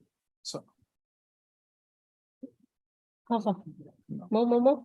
It's okay, it's okay. Yes, so now we are going to try to use the tidyverse package that I was saying. One of the things about tidyverse is that it makes maybe data wrangling or manipulating your data very simple. So assuming our data set, we want to find out places with a population of more than 10 million people. Within the tidyverse package, there's another package called dplyr, right? You just need to load the tidyverse package. And it has some functions. One of them is the filter. So we are saying that we want to find observations with population of 10 million people. And this is how we write it. Our total variable contains our population. So we are saying filter the total variable, filter areas with population equal to or more than 10 million people. And when you do that, it will give you all the observations with a population of 10 million people.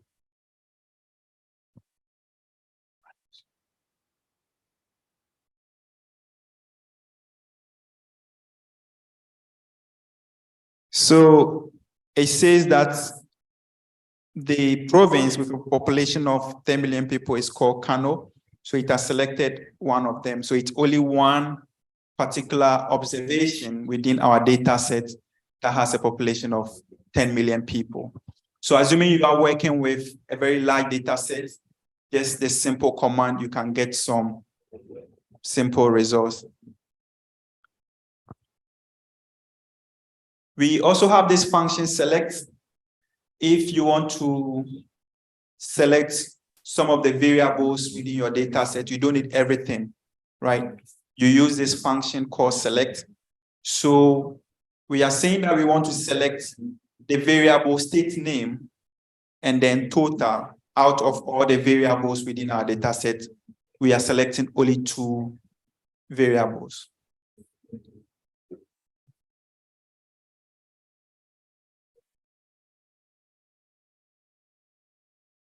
So when we do that, out of all the variables within our data set, we've selected only 2 of them. So you cannot save this one if you want to perform some analysis on this one, right? Cool. You can also use another function called mutate to create another variable, right? So the mutate function is used to create another variable within your data set.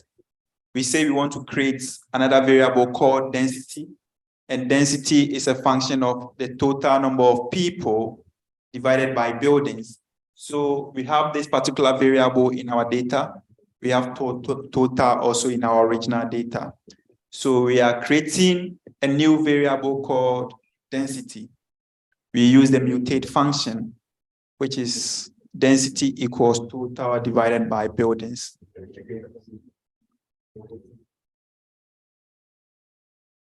So WorldPop data.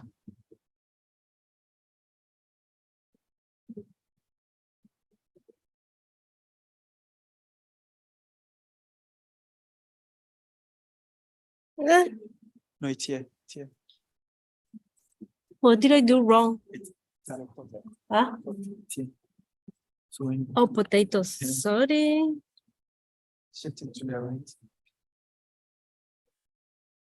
Oh. Okay, so now we created a new variable. This was not in the original data set called density, right? So tidyverse has so many functions that you can use to manipulate your data or do data wrangling.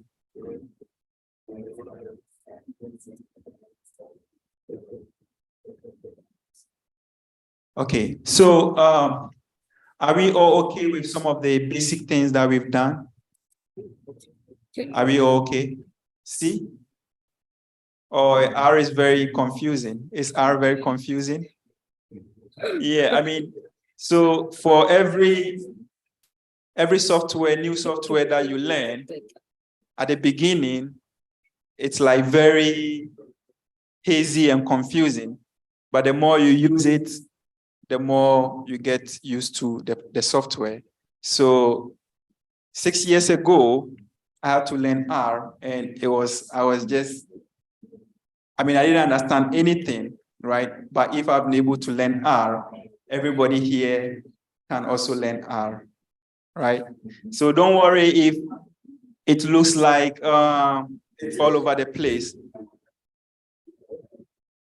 No, I still struggle. Sometimes it will give me an error and I don't know what the error means, right? But it takes practice.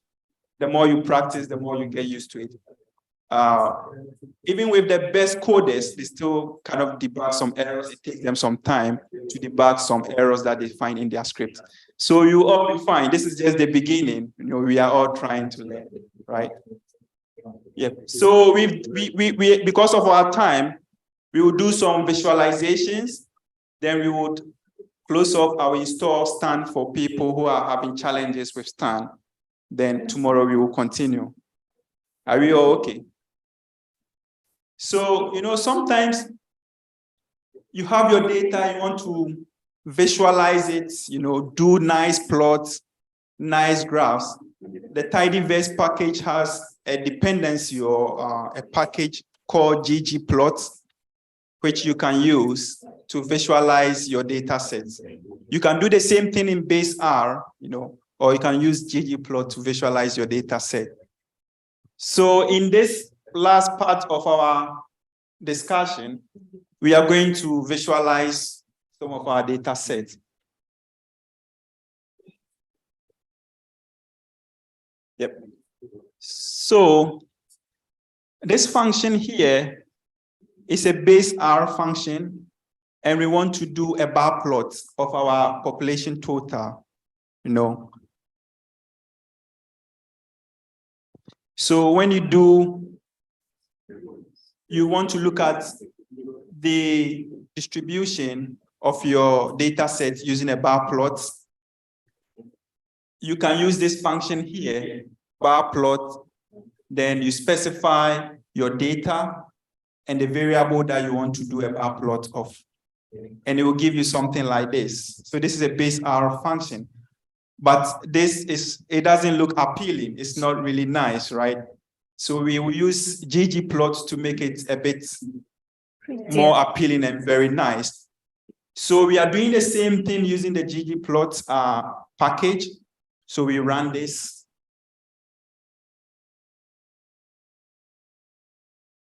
Right.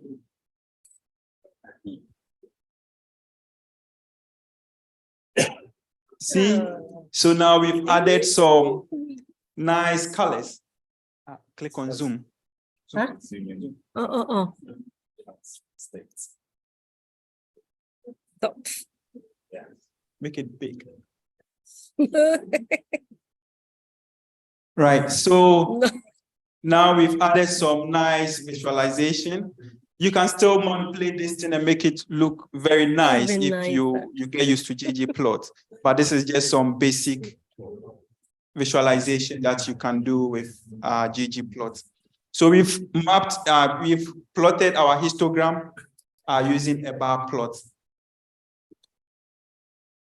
We also have a box plot, which you can use to see outliers within our data set or some kind of summary statistics within our data set. We want to see maybe the minimum value, the first quantile, the median, the third quantile, and so forth. You can do that using a box plot. And this is the base R box plot that we can create, and we can also do the same thing using ggplot. So let's run our box plot and see. So our box plot shows the population total within our data set. So the first value you see here is the minimum value. Then we have the median. Then we have the upper value, and these are outliers within our data set. So this is a simple box plot. We are going to do the same thing using ggplot. So ggplot has a lot of functions, right? We specify the variable we want to map. Then we specify the kind of plots we want. Here we are using geom box plot. You can also use geom histogram. Geom, different kind of plots that you want to do. Then we use this label to label our axis. Then we give it a title, box plot of population, right? So we run it. And now we have box plot of population with a nice interface. You can still manipulate this one to make it more appealing if you want. Next. Then we have a histogram. We want to map the histogram of the population total. It looks like this in base R, but we use ggplot to do that. And then we have our nice histogram. And I think the last one is a density plot.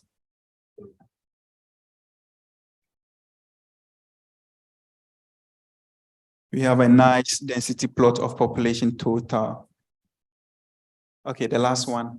The last one is a scatter plot. So we want to do a scatter plot of precipitation mean and also temperature.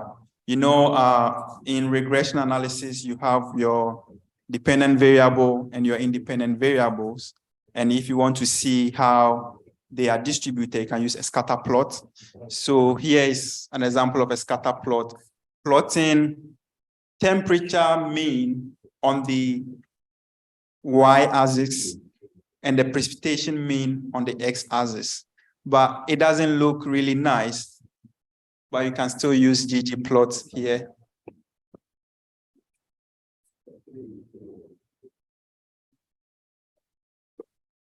So here is showing us the relationship between temperature and rainfall. It says there is an inverse relationship between temperature and rainfall. So these are some basic visualization that you can do in R. Any question? Are we confused? Please don't be confused. Any questions so far? Yes, so you see, you've been able to do analysis in R. So if someone asks you, have you used R before? You tell the person, yes, I've used R before because you've done an analysis in R, right? So this is the end of today's class. For people who couldn't install RStan, I need to take the remaining time to install it for them.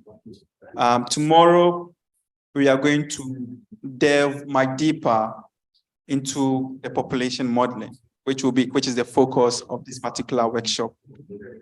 So if you have any questions, please let me know. And thanks so much for your attention.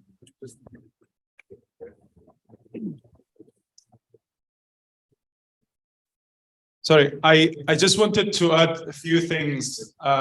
So at the end, I know in the practical sessions, you have done a lot of clicks, click by click, for creating your data set. Sometimes it may be difficult for you to understand the structure of the box plot, for example, how you define your X versus Y. And maybe tomorrow you will get an CSV file from your organization that you have population, density, you have different variables. You can basically just copy this structure that you have here, that Ortiz explained. The only thing that you need to change is your variables. So you need to look at your CSV file. You have field name, and then within those field name, you basically just change the directory for that file, and then you will look for your CSV file. You look at inside the CSV file, and then you look at the field name. So you change the field name, you copy this script, and then you run, and then you will create the same output for your data set. So that is the benefit of having this script ready for you. So, so if you want to learn more, of course, that's how we all started. We are still learning. We know that having a lot of script, a lot of names, a lot of functions is not easy to remember. We can't remember either. So what I do usually, I say how to plot in R. I will just search it on internet, and then it will give me a script for it. And then you just copy, paste, and then modify it based on your need. Save. So just wanted to basically explain how the script that has been presented will be useful for your daily application. And yeah, thank you very much for your active participations. We will start tomorrow at 9. Elizabeth, do you want to say something, please?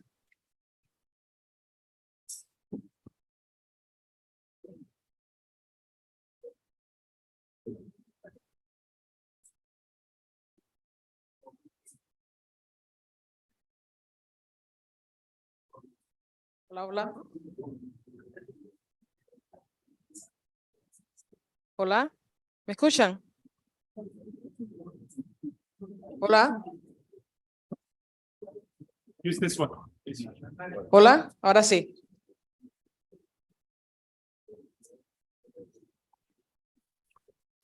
¿Cuándo hacen?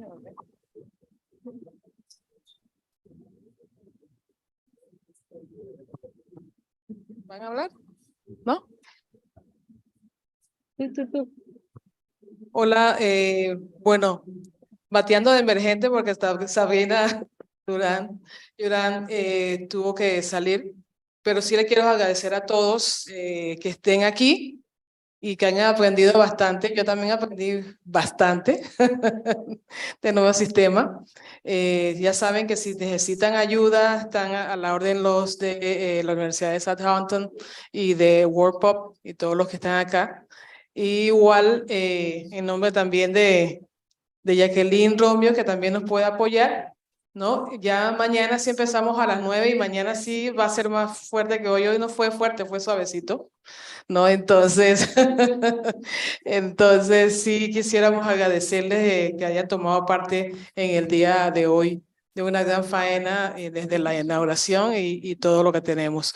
Recuerden, todos tenemos un grupo de WhatsApp donde todos estamos. Los que no están en ese grupo de WhatsApp, por favor me avisan para incluirlos, porque ahí se va a compartir información importante. Así que, por favor, me pasan a mi correo. Ya todos tienen mi correo electrónico. Creo que sí.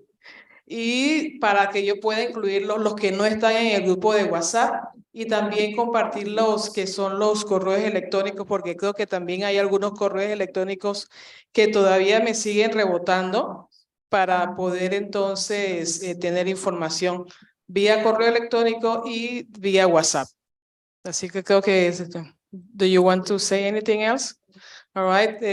Todo ya para, este es ya el cierre del día de hoy, ya hasta el viernes, así que mañana antes de las 9 todos los esperamos. Gracias.